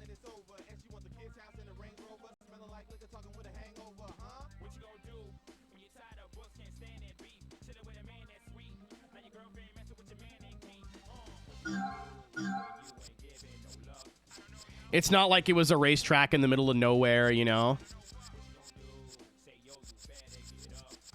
And that some Karens got it shut down. It was like, okay, like it's in the middle of the fucking city. It wasn't, the oval at least wasn't that popular anymore. Like it would have been better to keep the drag strip, but there's Pomona that's not much farther.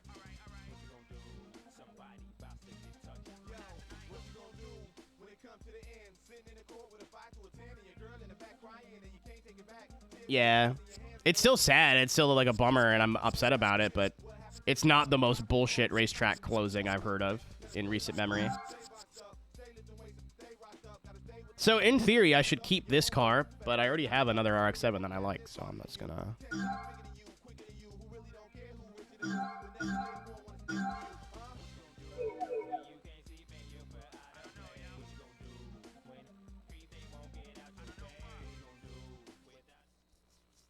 Yeah, I feel bad for the owners. I feel bad for the people who were going there on a regular basis. I feel bad because it's like it was a pretty big drift venue even for grassroots stuff because it's right in the heart of LA, so you wouldn't have to drive super far. There are other tracks, but a lot of them are like go-kart tracks and super tight. But everything good comes to an end eventually. It doesn't mean it's okay, but, you know.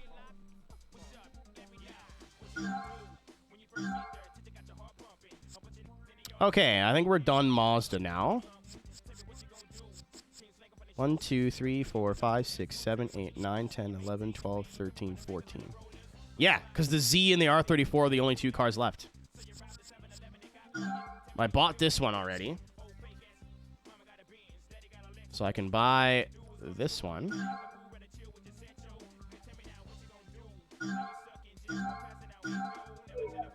Can I afford one more? Yeah. Performance. Does it come in black? Yeah. They don't need to be black. It's just I'm doing it for, like, organizational purposes. So I can tell anything that's black, it needs to be sold. Just so I don't accidentally skip over anything. I still got 41 grand. Can I buy all the fucking Z's? I got 2 left. No. Maybe.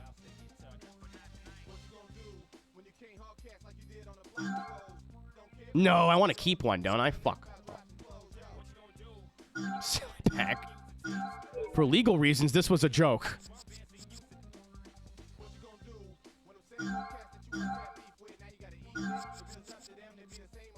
Ah, we're just short. Can I do some quick math here? Just to see how much more we have to grind? We're almost there. And then the last race apparently is hard, but not crazy. So we need 93 plus 94 plus 95. I'm seeing a pattern here. 97, and I have the other one already. So we need about 380,000 to buy all these cars outright. So I'll probably need, if I had to rough math. Well, actually, no, I don't even have to rough math. We'll get half the value of all those cars back. Divide by 2. So we get 190,000 back. So I need about 200 grand to do this.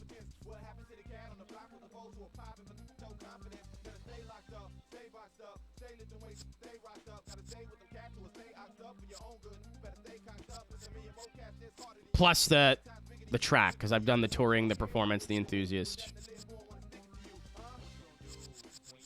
Okay. So I'll go do one more, get the last Z and keep it, and then I'll need about $200,000.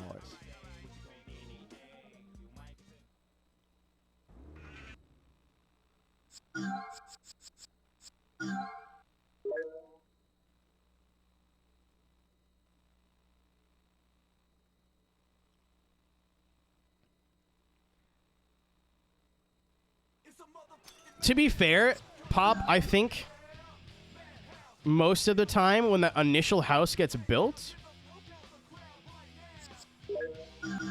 they understand. It's whoever moves in after. I was supposed to drift Apple Valley. I'm actually upset that I didn't end up doing that, but I still had a good time, so. Have I ever shared that full story?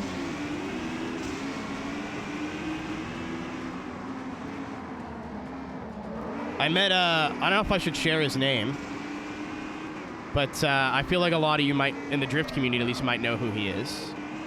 He's been on Drift Week before. He's not a nobody, but not necessarily what I would call like a big content creator, but he's worked on a lot of big projects. Met up with him in FD, New Jersey. We had mutual friends, so I was like, oh, you're so-and-so? He's like, oh, fuck, you know all these guys? I'm like, yeah, oh, you've been around the community for a long time. I'm like, yeah. He goes, have you ever drifted before? I'm like, no, I play video games for money, dude. I don't have fucking money for a drift car, and I live in Canada.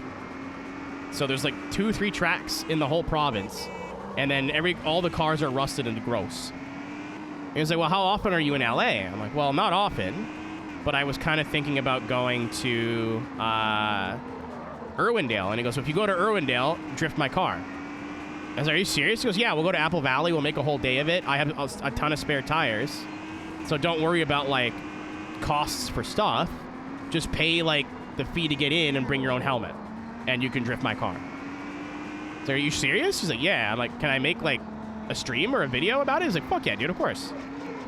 And then I was going to a music festival in LA that was a week after FD. And I was like, I cannot afford to stay in California that long. I have to pick one of these 2 things to do. And I picked the music festival.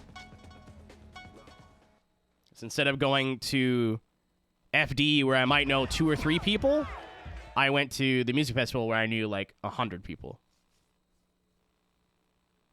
He might be selling the car now, unfortunately. No, I made the right call. I'm mad I didn't go to Irwindale to see it and say I've been there, but up until like Christmas or so, the offer was still open, but I'm pretty sure I saw him selling the car on Instagram.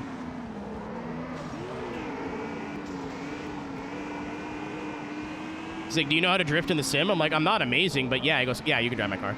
No worries. So do you know how to drive stick? I'm like, yeah, you're fit. You're good. Fine. No worries.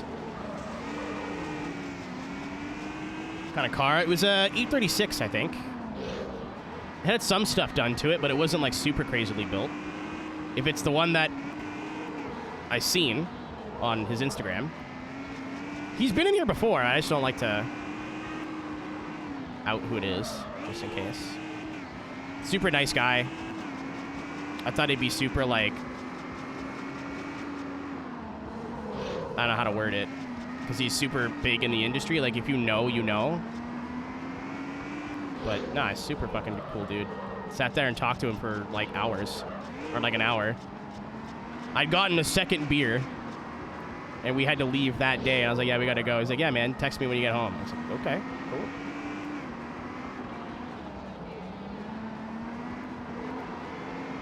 Chris Forsberg? No.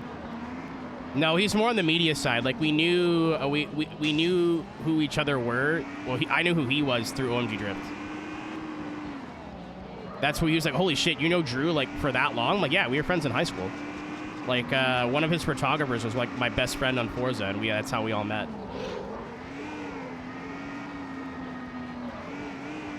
That's why I always drove with OMG Drift sponsors on all my, like, pixel race cars, and I miss Drew. I mean, he's still here. He's just not as internet active as he used to be. Yeah, he just posted like an Instagram story like today.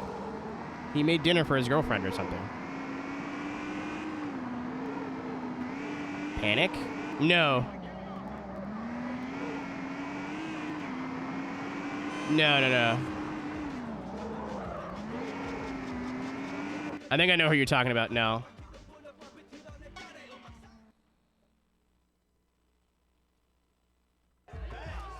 It was Mike Griffith. Or Freaky, as he went by online. He's got a wife and a kid now. But me and Mike used to be really good friends. And then he put a baby in somebody and started to take real life a lot more seriously. Bryant picked me up from the airport the first time I went to FD Atlanta. And that was the most awkward 45-minute car ride of my life. Because he's like, we had never met in person, and out of all the people that I knew from that group, I knew him the least. And we had to sit in a fucking car together for almost an hour, just like, so, do you like water? Pretty good. Nice skyline. I think I did all right. I mean, the game did most of it. I usually hate flames on a car, but it feels like it's like period correct.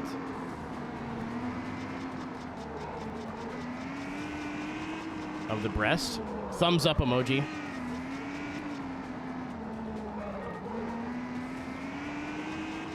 Devin, it seems like everybody we don't really keep contact with anymore is doing really well. Like, I hear from Tabrice every once in a while. I hear from Mike every once in a while.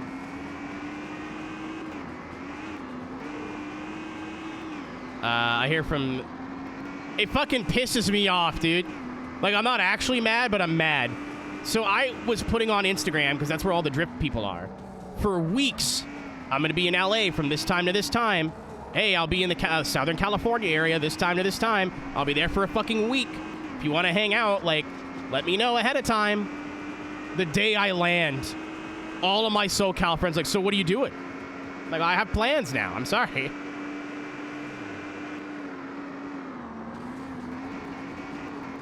Like, Olfelder, fucking Ty, Ross. They're like, what are you doing? What's going on? You want to hang out? You want to go out? I'm like, dude. Fucking Christ.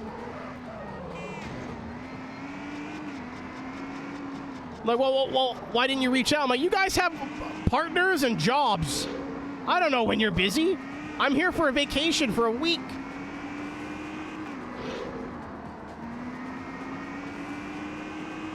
I've already made all the plans for every day that I'm here. And like, well, what day do you have open? I'm like, this night. And they're like, oh, well, I'm busy. I'm like, oh, I don't fucking know, man. Next time. Yeah, I didn't tell anybody specifically, so maybe that was my fault, but I had posted on my Instagram story at least once a week for like a month. And the minute I post like Los Angeles, California, I had 3 people DM me like, hey, you assholes.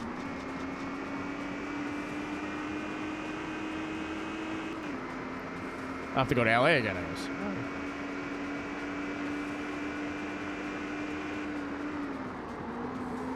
Need more good... Oh, that's Walt. Need more good tacos. I think the next one will be San Diego again. Go. I fucking love San Diego. It's like LA, but it's not trying to kill you all the time. Well, Pop, I was there with a group of people doing a specific thing. So I went, okay, none of my friends hit me back up because we're here during the week. And all the busy shit like the raves and stuff are on the weekend. So I'm like, okay, I probably won't hear from them for the week then. So we had made plans every weeknight. So when I got there, it was already too late. Like I'd already planned ahead. We're going for Korean barbecue this night. We're doing karting this day. We're doing this. We're doing this. Like, it wasn't that I didn't want to see them. It's I had 2 opportunities, and it like was at very inconvenient times and places for all of us. Like, the one day I had time was the Open Decks Day on the Sunday. And I didn't know if I was DJing or not until the night before. Didn't end up DJing, but I was on the list. And they just, like, randomized and picked people at random. Yeah, I get it. I'm not, like, actually mad at them. I'm just like, bro. Maybe that's just me being stupid, but all my friends have, like, wives, husbands, jobs, like career jobs, you know what I mean? They can't just drop everything. So whenever I'm traveling, I don't like seek out anybody specifically. Like when I go home, like to my hometown, I'll be like, hey, I'm going to be in town this day to this day. Like family's different, but I'll be like, hey, I'll be in this town this day to this day. I'll be this day to this day. If you want to go get a beer or something, let me know. I like literally will be sitting at my mom's house with nothing to do.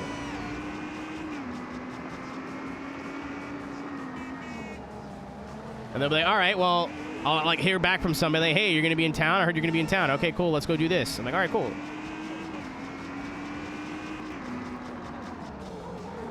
Or they'll be like, hey, I can't do anything this week. I've got the kids or whatever. I'm like, all right, that's all right. No worries.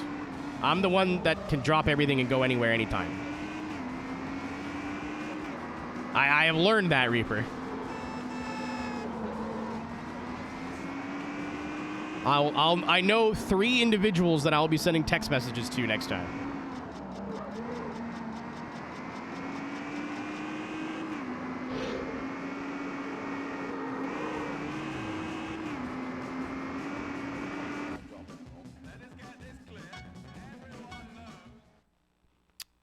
I hope we get to go to San Diego again. That was so fun.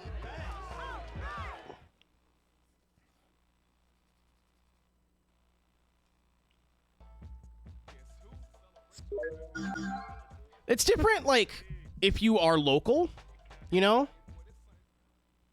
Like, when we still had the bar that we used to go to here.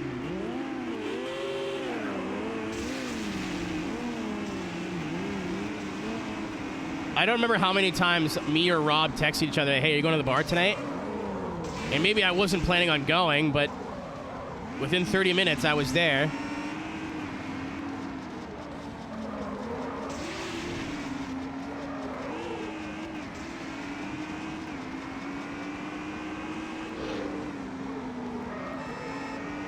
I hate that, Reaper.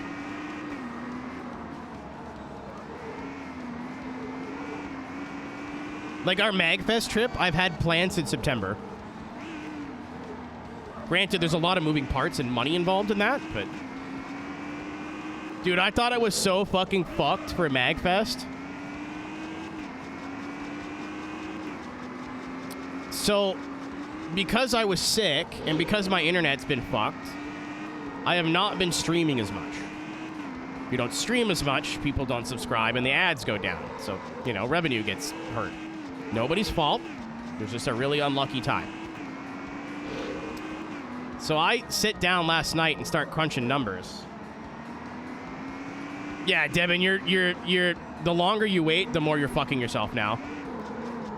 Like, it was already going to be a struggle. Like, I would look into that at least tonight to see if you could find somewhere. Not necessarily book it, but, like, the longer you wait now, the worse it's going to get. Like, by days. RK, I think if they would have, if they knew what was wrong, they would have fixed it, because then I would have stopped calling them all the time. Anyway, I submitted my invoice for iRacing really early in December because the last broadcast was on like the 12th. So I had already gotten that paycheck way ahead of time. Usually I get it more towards the beginning of the month. So I'm looking at my savings account and my credit card. I'm like, man, I still have to put rent away for February. I'm fucked. Like, I can pay it, but then my savings will be like empty. What the fuck, dude? Like, I'm like, oh God, like this is horrible.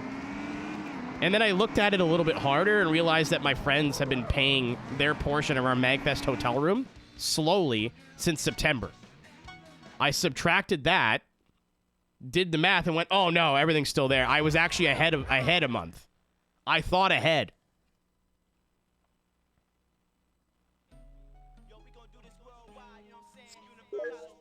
Shout out to me having fucking foresight. How much is rent? $560 Canadian before utilities. I don't pay a whole lot to live here, which is why I still live here. If it was expensive to live here, I would have moved a long time ago.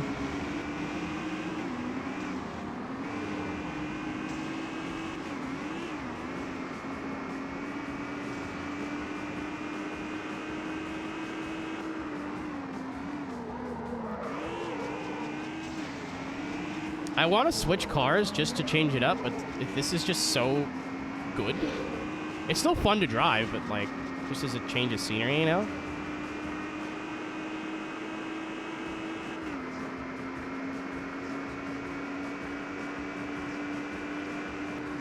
But I signed my lease before, like, COVID. So this same house is probably worth, like, 30 or 40% more than what we're actually paying. I'm sure they would love to get rid of us, actually.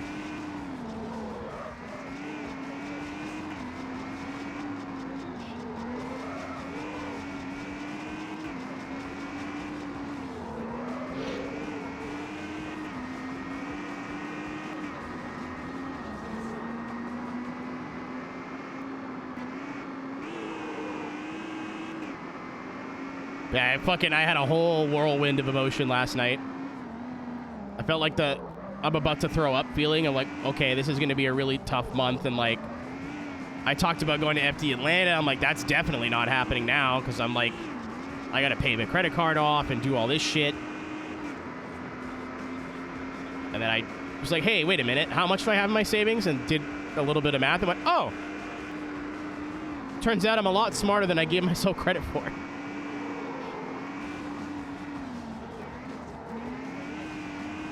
And I have just enough shows this month that I could work if I'm booked on all of them,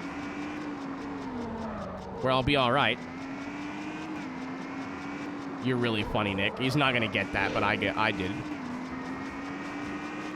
TLDR, crisis averted, and I'm hoping now that it's been a week of we only had one minor frame drop issue in the last week for like 20 minutes.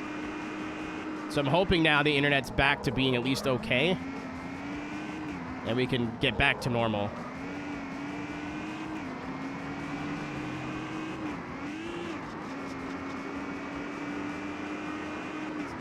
I've said it a couple times, but I'm going to say it again. Thanks everybody who stayed, subscribed, and supported even through like 3 months of bullshit. It was already going to be pretty tough with how much I was gone, but like that just fucking made it worse. So those who kept their subscription up to a channel who streamed like 2 times a month, I really appreciate you. It's not something I would have done personally, so thanks for going above and beyond, and it meant a whole lot. I expected the numbers to get so much worse than they actually did, and...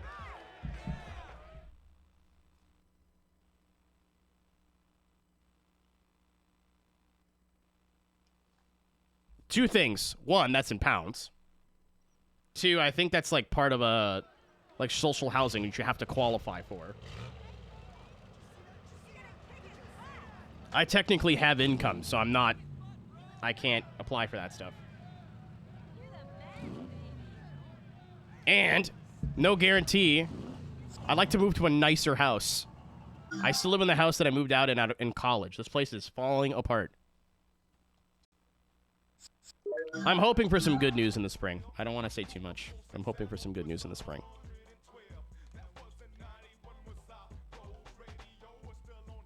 I have lost a bit of optimism on that, but because I haven't heard anything about it, but I'm hoping for some good news in the spring. I'm hoping by this time next year I'm in a new house. The idea is... I want to move out on my own, but it's too expensive for what I'm currently doing. So either I start doing like food delivery on the side or something, but then I'd be basically working all the time, or keep my roommates, which I love my roommates. Rob's cool. Other roommate's cool. And find another house.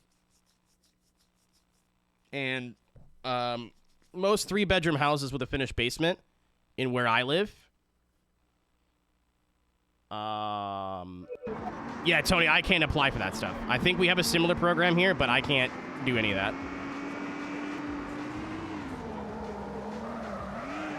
If I was on like no employment and on welfare or something, then there's something they can do, but I'm freelance employment.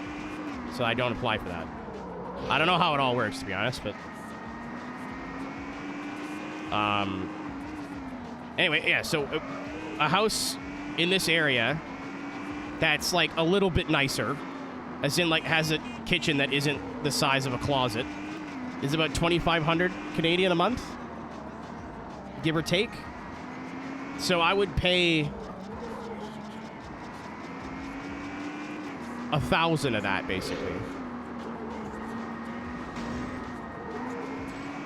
That's still cheaper than getting a 1-bedroom apartment or my own spot.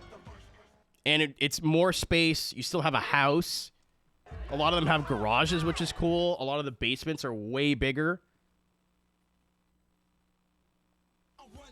And it wouldn't cost my roommates much more money. I have a plan. It just depends on how things go here in the next couple months. I want out of this fucking house, though, for a multitude of reasons. The internet's the big one, but also, like, it's very old, and there's a lot of cracks, and the bugs get in really easy. So especially in the winter, there's just spiders everywhere. In the summer, I've had wasps down here. If I was alone, Tony, I wouldn't mind it either. If it was just me, I could rock like a studio apartment. It'd be tight, but it's doable. But it's gonna be cheaper to live in a house and pay extra rent. I've done quick girl math on this. All the floors are kind of falling apart, so like you can clean this house for hours and you won't even notice. It'll still look gross. It needs to be repainted. There's mold in a little bit of mold in the grout in the shower upstairs that won't come out. Like, this house was in rough shape when they rented it to us because they're like, oh, 4 college kids? Okay. And they were right. We put a hole in the wall. But I've been here since 2016. I'm ready to leave. Just a different fucking change of scenery, you know what I mean? I would like to stay in the same neighborhood, but I'm ready to go. A lot of bad memories in this house, too. Roommates I don't talk to anymore. Ex-partners that I don't talk to anymore. It'd be nice to just move somewhere that has no visual reference to anybody, and I won't think about them ever again.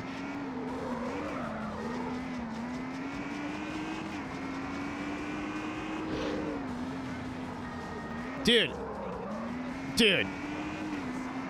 How mortgage works? I only recently learned this. Pissed me off.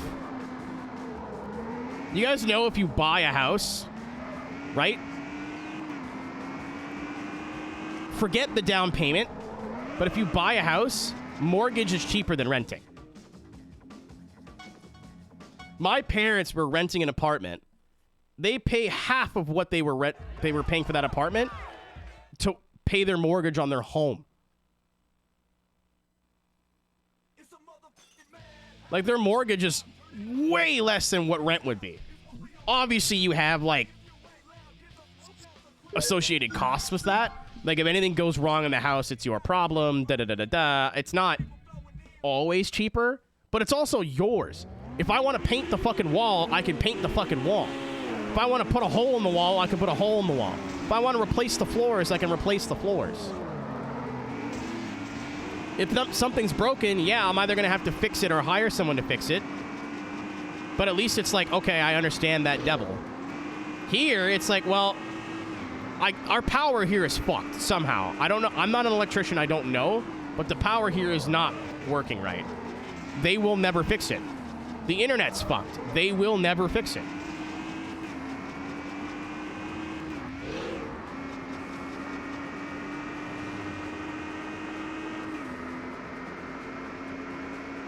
Well, here I signed a year-long lease, and we've been month to month since then.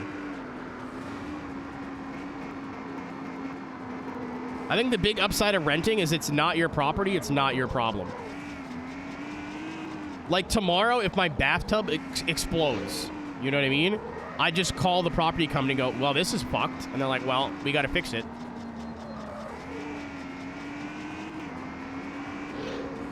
But the difference in price between a mortgage payment and a rental payment was crazy to me.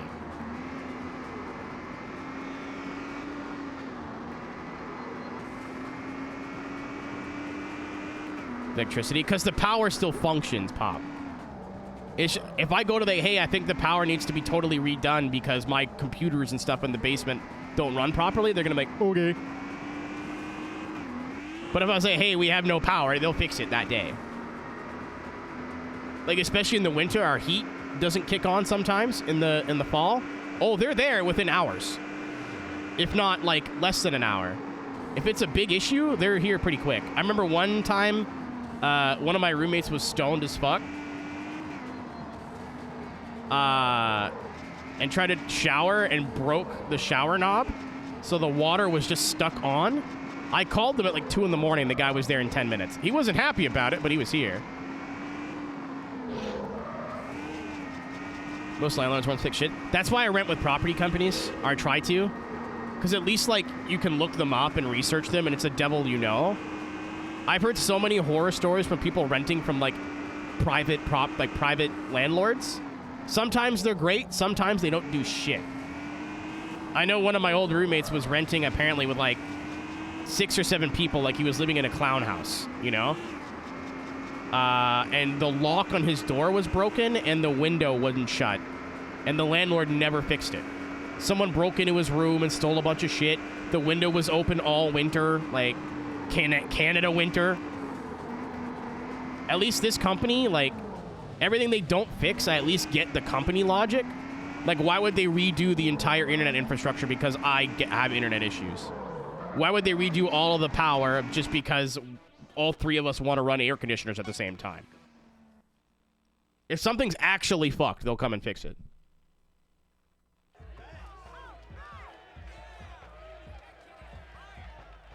Yeah, it was like when they turn the heat off manually on their end, so old people don't fucking crank the heat in August. You know what I mean? But when it comes to the fall, sometimes they got to be reminded. And I've definitely had to be like, hey, our heat's not fucking working. And they'll come and check it, like, that day. Within an hour or 2, usually.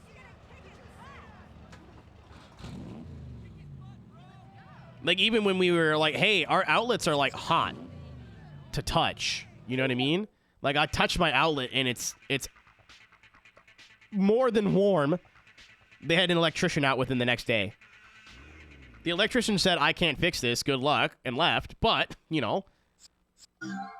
Well, he didn't say he couldn't fix it. He's like, I'm going to have to rewire the whole house, and I don't think that your company is going to want me to do that, so just don't turn both air conditioners on at the same time. I was like, okay, that's actually pretty easy. My roommate's home during the day, and I'm down here, and then at 4 or 5 o'clock in the morning, her air conditioner's usually on, like, idle. So I'll turn mine on, and it'll cool the room down. By the time she leaves for work, hers is off. So it all worked. I gotta pee.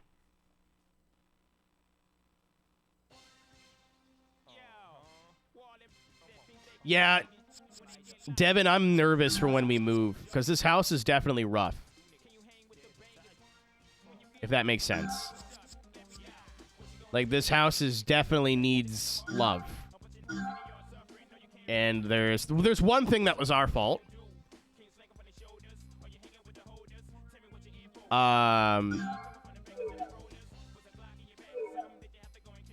Landlord laws. Tony, there's this. You can only do so much. Suing somebody is usually not worth the trouble and the money that it costs to do it, to take them to court and do everything. So there is absolutely laws, but a lot of them can just get away with it. What are you going to do? You need a place to live.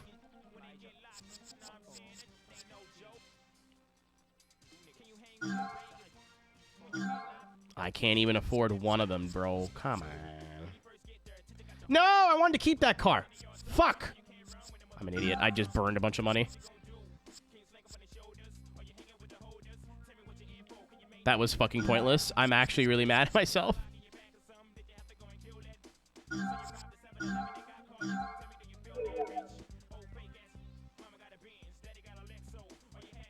What's up, Arthur?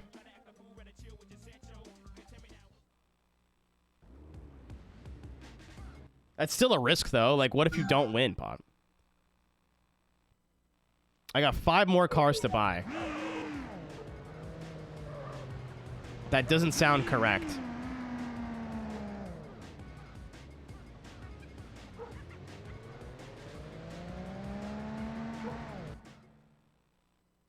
One of them's locked.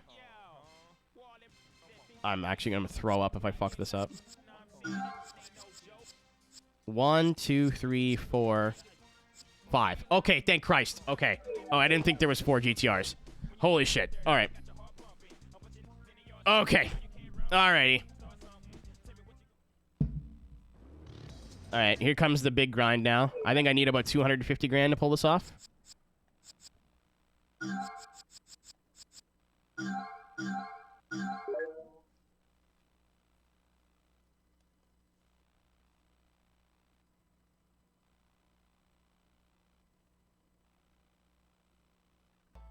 I'm going to start the race so there's no music playing in the background. Take a pee, and I'll be right back.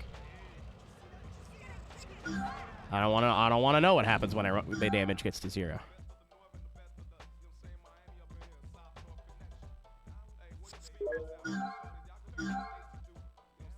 I didn't think this would take 4 hours, but I mean, we've come this far in this game, right?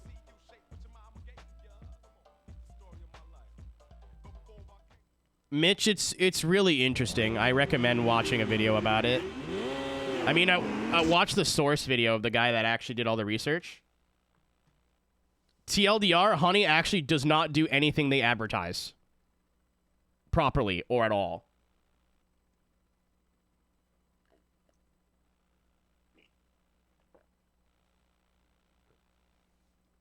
I'm gonna go take Colby Wreck. Like, the coupon codes may not actually be the best coupon codes, because if they partner with the business, they can control what codes show up. PayPal makes a commission on every sale, even if they have no coupon codes. It's super, like, it's. I don't think it's that long of a video. I think it's absolutely worth watching.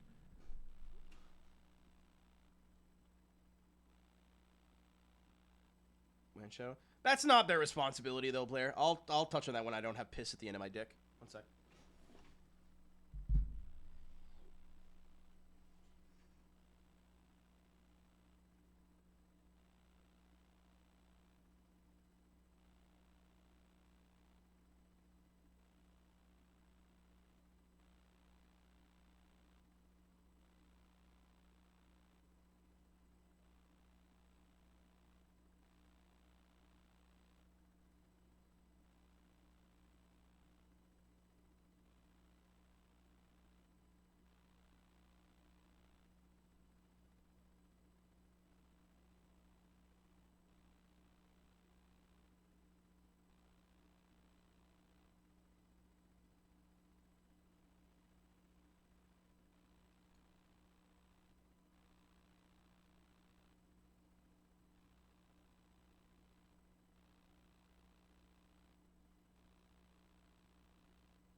E came out of my wiener.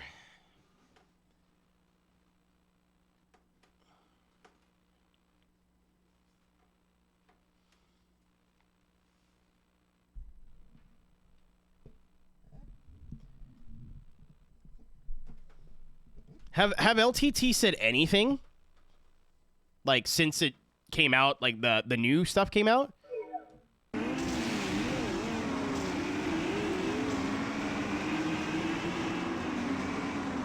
What's up, Nate? I don't know, man. Crash out about it. Can you translate that into non-California? I don't know what you mean by crash out. You're attacking him unjustly? Ah, okay. So, yeah, I think I don't know, I'm in the middle on that. I'm like, yes and no.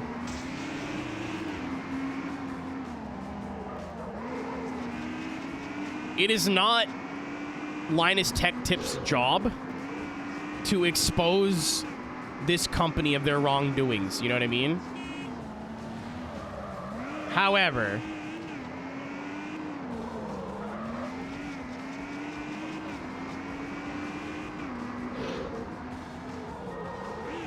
yeah, all he really had to do is go, yeah, we should have made a bigger deal about that. We didn't want to, like, ruffle the feathers of a multi-million-dollar / multi-billion-dollar company. You know, I don't think that was up for us to do. We apologize we didn't warn other creators in the space, especially others that were, like, that we knew and work with that were working with Honey. All they had to say. So if he was like, fucking leave me alone, I haven't seen the clip myself. That's a bit farther the other way. I actually don't disagree with how they handled it. It wasn't correct in hindsight, but hindsight's 20/20, right?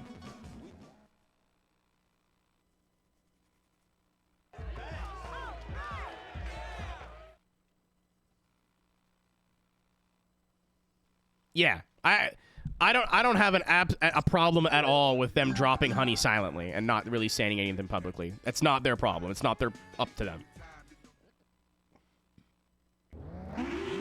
Especially when it's fucking PayPal running it. Like, I wouldn't want to piss PayPal off, you know?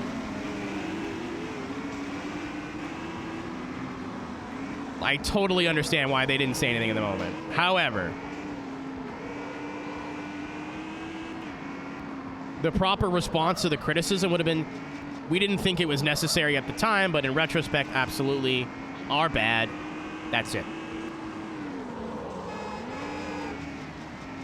So I found the PayPal again?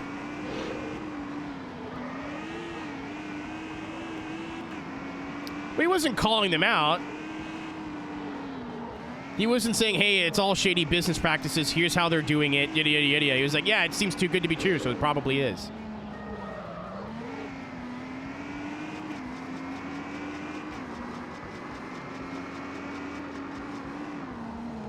You know, imagine fucking getting sued by PayPal as like a medium to, like, not a huge business. That sounds fucking terrifying, man.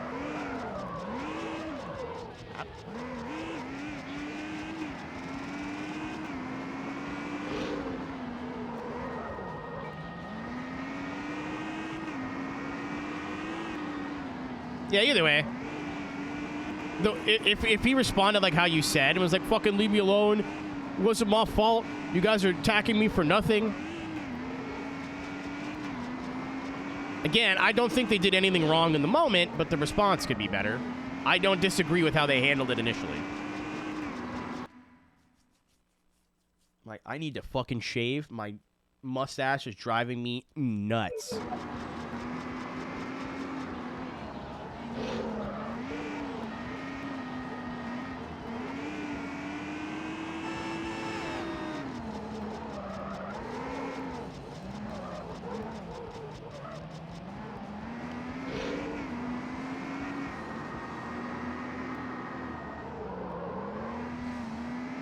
Mitch, I'm sure this may age poorly, but Markiplier, though I was never a huge fan of his content, just seems like a genuine guy that got popular. Never, like, went super crazy with any of his business ventures for the most part. Never overexpanded. He's just like a dude that got popular.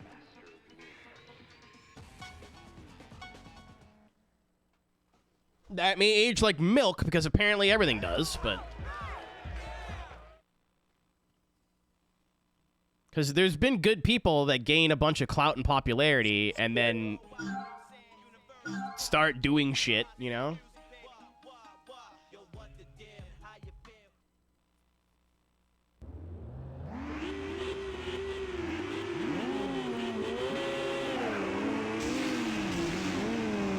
They start doing business stuff or, like, getting involved with shady people and... Like, didn't it come out... I didn't follow the whole story, but isn't the whole nostalgia critic thing, like, not really anybody on camera's fault? Other than just, hey, we never ran a business before and we fucked it all up and it was kind of dumb?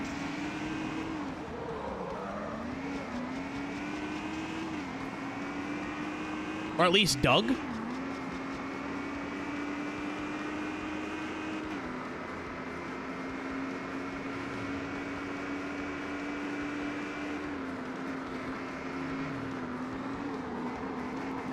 Yeah, a lot of people blame Doug directly, RK, but I think it came out it was like a lot of people they hired and put in positions and his brother.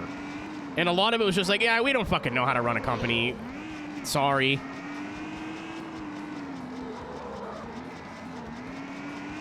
Yeah, I think that's the TLDR, Pop, is that a lot of the people who worked there got treated like shit. Like, I think Rooster Teeth to a point was similar, too. Obviously, there was some, like... more to it than that, and a lot of it was like outwardly facing people, but the stories seemed very similar. I'm just like, hey, we got really big and expanded really huge, and we had no fucking idea how to run this as a business. So a lot of the friends and stuff, and from Nostalgia Critic at least, that got treated like shit or whatever, it ended up being like some CEO guy and Doug's brother. And I think part of their apology was legit, where they were just like, we didn't mean to do any of this shit, but we did. We apologize, and we had no fucking clue what we're doing. It's not good. It doesn't, you know, make up for anything, but I respect the honesty there. Because it takes a lot of, like, humility to go, yeah, we're stupid.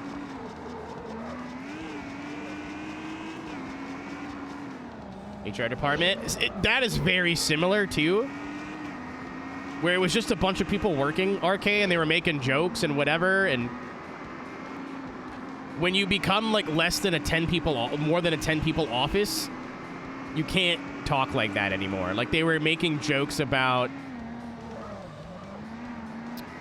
I think the big one that I remember is they were calling Kaden, I don't remember what her name is now, she might still go by Kaden, I don't know, a nickname that was just short for the F slur. And apparently it was reported in HR, was just like... Nobody really, like... I don't think they had a moment where they all sat down and were like, hey, this isn't just a group of friends anymore. We're a legitimate business. We should start acting like it. And then when they did do that, it was so corporate that it killed the brand.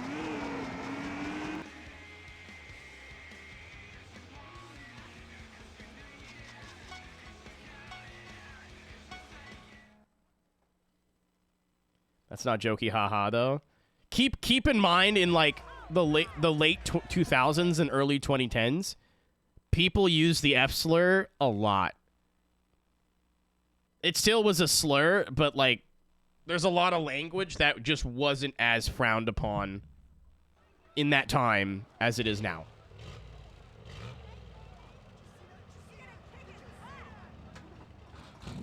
Like, you would hear the word that starts with R on TV a lot. Like, the word ass would get censored, and that word would make it through filters.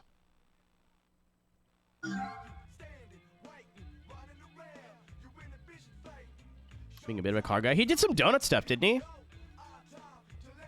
He did something, like some sort of card show thing for a bit.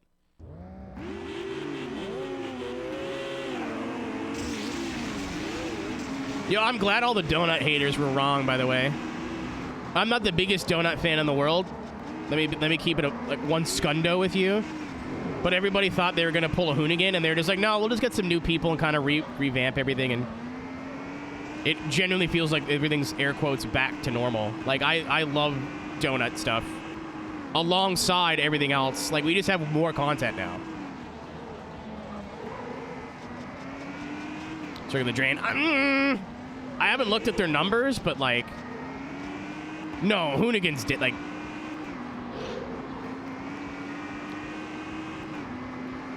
How do I put this? People are like calling out. I'll wait. I am patient.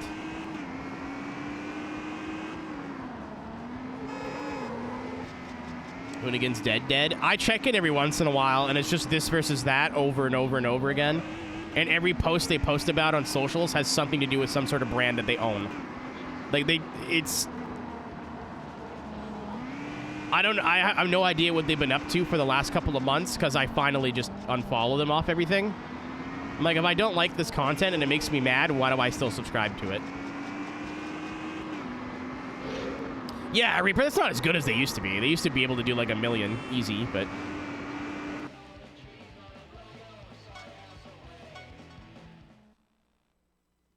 It's just Gary. And I don't know if you've ever been told this, Devin, and I can't repeat it out loud because I don't want to get sued. I've heard some things about Gary from some very reputable sources. You know how he was there for a bit and then went away for a bit and came back? Apparently that was for a very good reason.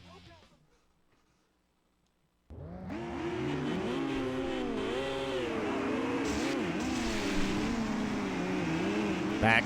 Yeah, there's people like as oh, I'm dead. There's people like hold on, I'm fucking all combobulated here. Yeah, anymore. I'm using Hoonigan as a comparison to Donut, because Hoonigan, obviously everybody left and it wasn't the same as it was before, and it just got worse. Donut has literally just kind of took a little period. And I think the content they're putting out now no longer has, like, Zach or Jeremy in it. Like, I think they're finally contractually good. It still feels like the same content, man. It doesn't feel any different. You're like, oh, well, I'm like, man, James, like, it's been car content clickbait for a lot longer than you think it has. Like, they have been the BuzzFeed of the car world for a long time.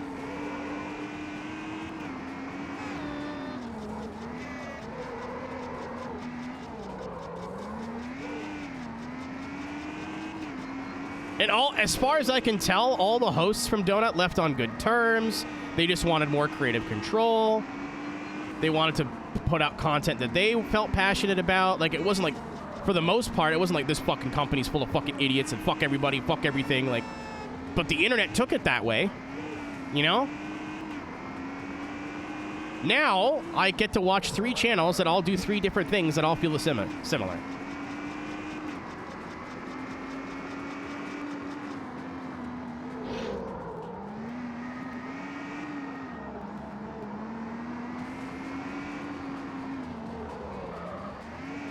But in YouTube comments, after like Zach or Job's and Jeremiah's video came, I said Jeremy.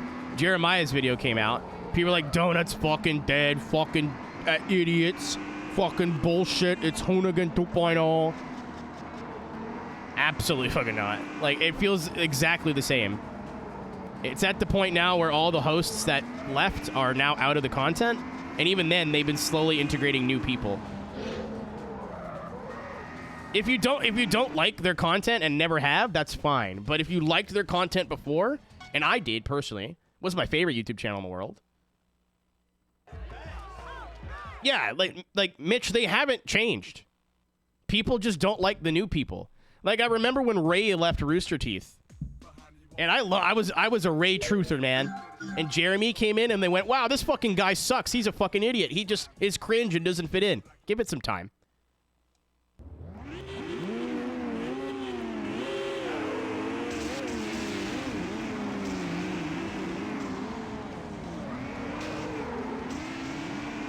Yeah, Jeremy ended up being like one of my favorite people on the Achievement Hunter cast.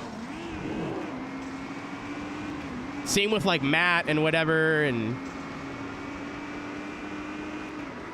yeah, I'm not saying you have to like it. If donut stuff's not for you, that's fine. But People were like, it's just Hoonigan 2.0. I'm like, no, no, no, no, no. You can see in terms of like what videos are being released and what is being posted on Hoonigan socials that they have given up a long time ago.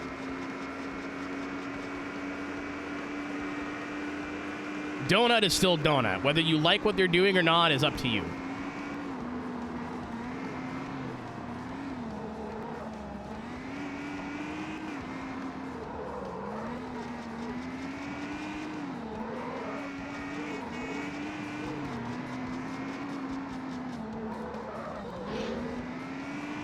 Yeah, I really liked high-low with the Mustangs. I liked how they did it this time. Instead of, like, the cheapest parts versus the most expensive parts, it was the cheapest parts versus a reasonable budget. And that some places they spent more money and some places they didn't. I think that was really cool.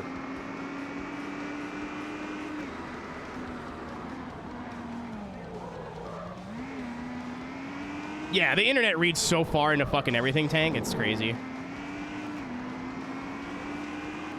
The internet's very tribalistic. I know that's not news to anybody, but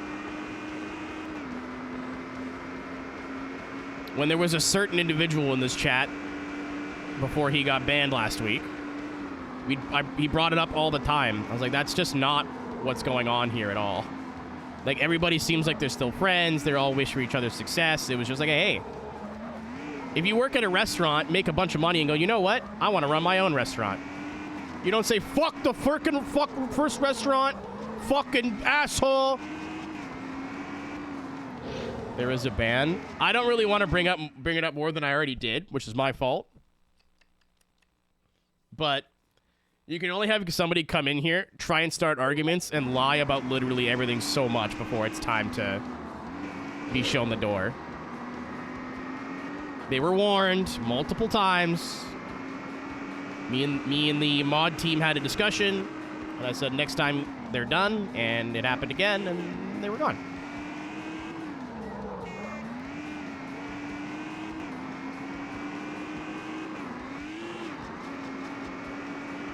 I hope they get some help, but I had enough babysitting.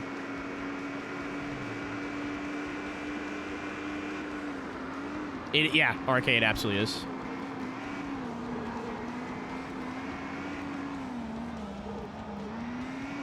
Dude, again, Pop, if you never liked Donut before the split, that's your opinion, and I think that's fine. I now have 3 Donut-style channels I can watch.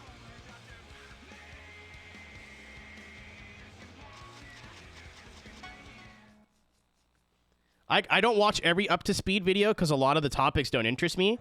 I just watched his, like, 10 things you should do now that you're an adult, or 10 things I wish I would have known, etc., etc., which is why I started buying multivitamins, or I bought a vitamin D, and I'm trying to eat a little bit healthier.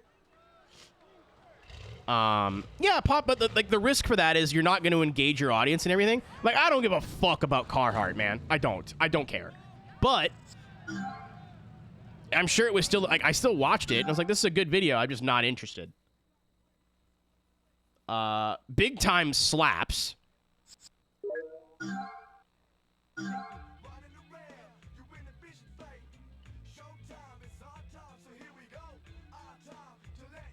Yeah, Big Time does a lot of, like, it has filled a gap in the market where, like, a lot of their build content is a lot slower.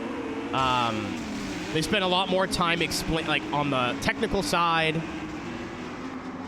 So I think now you literally just went from one channel where sometimes a video you like will pop up to 3 channels that have 3 very distinct vibes, but all kind of accomplish a similar same thing.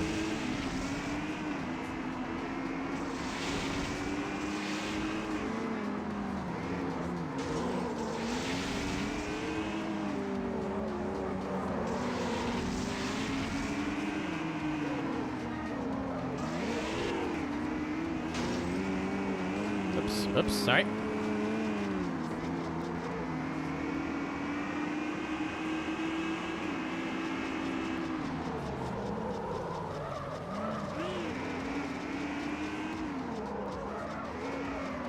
So I think I need about 200,000 credits to get the last 4 cars. Well, I do, because they're about 100 grand each, so that would be 400,000. But I'm not keeping any of them, so I'll get 50 grand or so back. Yeah, okay, so just over 200, I think, is what we need.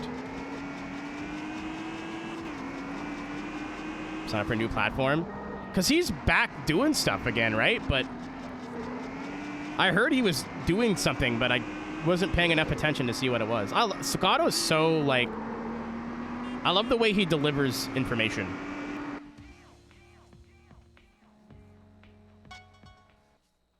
Pop, is there... I thought about this the other day.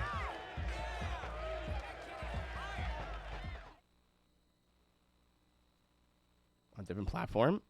What platform?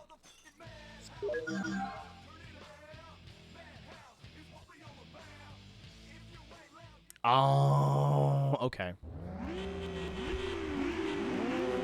Gotcha. Gotcha. Understood. Anything about? I totally forgot. Oh, again! Why do I keep cutting that corner? What was I saying? Chat, does anyone remember? I've just been yapping, man. I don't. It's...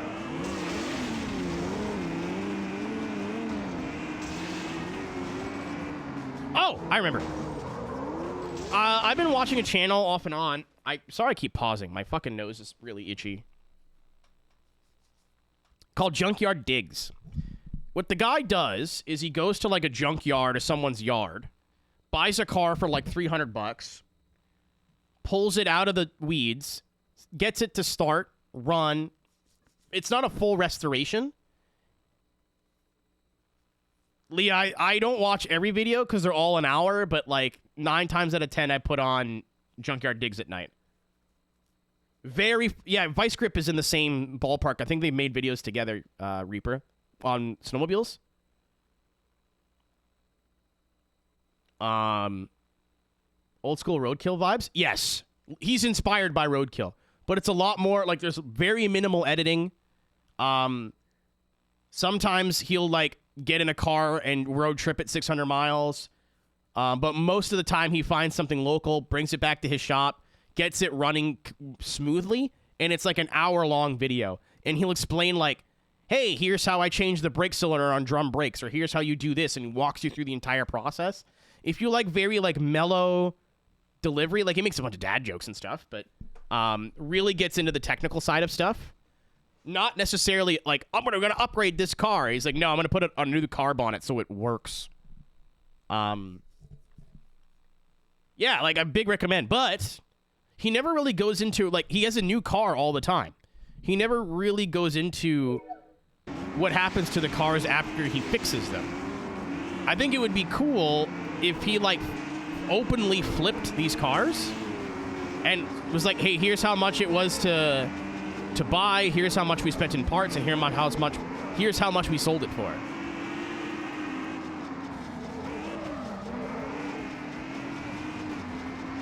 So I'm sure that's what he's doing in the background, but he doesn't really comment on it. Sometimes cars will come back, sometimes they won't. Good night, Kami. Yeah, like Wheeler Dealers, but it's like an hour-and-a-half long episode.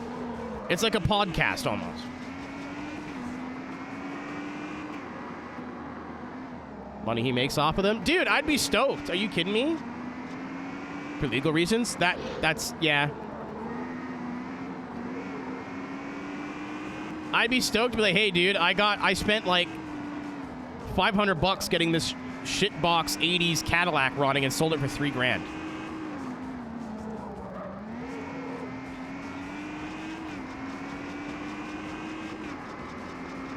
Leah, what I'm saying is that should be the whole focus of his channel. That way because it's not like he has projects. Like, some of them are, but most of the time they're not projects. He does one video on the car and, like, that's it. Maybe 2. So I think it'd be sick to be like, hey, well, a lot of the times, too, he doesn't keep the car. I know there was one where he revived a GNX, like a Buick GNX, and gave the car back to the owner. He just did a 3-wheeler where he gave it back to the owner.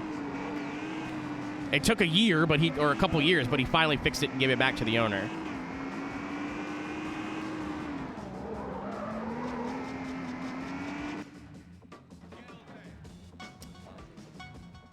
It doesn't sound like something that would be an Iowa cult, but maybe.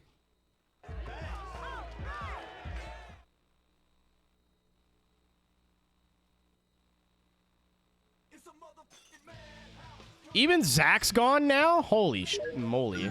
I thought Zach would be a Hoonigan lifer, man. It literally is just Gary now, isn't it?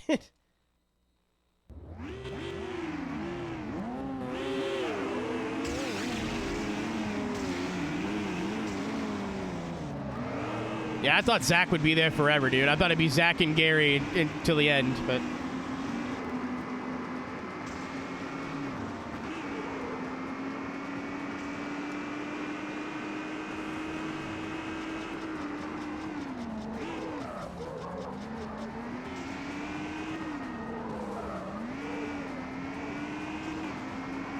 Juice on the floor. No, your kidneys.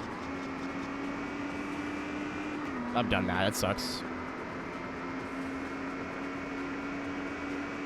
Hardwood or carpet?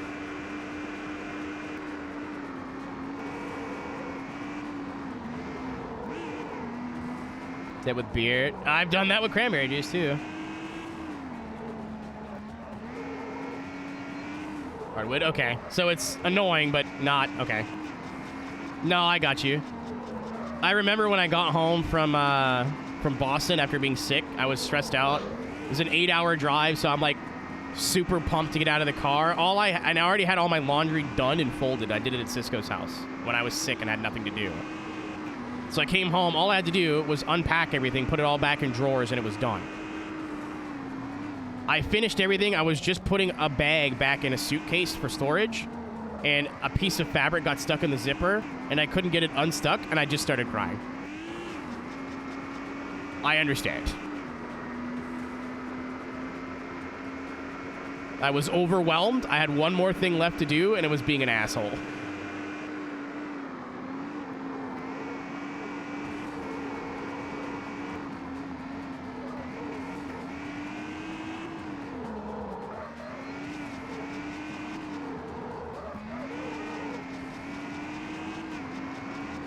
I ended up ripping the suitcase and then fixing it without needing to rip it. So now my big green suitcase has a little rip in it now. I could probably just tape the rip shut, but I'm still mad about it. I went from having 4 suitcases to 3. I was going to give that one to Alice, but she's going to need to fix it now. Either sew it or tape it.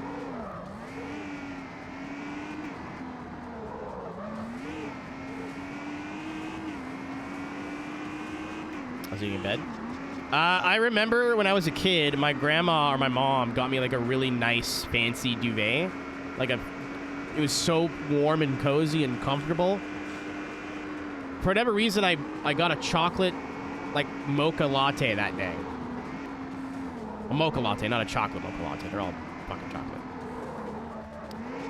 Don't drink mochas often. I barely, especially at that point in my life, I barely had coffee.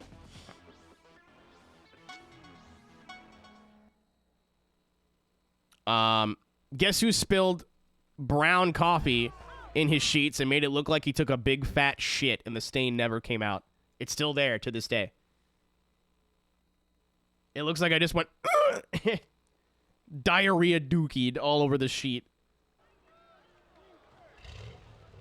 I didn't have a duvet cover. It looks like poop.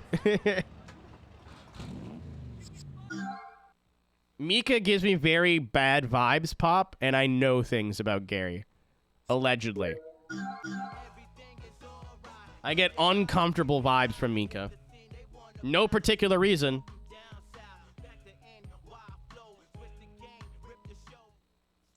Got a tiramisu. On this, the day of my daughter's wedding.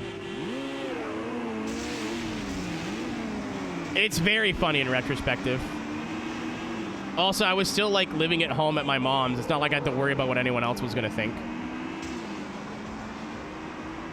Oh, so I was right. Okay, cool.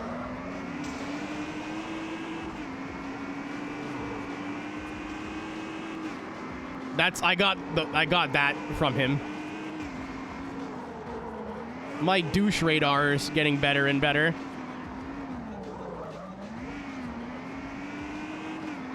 The vibe check was correct. My vibe check isn't always correct, but it's right more often than not. The amount of times I get bad vibes from somebody and then, like, time goes on, I'm like, I must have been wrong. And then something comes out, I'm like, I fucking knew it. It's crazy.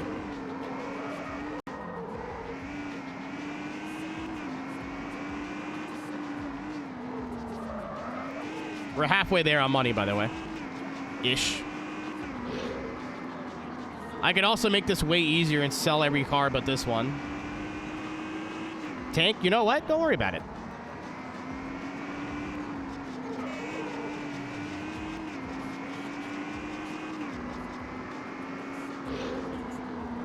Reaper, I kind of don't agree with you on that. I fucking hate it, dude.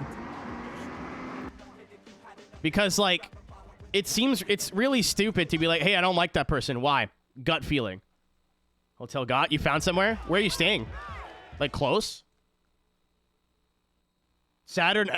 No, but it doesn't matter. It's how I feel on the inside. I still think it'd be cool to own a copy of every car.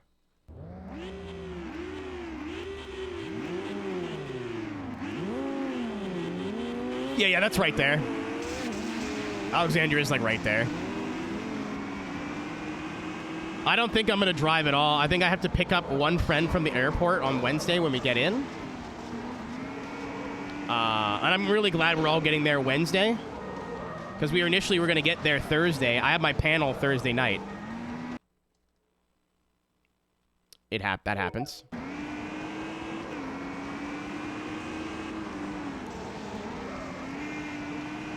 That's normal. It's okay. It's I'm using an HDMI splitter, and whenever my my desktop computer goes from 3 monitors to 2, that happens. Like once the one monitor's been unplugged for so long, it goes back down to 2 monitors. And then the HDMI switcher's like, what the fuck's happening? And everything cuts out for like a second. As long as it's not the Elgato, we're good. Elgato is a bigger problem.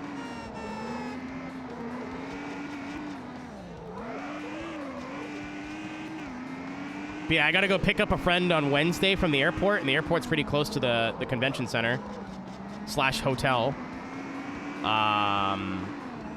And then that's it. I'm not driving my car from that point on. I already told everybody. I'm like, if you want to go on a grocery run or whatever, let me know what you want, and I'll get it on the way down. I am not fucking driving to Target. Maybe like Thursday morning. That's it. Then the car is parked until Monday.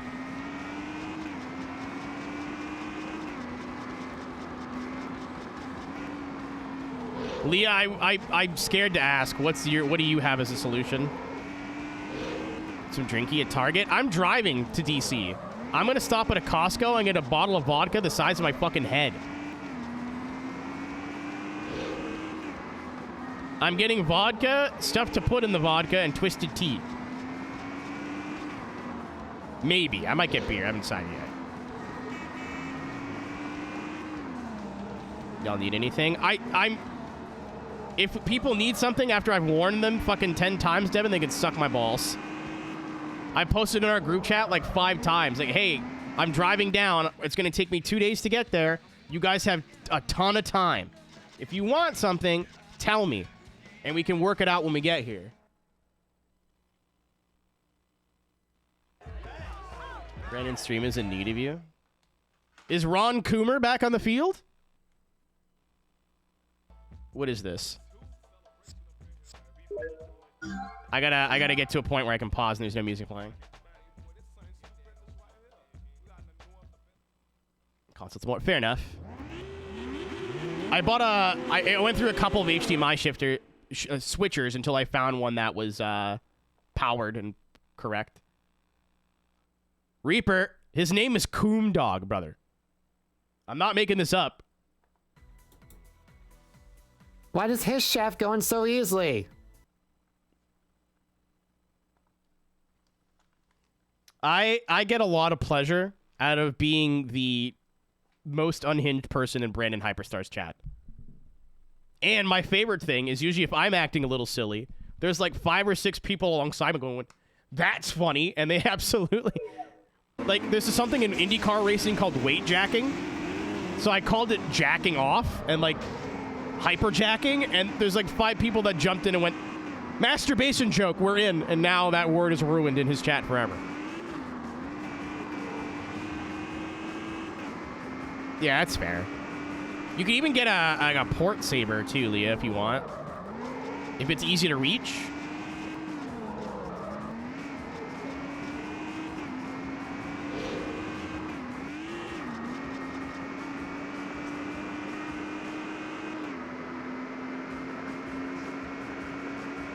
Mitch, for the purposes of my joke, it's actually a really funny and perfect term for that.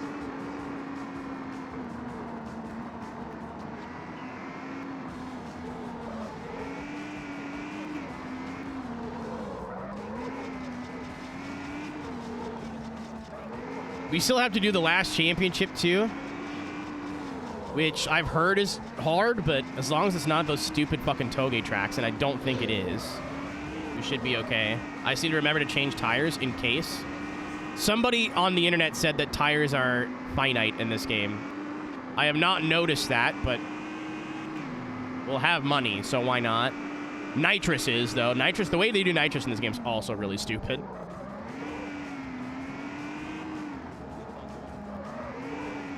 Boombox, were you there for the All-Star Baseball game last night? Ron Coomer, and his coach's name is Dick Suck. Brandon was not laughing. I was.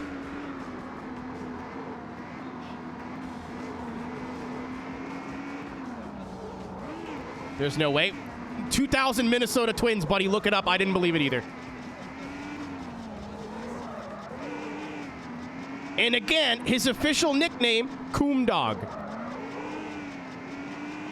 The Coomster. Big Daddy Coom. I made those other ones up. Coom Dog is real, though.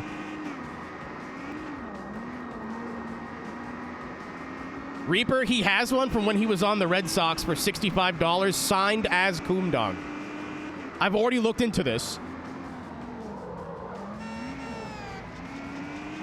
Dick Trickle. I know about all the racing ones. I wasn't ready for Ron, and it reads it out. So it's like, next at bat, Ron Coomer. I was half paying attention. I thought I was going to fall out of my fucking chair.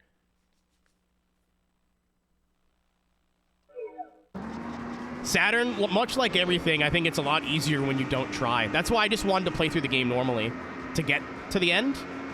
So if I went for XP, I think, or RP, I would have been doing worse, I think. Double also, any track with a jump or 3 laps, it's usually way easier. It's the point-to-points that you don't have a lot of time. Like, even just being in first place and not getting into a crash, you get like 60 points per lap.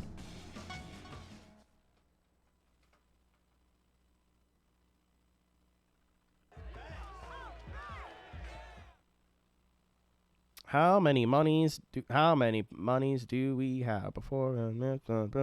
Eat too much and you'll get sick. Shrimp are pretty rich. I'm losing my goddamn mind.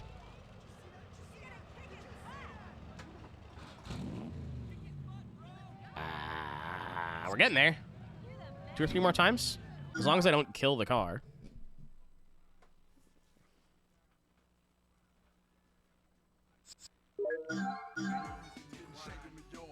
Yeah, this is so fucking monotonous. But this is the best way to do it. I don't think we can earn money faster other than easier. There is one championship that's harder than this that I'm sure the wagers and the antes are more money. But I do not think I'll be able to win all 3 races without trying really consistently. I gotta tell you right now, if I get crashed and get second place, I would be very angry. Whoa! Because then you lose like $5,000. Anyway, we're getting about 20, like high 20s from each time we do this.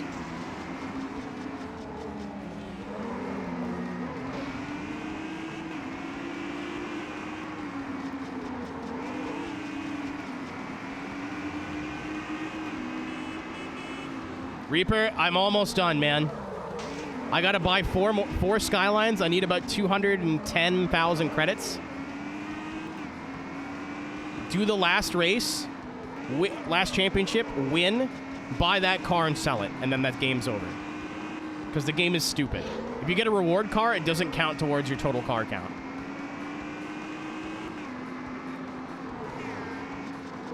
Considering after part 2, I thought this was going to be another rage quit, I'm very excited to, like, finally put the fork in this game.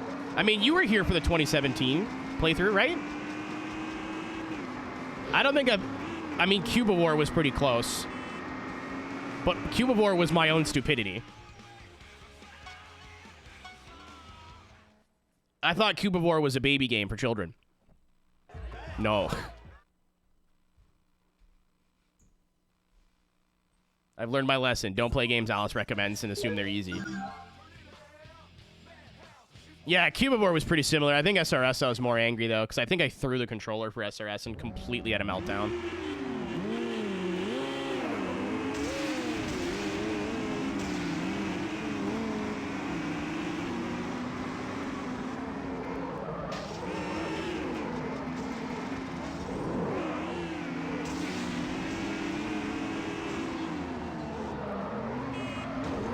I'm putting Cubivore on the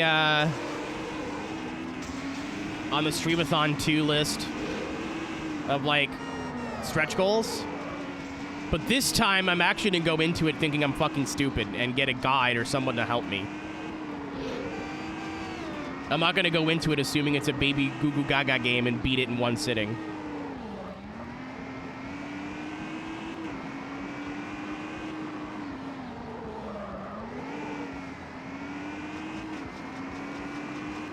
Poppin' Fresh?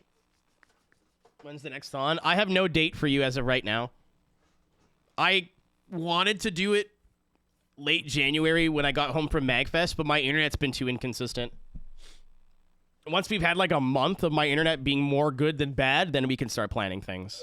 But soon, like March. March is what I'm thinking right now.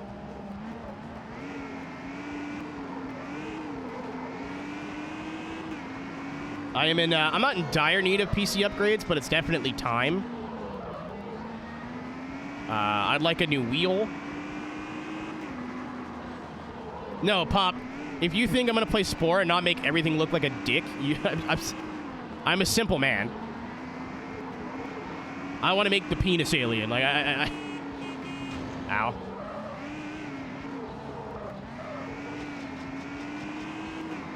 New wheel. I like my TX. I want a direct drive wheel. I'm gonna send Thrustmaster a very kindly worded email saying, "Hey," with 5 Ys. It's been a while since you've sent me anything or emailed me or acknowledged my existence.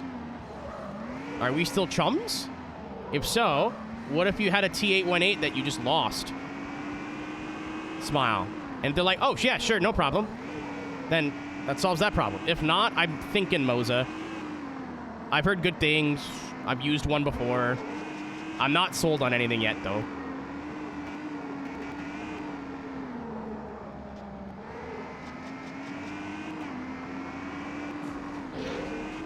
End of next month. It wouldn't be till, like, early summer, late spring.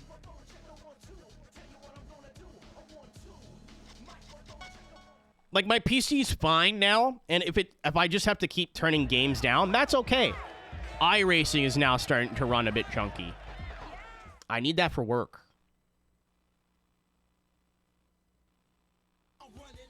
So ESDA uses? That's our sponsor for ESDA.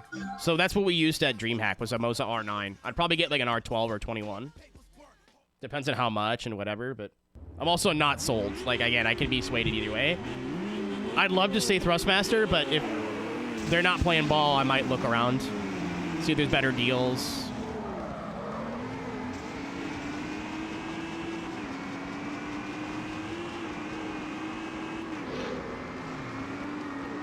I'd like to be able to get a Thrustmaster wheel so I can still use this rim. Especially for rally and off-road. This is, like, exactly what I'd want. Yeah, Pop. You kind of pick it up when I'm putting down, I think. My plan is, well, see how well the subathon does. I fucking doubt it's going to go as well as the first one did. The joke isn't as funny the second time. I mean, if I'm wrong, I'm okay. But I think it'll only go like a month tops. I'm taking a lot of the penalties away. I'll bring the beans back, but like the hot sauce, I just threw it out. I'm not doing that again.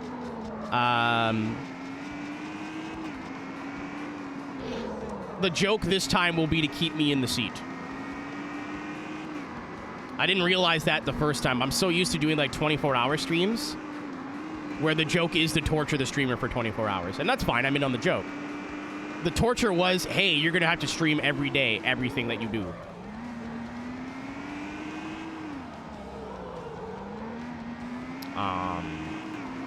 Also, the big, like, stretch goal is a 100% hardware playthrough of GT4. Yes, 100%. A spec, no B spec.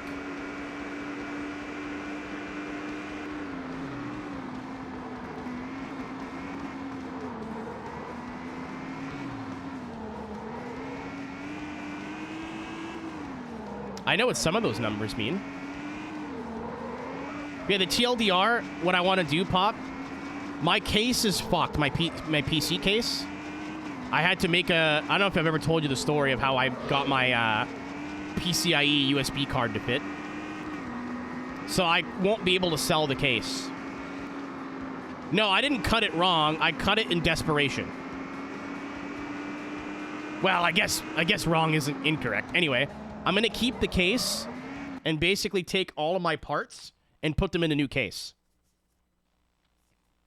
Like, I'll buy a new case and just take all of my current PC parts and put them in a new case.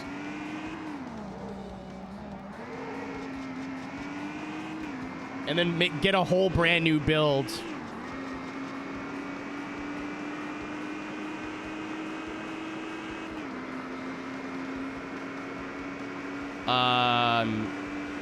Sell this computer. Whatever money I make from selling this gaming computer, because I think I can probably still get about 1,000 Canadian. I'm going to spend in upgrading the streaming computer. Tell you what you need. I also know what I'm doing. It's not my first rodeo. I may come looking for a second opinion, but I know what I'm doing a little bit. No, Pop, I don't think you understand my total situation with the whole case thing. This is like I tried to get my VR to work. Everything was fucked. I bought a USB like hub. That didn't work because it wasn't powered. I bought a powered one. That didn't work. I bought a PCIe one. That didn't work. I had to buy a specific one. And at that point, I was so fucking pissed off when I realized it was vertical USBs, not horizontal. I said, I'm not returning this. And I took a nail file and a drill and just made them fit. I was like, I had enough. This will work.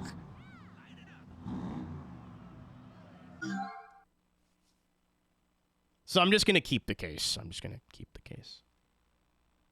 just fill it with new parts. I didn't wager. I'm an idiot. Oh, I don't even use Stevie 1 anymore. I don't even need the expansion. I use the expansions for my wheel now. It was this specific VR headset. I do not even need the expansions anymore. The only reason I'm keeping the case is because it's damaged and I wouldn't be able to sell it. And if I tried to sell it, it would diminish the value of the whole system. So I think it would be worth it to, like, buy a case, put all the old parts in it, and try to make more money from it that way. Because the minute someone looks at my case and sees how fucked up that expansion thing is, they're going to go, yeah, I'm not paying this. I'm not paying this money. And I want to keep the drives, so I'm going to, like, replace some stuff, but I don't know. I have ideas. It just depends on what the budget is.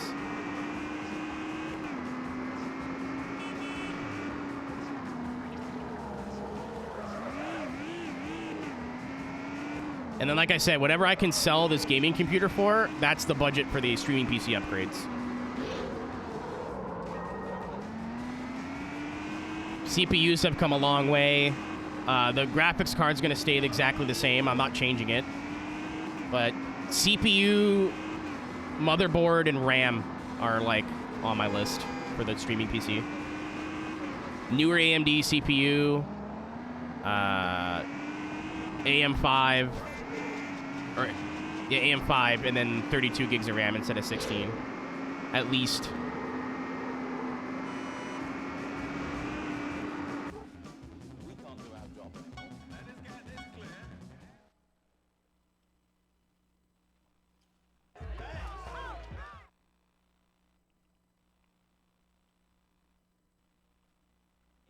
Yeah, dude, fucking RAM is so cheap now, it's actually sick.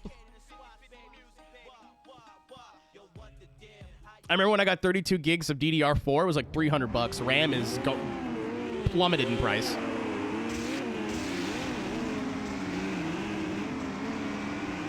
But yeah, I have a general idea, Pop, TLDR. Like, if I build this year, if this all ends up happening, I don't even think I'll get a 5000 series RTX. I think I'll just get a 4000 for cheaper. Like a 4070 Ti or a 4070 Super or something.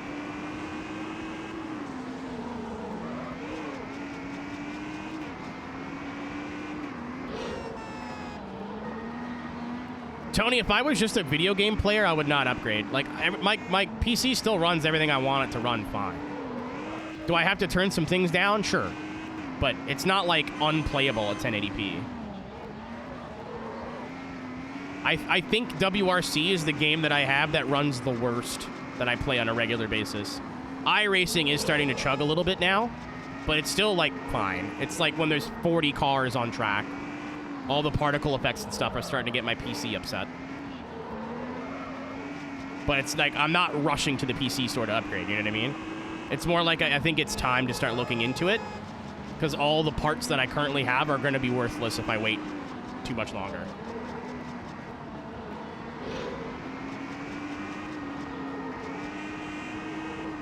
Well, whatever. I don't care, man.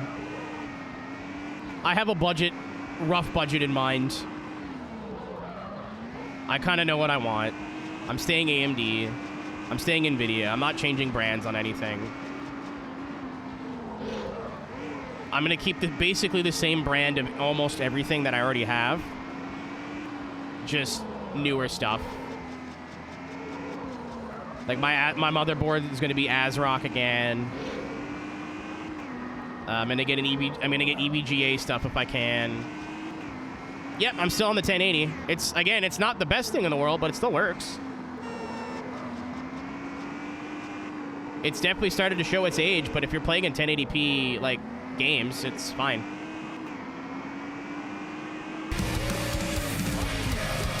Holy shit! If the women don't find you handsome, they should at least find you handy. Hand jobs. Thanks, Bree.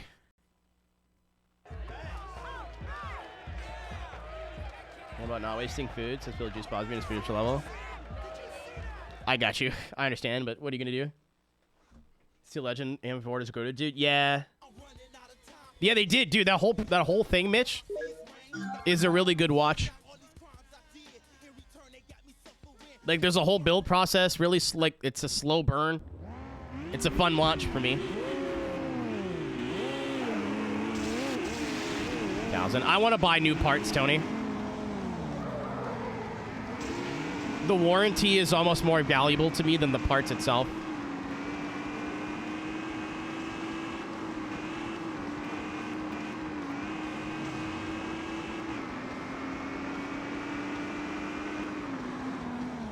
Like right now, knock on wood, if my graphics card explodes tomorrow, I'm fucked. But on a PC I almost want to get a pre-built. I won't, but I kind of do. Because if there's an issue with it, I just take it back to the computer store and they fix it. And I don't have to worry about it.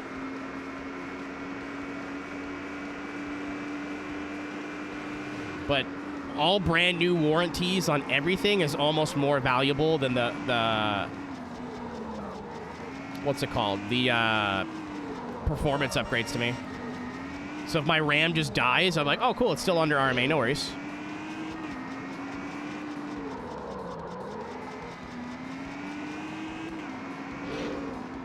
Mitch, I think we're in. I agree with you, but I think we're in the minority, the vocal minority. I think most people want to see new things. Every YouTuber does that. They wouldn't do it if it wasn't, you know, analytically the right thing to do. I think at least Donut will like see a project to its logical conclusion, and then they'll move on to something new.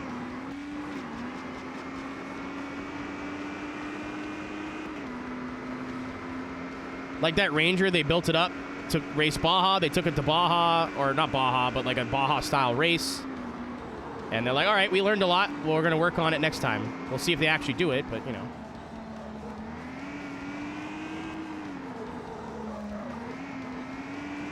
Pop, if I did pre-built, I would go to Canada Computers, get an extended warranty, to the fact where I could just walk in. They cover everything. If you get their warranty, which isn't much more if you're already spending a couple grand on a computer, you go in, my computer's broken, and they'll give you a new one. Or they go, my motherboard's broken, and they'll replace it. All the RMAs and stuff I'll have to do through the US. That's okay. But if I get a pre-built from a local store, they'll cover it. I do like me some Gears and Gasoline.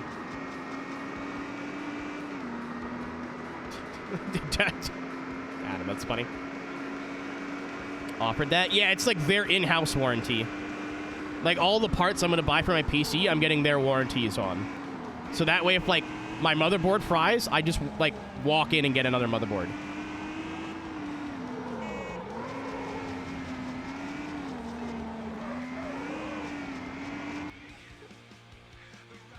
If I can afford it, I get down on everything now. Like, all my mic stuff, I all got extended warranties and everything on all this. It didn't end up mattering, unfortunately, but my mic has a warranty on it. My mixer had a warranty. Everything had in-store warranties. Is it a scam? Maybe. But I get a lot of, like, comfort knowing that if I turn on my mixer one day and it's fucked, I don't have to go buy another one. I just walk into the store and go, give me another one. They're like, okay. And it's done. Gonna be snowed in. I should check the weather because you're not the first person to say snow's coming.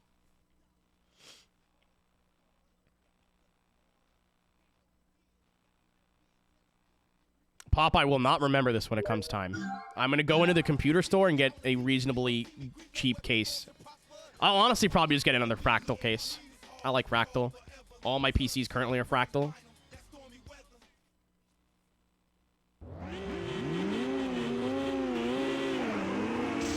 Yeah, this wouldn't be until, like, early summer.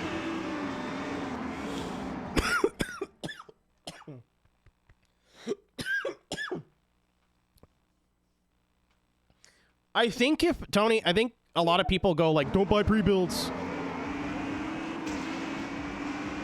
But if you know, like, if you're educated, I don't think there's anything wrong with it. Because if you're smart, you know exactly where pre-builds try to skimp out on quality. And it's everything they don't put on the specs. So power supplies, RAM, quality, like that kind of motherboards, that kind of stuff. So if you kind of understand how to build a computer, I think you can buy a pre-built. You just have to look. Like, fuck, dude. If the subathon goes really well, like really well, I'm going into Canada Computers, and I'm paying them to build my shit. I'm not fucking building my own computer if I don't have to. I'll give them an extra $50, get it fucking started, get all the drivers updated. I don't want to do any of that shit. I want to come here in a week, and it's done. I do not enjoy building a computer. It stresses me out. I can do it. It doesn't mean I like doing it. It's somebody else's money. I don't give a shit. If it's my money, I'm freaking the fuck out the whole time, dude. When I built this computer, I was screaming the entire time.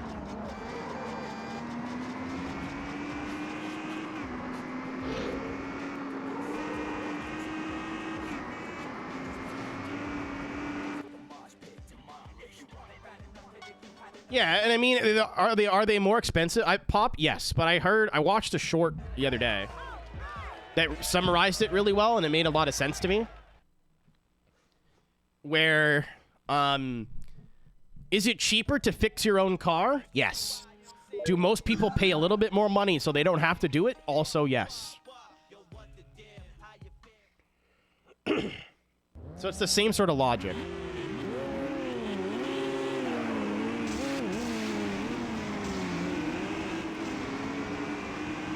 Like, I would love just to walk into a store and walk out with a functioning computer with an OS and everything already installed.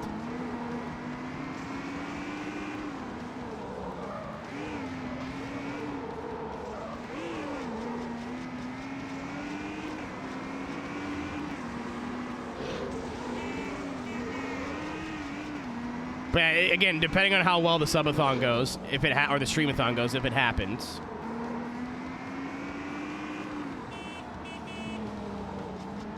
I'm probably going to pay them the extra $100 and just get them to build it.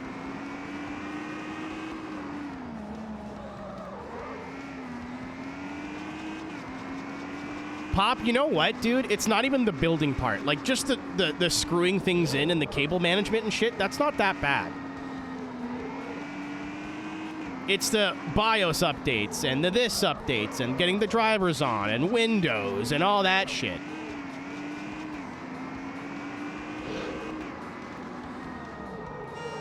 I get to pick all the parts and then fucking show up in a week and the computer's done, built, ready to go. Fuck yeah, I'm in.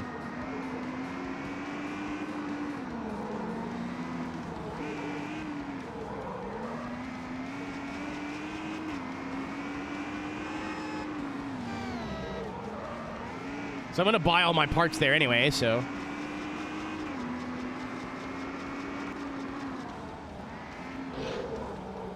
Yeah, and it takes 2 seconds, too, to check the BIOS and make sure, like, XMP is enabled and blither, blither, blither. Who's doing this for you? Basically, Canada's Micro Center. It's called Canada Computers. Memory Express is the same thing, too.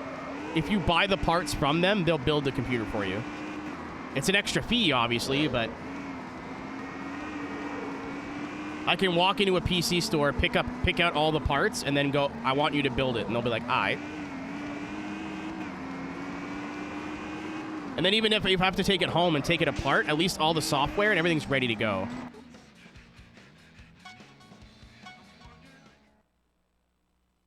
Thanks, Bree. Good question. I may even do it at Micro Center. There's one in Boston. I can go, like, bum on Cisco's couch for a week. Way more parts in Micro Center than there's in Canada Computers. They're close, but Micro Center's huge. You're spoiled for choice there. It's the one, like, right by MIT. Oh, I thought I was going to smoke that pole. That's in Honduras. Is that good or bad? Pop and fresh. This wouldn't be for like 6 months. Any sales they have going on now will not be relevant when it's time.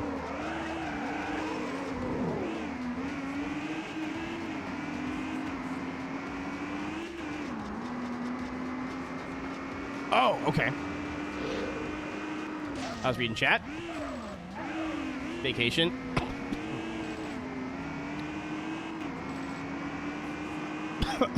Oh my god. I hope you enjoyed your trip.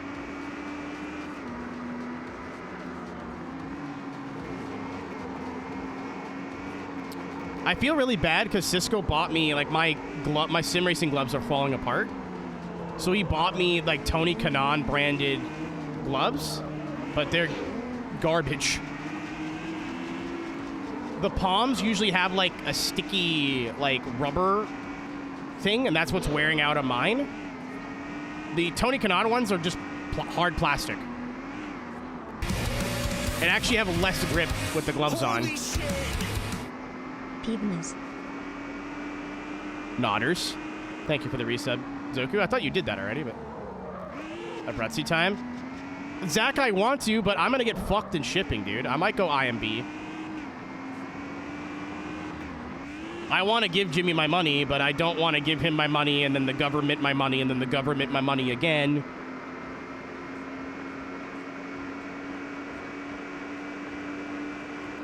If I pay $100 for gloves, I'm paying another $100 to get them in the country. Jimmy Broadbent's a part owner in a Brussy sim, whatever.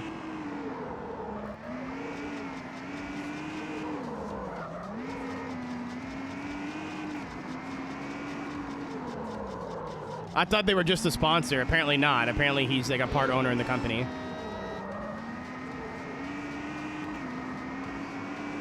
Shut up, Bree. And I try and support my friends where I can, but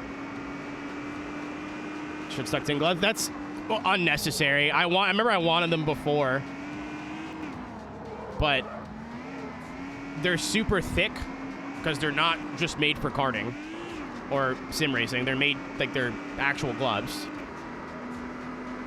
It's just unnecessary. I can get custom ones made from IMB for the same price too.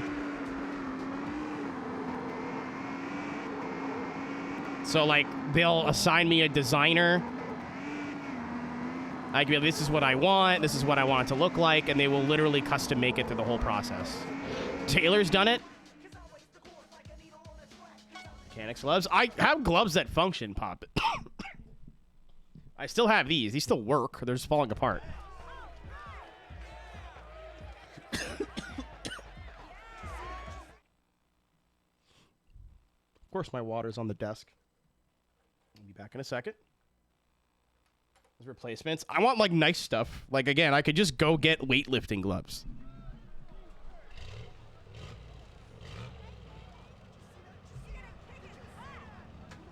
But for the price of, like, regular gloves, I can get custom-made ones that look like Ken Nomura's R34 with the custom Hot Boys logo on it and everything.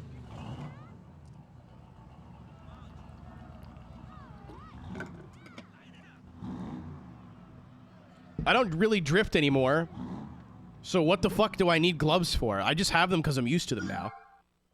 Yeah, dude, I have ideas. I would switch the blue out for purple, and then the red out for like gray or black. James Vaughn or Ben? James? Are you kidding me?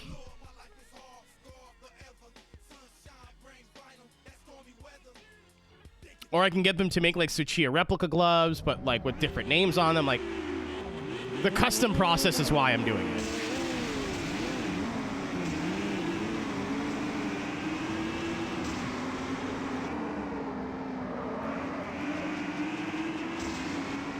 Skeets needs to happen again. Zach, I'm really just enjoying what I'm doing with drifting now, which is booting up Assetto, doing an Instagram clip, and then not thinking about it for weeks.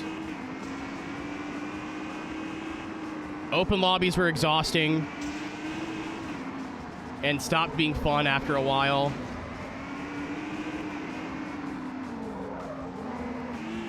Don't really have the heart to get back into it competitively.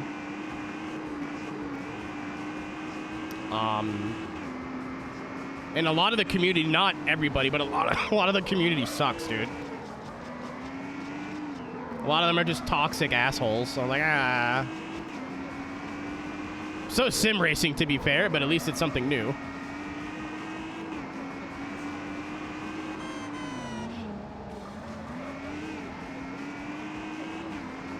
I still like drifting a lot, don't get me wrong, but it's just...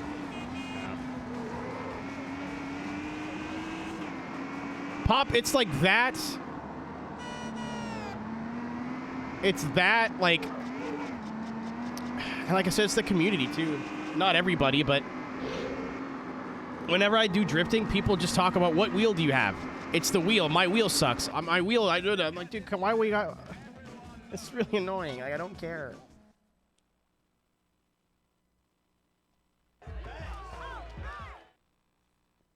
We'll see what AC Evo does. I don't want to pay money for a server anymore. I don't have to, but... Yeah, then I'm an asshole.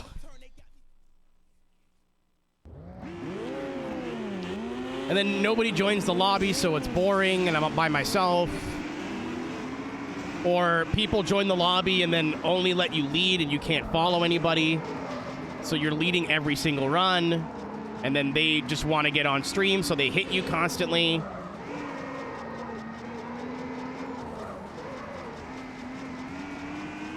I'm not expecting it to be, Mitch. If they accomplish half of what they said they were going to do, that game will be amazing.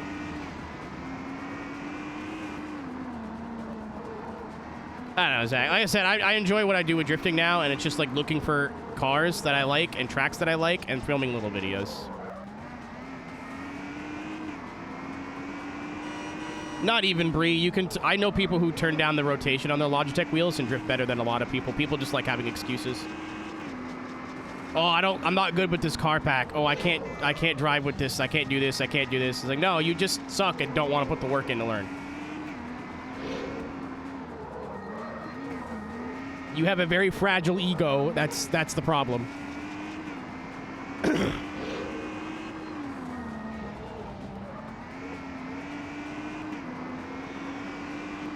I can't drive these cars. I can only drive these cars. I can't. You know what? You know what I've learned about watching like actual pros at Assetto drifting is they can drive anything. Pro cars, baby cars, they can drive anything. They don't complain. They just learn it and get used to it and drive.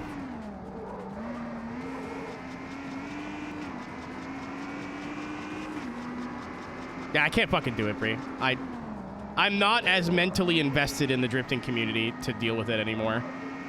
That is the torch for somebody else to bear. I said this earlier.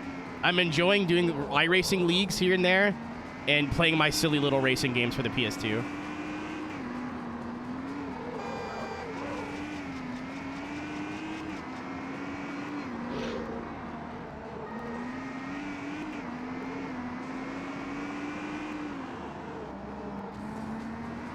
Like I tried to plan stuff when we did traction streams with drifting. Like, hey, we're only going to do this track today. Within 45 minutes, change track. People just use you as a server. They don't actually care about you as a content creator. It doesn't actually grow your channel long term. Not that this is the most enthralling content in the world either, but like, people used your stream as a place to find a server, and then once you don't have the server up or you're not streaming Assetto, they don't care about you anymore. It's not everybody, but I'll put it this way. There's not a whole lot of names in this chat right now, or that have been in this chat in the recent memory, that I remember from when I was doing Assetto frequently. Even when I was playing iRacing, they'd watch for 10 minutes, and then I wouldn't see them again.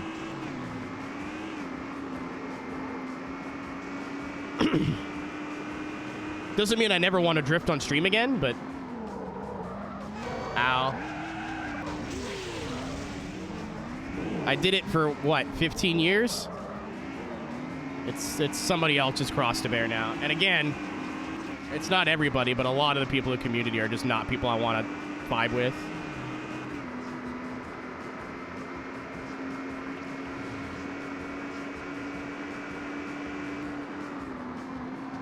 There's a lot of people I've seen in the creator community, too, that just don't seem authentic and very cringe, and the kind of people that would buy followers, you know? Well, I don't really want to associate with those people. I like the little group of people we've got right now. Let's hold on here. I mean, I think they were pretty obvious. A lot of the issue I have, Tony, is it's very similar shit every day. I couldn't do it every day. I can only do it like once a week, if that. And even then, like...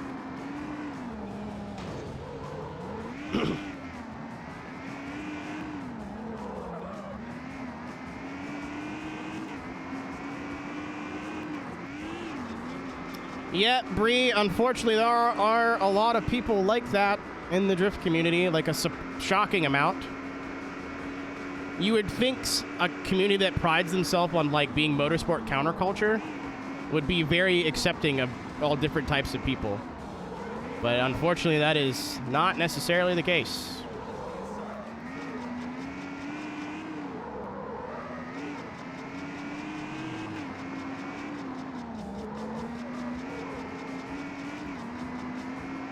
It's just a bunch of dudes that weren't cool in high school that have like a crumb of clout now, and now they think they're hot shit. Not everybody. There's a lot of really good people in the community still. But, I don't know. Like I said, it's just...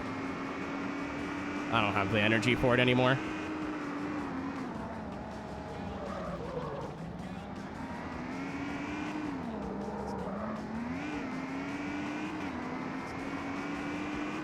It exists in real life, Pop. It's just not, like, you gotta dig. But at least in AC, like, it's not great. I don't know. I think online drifting and drama will always go hand in hand. I can't wait until like sim drifting blows up as an esport, and then all these companies learn about how fucking immature all these people are. Good luck, man. The amount of twit-longers that are gonna come out, like they're gonna be a mile wide. What do you mean you used to say the N-word on the Twitter every 3 days? What? Oh, we'll just hire a new driver. What do you mean you did the same thing?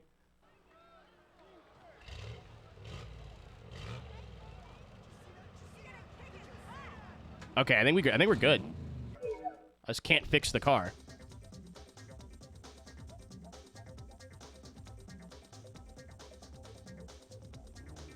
Dispatch, we got a 510.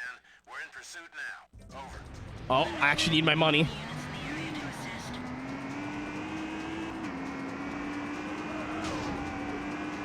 I know there's a lot of, like, I've heard of a lot of good events to go to, Bree, that are very accepting. I took, like, 2 trans women to LZ Invitational Montreal, and they had a great time. I thought they were going to be treated like shit, and no.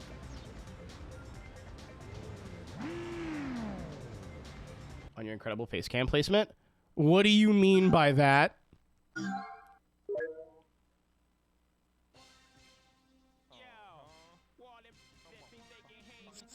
And I know, like, a lot of, like, I'll use queer people as an example, but women are there, like, women are in that kind of Venn diagram of people who are discriminated against in the motorsport world.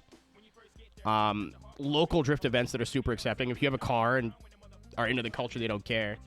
It's just fucking sweaty dudes online who think they're a lot cooler than they actually are.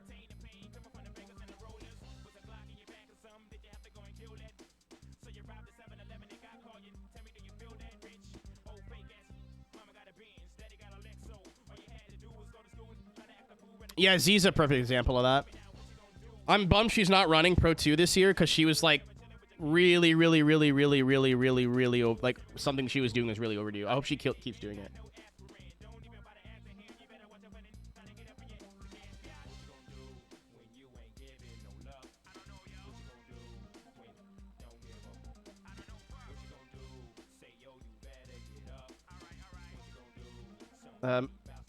That's as good as you're getting. How'd she do this year?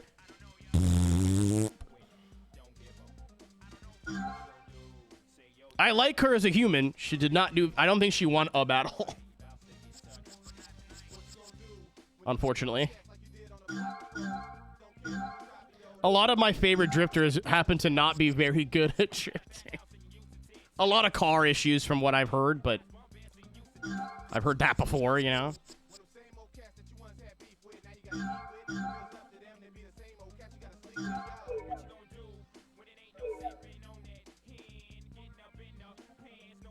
Literal still in pro.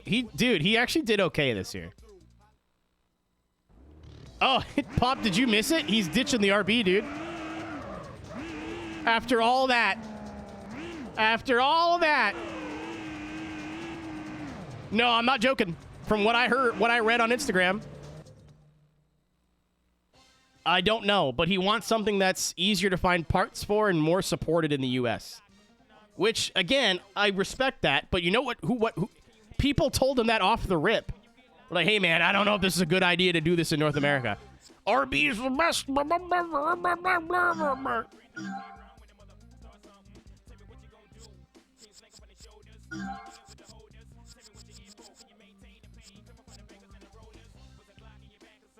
People are like, I don't know about that, man. I don't know if that's a good idea.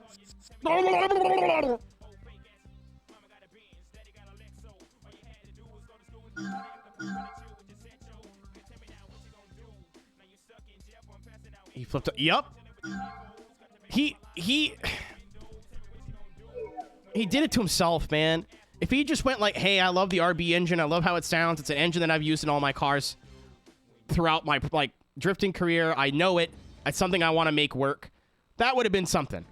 He went out and was like, fuck 2JZs. You're a little bitch. And if anyone responded as vitriolic, he just went right back at them.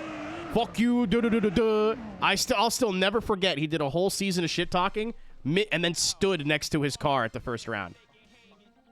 Like, you schmuck. like,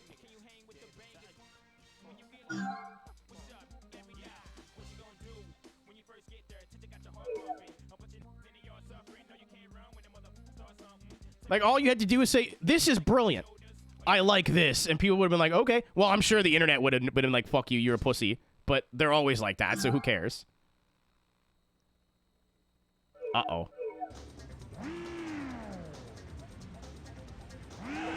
Uh-oh.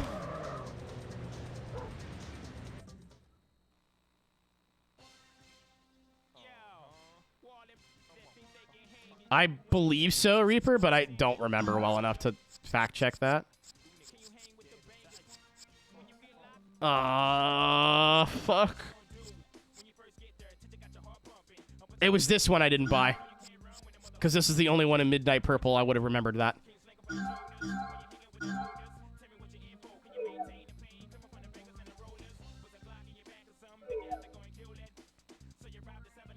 Yeah, and it makes sense. Like, I get it. Hey, I want something where if something breaks in the engine, I can go down to AutoZone and get parts for it right away. That makes all the sense in the world. But you've made your bed now, man. It's time to eat some crow, you know what I mean? He seems to have pulled his head out of his ass, Mitch, but, like, I have friends on his team. I don't dislike the guy, but I do not root for him as a driver like I used to. He's doing a lot better. He's not poo-poo stinky like he used to be in terms of, like, skill. He's not, like, actually qualifying and doing well. But I can't do that, Pop. Unless you're, like, an actual bastard. I can't do that. Like, I don't like Dan Burkett, but when Dan Burkett does well, I'm just like, yeah, fair enough. You know what I mean? Like, good for you, dude.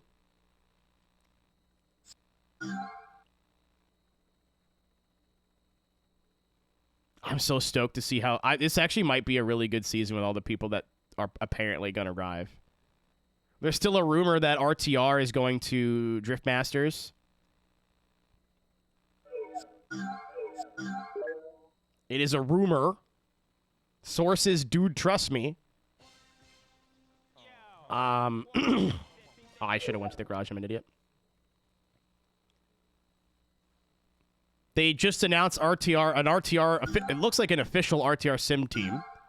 And they're going in virtual Drift Championship. Who are very closely affiliated with Drift Masters, even though they're not. So, like, Strokes, Beard, and Ponders, you know? More displacement. In North America, they were actually sold here. So there's R&D, dev, parts. Easier to make power. Just because they were so widely available. You could make... I mean, look at Australia, New Zealand, Japan. You could still make RBs with a crazy amount of power and have them be reliable, but...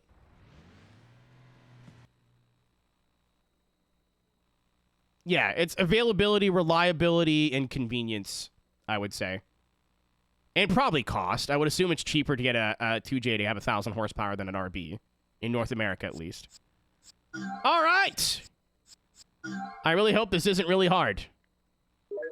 It's time. Vato Zone's really good, man.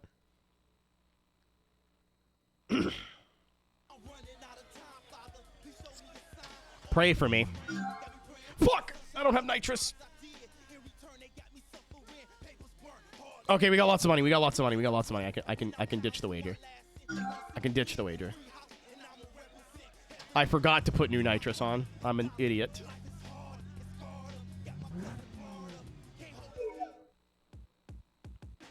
was at the garage. I was like, you're forgetting something. I'm like, it's fine.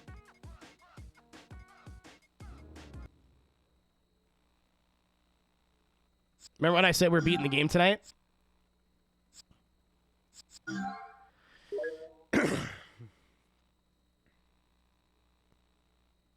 Yeah, again, like to end that line of thought, I totally understand why he's doing it. He's unfortunately just shot himself in the foot with all the shit that he was talking for however many years. Like, it practically makes all the sense in the world, but...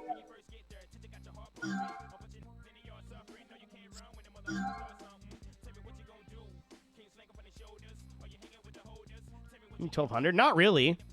Odie has sub 1,000 and has for a long time. Do we know who Odie's second car is going to be? If Tommy Lemaire is driving for Odie Bakshi's, my cock is going to rip through my pants. My penis will reach lengths only dreamt of. I am so fucking excited that...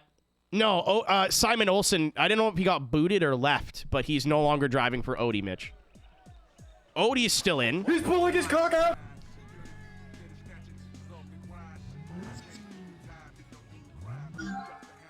Let me dream, Bree.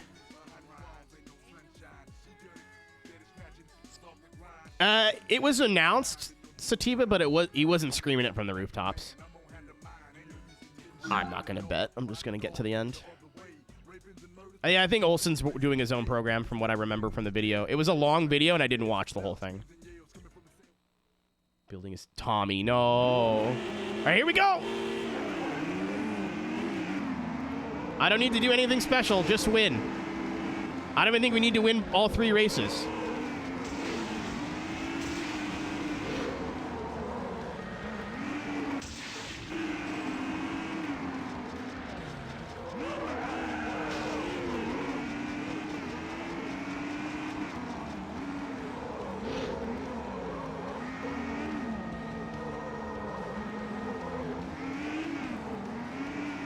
How long is this race? Oh, wow. This is a big one. Okay. We got lots of time.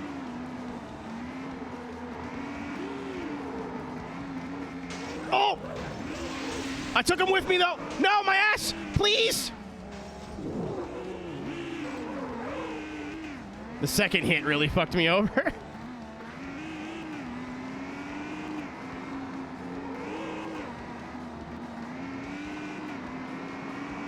This game's weird, though. Well, not weird. There's rubber banding for both the player and the AI.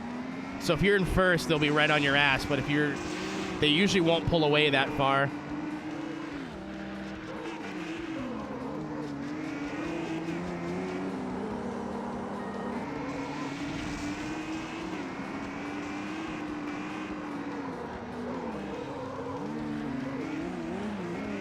I think this is the last thing. This is as far as I've ever been in the game, so I don't know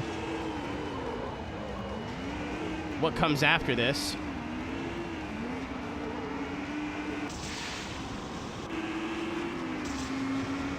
I don't know if there's like a boss race or something at the end. Oh, I wasn't looking. RP points absolutely just don't matter anymore. Yeah, I've never seen this part of the game in my life. This is all new to me.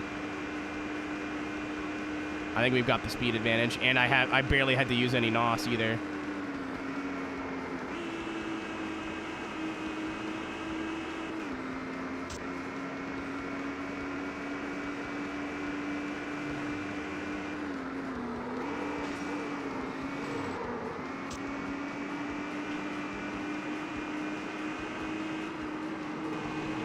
That was close.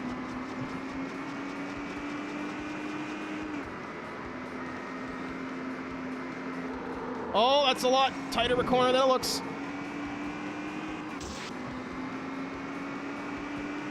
Ah, he hit the wall too. Okay, that's one. I'm sweating, dude. My hands are sweating.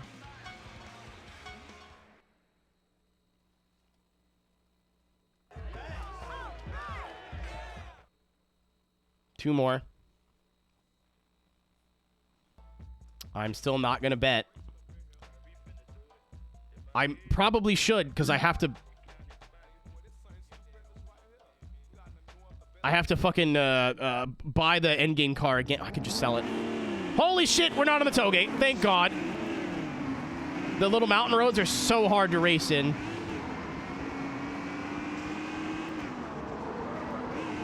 If we're on these kinds of streets, we're going to be just fine. It's the narrow shit that I'm going to struggle with. Why am I on the right side?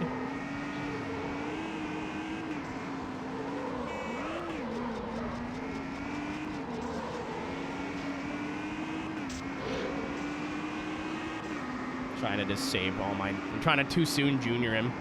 I'm sure the AI probably have, like, unlimited nitrous. Oh, big jump.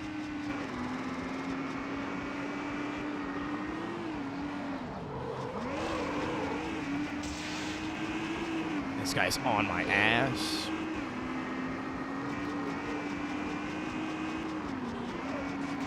Suck my balls, ketchup and mustard.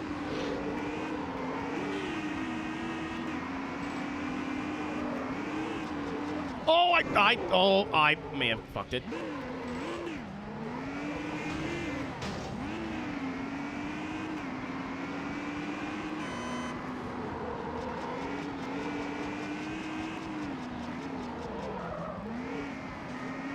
Dude, you see how bad the fucking rubber banding is?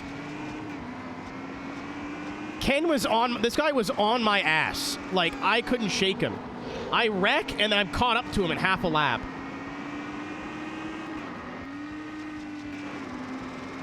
If you're really struggling with any of these races, just sit in second place and wait to the last lap. Fuck this game sometimes. Like, I didn't even have to try all that hard to catch up. Alright.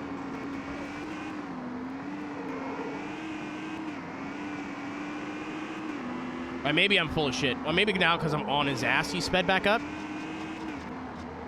Because he's going a lot faster now.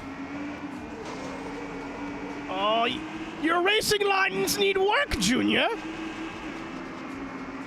Perhaps some coaching is in the future for you.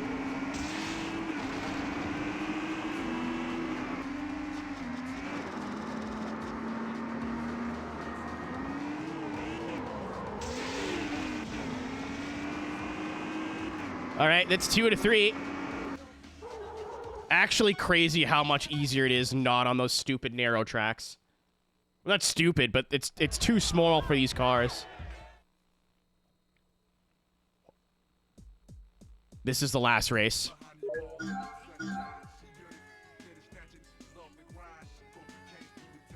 I think we've already locked it.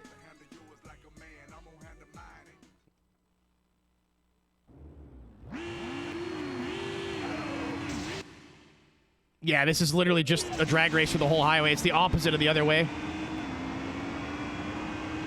Come here, asshole. You and your stupid fucking ketchup and mustard GTR.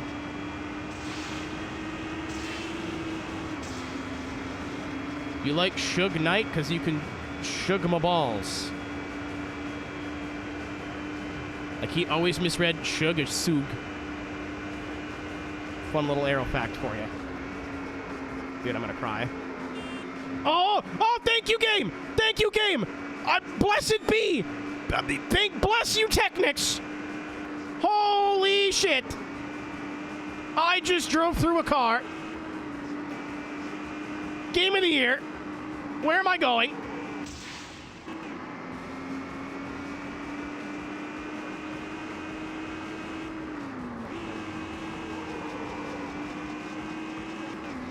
Come on, baby.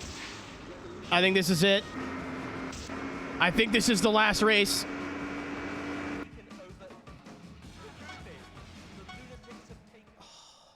Give me the fucking cutscene. Something. That's it?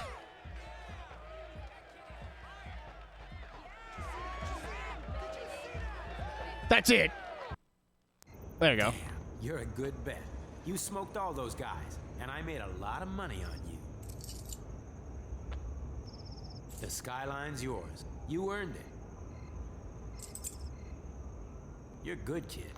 Real good. Now get out of here before I come to my senses.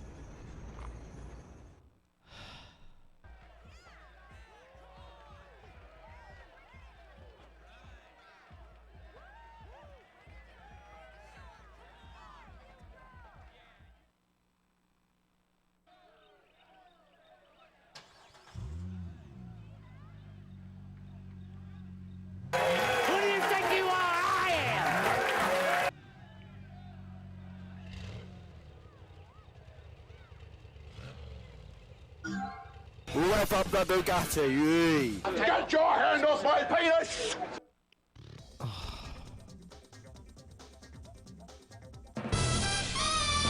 Wait, we have one more thing we have to do. One more thing. Mets, baby. Love the Mets. All right, baby. Let's go. Get a home run, baby. Love the Mets. Let's go, Mets.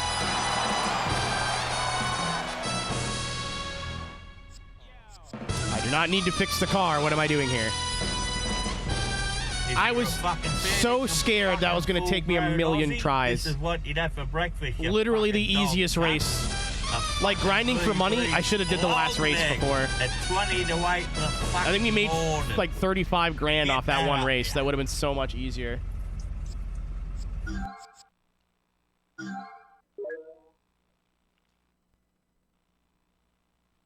But I wanted the last race to be the last thing, but for whatever reason,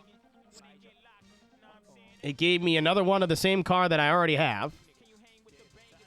Oh, but this is the title car, though. I kind of want to keep it.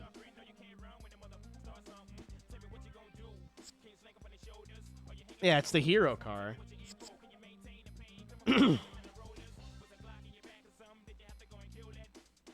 But I need like 90 grand, and I only have, what, 7 something?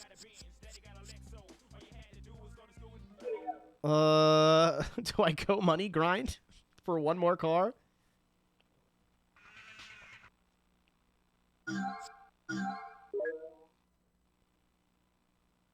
Because it gave me the car I already had for some reason. I thought it was going to give me, like, the top trim Skyline. It did not do that. Yeah. I think it's this one now that I have to buy. Yeah, I need 115,000. Holy fuck, we still have to grind for money.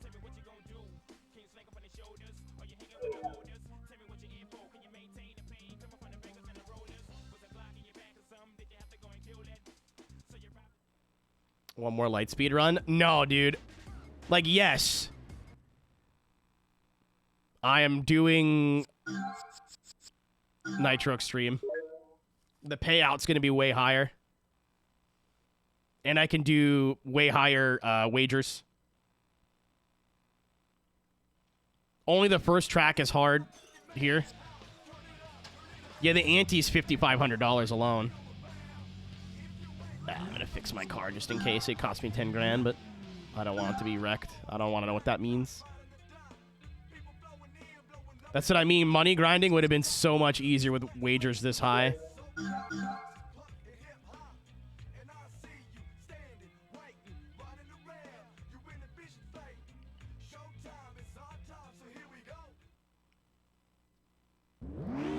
It's crazy that there's no, like, end credits scene. I'm going to have to play the credits manually, which is kind of funny.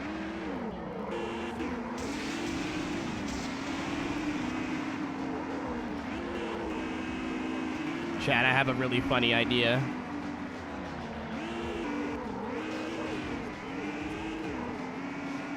I don't care enough. I was like, what if I got max RP on the last race, or the last championship, just as a fuck you to the game? I don't actually care that much. That is not at all a part of the completion for the game. I literally just need to buy the last Skyline and sell it. That's it. I don't even need to sell it. I just have to buy it. Because for whatever reason, it gave me a copy of the car that I already had.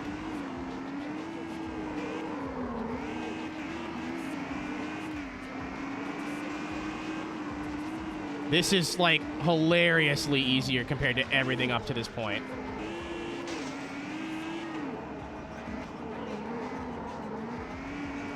What a silly video game. I still think if you have a... Oh, I can just go this way. Yeehaw. Oh, they all follow me. That's funny. I still think if you can get this game to run on Steam... Apparently people have been having issues. I had a couple people reach out and say it's not working for them, but... If you can get this game to run on Steam, it's still worth checking out. Beating it is get to the last championship and just say that you beat it. No one will know. Everything from the last championship onward is just aggravating and really brings out all the flaws in the game. But up until that point, it is a cute little time capsule into where racing games were. And drive's really unique. I think it looks cool. It plays great for the most part. It could have been so much more with a lot more time in the oven, but even with time in the oven, I think Underground 2 still would have wiped the floor with it. So if you are into like open world street racing games that have never played this, I still think it's worth taking a look, but don't go into it with the same gusto of 100% because it's just not worth it. Me in this game had a fucking vendetta. That's why I did it.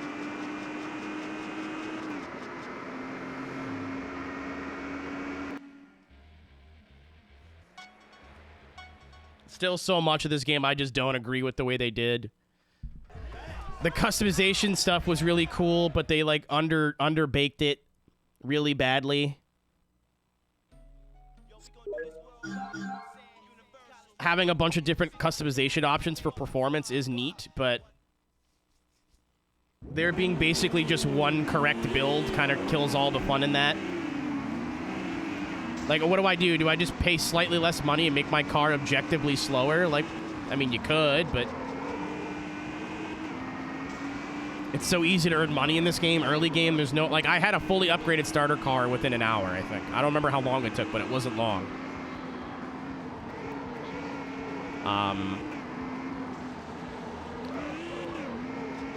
Very much a what could have been game. A game that could have been a solid 8 out of 10 that unfortunately I think is walking out of this playthrough as a 5.5, maybe a 6. I have more not nice things than nice things to say.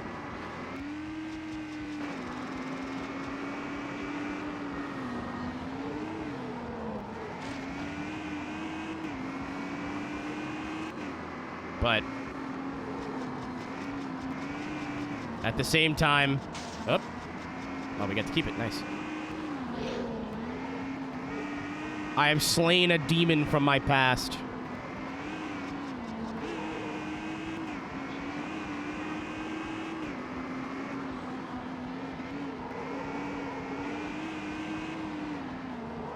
Actually, I know exactly how to send this game off. Once we actually beat it for real. Or 100. We've beaten it. We're going to 100% it in the next race. Or after the next race. I know exactly what we're gonna do.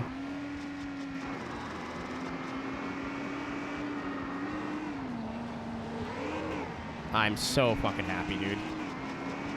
As soon as I figured out it was gonna be the PC version again, and that it didn't actually change anything, I went, oh boy, here we go. I can't wait to get so angry on stream. Ladies and gentlemen, I know this is kind of dumb, but don't give up on things. Persevere.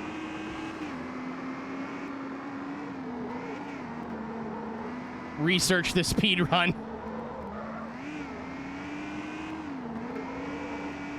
And you too can beat a game from 2004 that nobody particularly cares about anymore.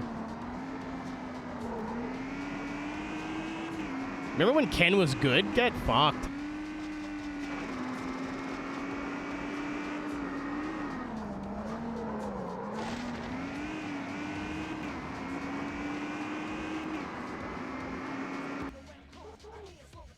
I should have used his own car against him, but my car is 200 horsepower more. Yeah, we already made $7,200 from wagers.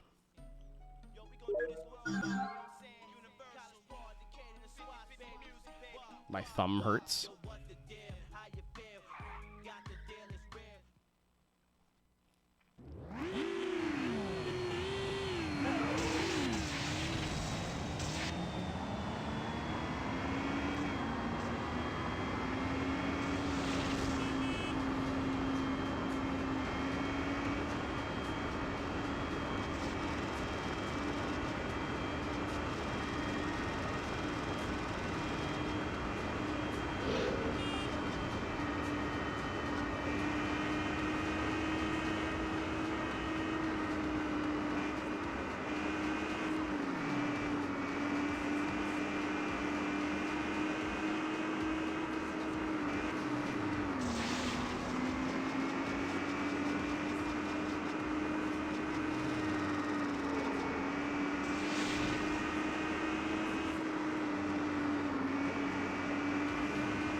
I want to get it perfect, but that's okay. I want to get 2 out of 3 of them perfect. I thought that'd be really funny, but I want them. Yeah, we got 22 grand just off antes. Yeah, that would have been. This would have made way more money faster, but hey. 2 drag races, basically. Yeah, my bad. I wanted to be poetic. I'm sorry. I thought we'd have enough money left over. We did not. Let me out. I think we have enough now. If not, I will sell something. Because I'm going to get the money back anyway. So I'm literally buying a car just to sell it. So I can sell like a Celica or something and then...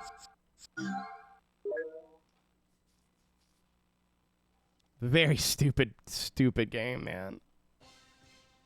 I wish to be free. Nissan.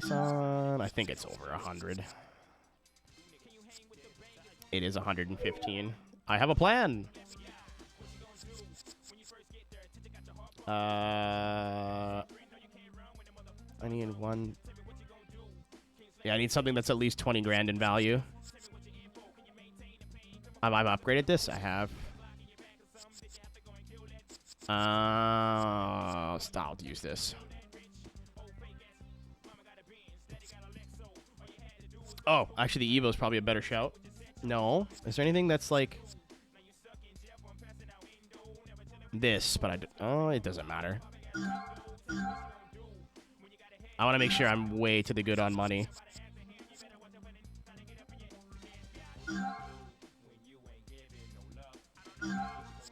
That doesn't matter. Buy. Don't switch. I'm going to leave just in case.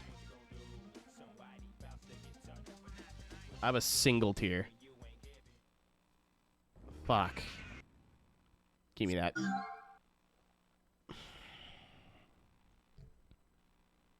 $100.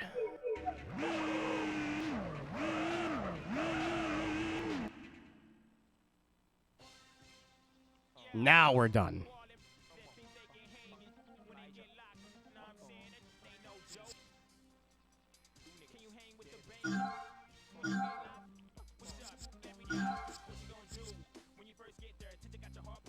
And I'm replacing this car too. So now I own one of every car in the game. I have 16 cars, 1 dupe. So that's the hero car.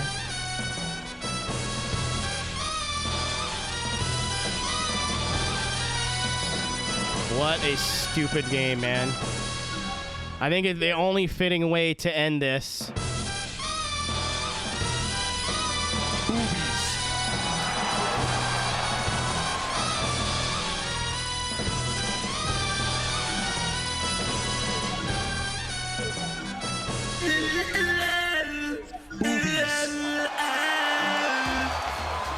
No. I'm trying to find one girl that isn't wearing... That'll do. Boobs. Boobies. Oh, jump cuts to the ass. Boobies. Boobies. Boobies.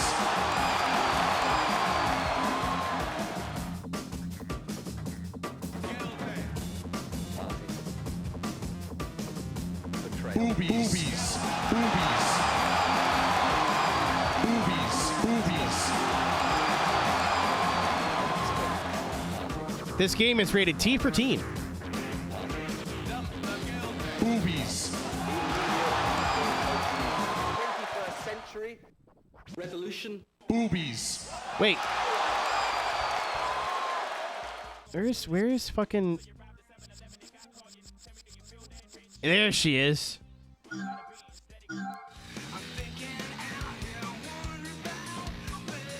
Is this Tila Tequila? In the fuzzy... Her face looks familiar. You keep that on! Bree, if you win a race with a girlfriend equipped, she starts off clothed. But if you continue winning races with her equipped, you can see her with slightly less clothes. And then slightly less clothes. That's it. That's the only reason they're there. It is 2004. That is the only purpose girl. Oh, and XP to like unlock, like to get to the end of the game. But fuck me, man. What a game. Some really, really good moments. Some really, really bad moments. Again, I'm going to see if I can boot up the credits because that's kind of the way I like to finish the game. But death by 1,000 cuts, the game. Is there credits options? There is not. I'll go fuck myself then, I guess. But it is basically death by 1,000 cuts, the game. Where they do one thing and then it's kind of fucked up. And they do one thing and it's kind of fucked up. And they do one thing and it's kind of fucked up. And it piles and piles and piles and piles and piles. There's also the literal objectification of women. We joked about it the whole game, but it's fucking weird. She's pretty. I'd like to know where she's doing. Do you have a husband? But actual objectification of women, it's fucking strange. For no reason either. Like, it's not like this is the only game that does it. It's just no benefit to the game at all other than boobs. Aside from that, the customization looks a lot cooler than it actually is. The car list is atrocious. There's 15 cars in the game. And then duplicates on top of duplicates to get it up to 50, which is still not that impressive of a number. Maybe it was for the time, but 15. This is a game that I'm stoked. Well, they're real people, Bree. They're based off real people. Not based off real people. I think it's all their real names and shit. But this is a game that would have benefited with another year at least of development, maybe 6 months. But I think by the time it came out, it would have been so fucking irrelevant that it wouldn't have mattered anyway, because Underground 2 was right on the horizon. Most Wanted was only a year out. So I think this game needed to release, unfortunately, when it did. But I still think if you've never played it before, check it out. It's on Steam, usually for like $1. But if you missed it and don't want to seek it out, it's kind of whatever. Thanks for watching, everybody. I don't know what we're playing next, but it might be better than this. But I'm glad to finally have this fucking demon from my past. And one of the games that I very, very, very visually rage quit on stream. Finally done and completed. This is something I've wanted to do for a long time. Pro Street. Maybe. I don't know if we're going to stream tomorrow, but if we do, we might just do iRacing or something. I kind of don't want to do a Let's Play tomorrow, but we'll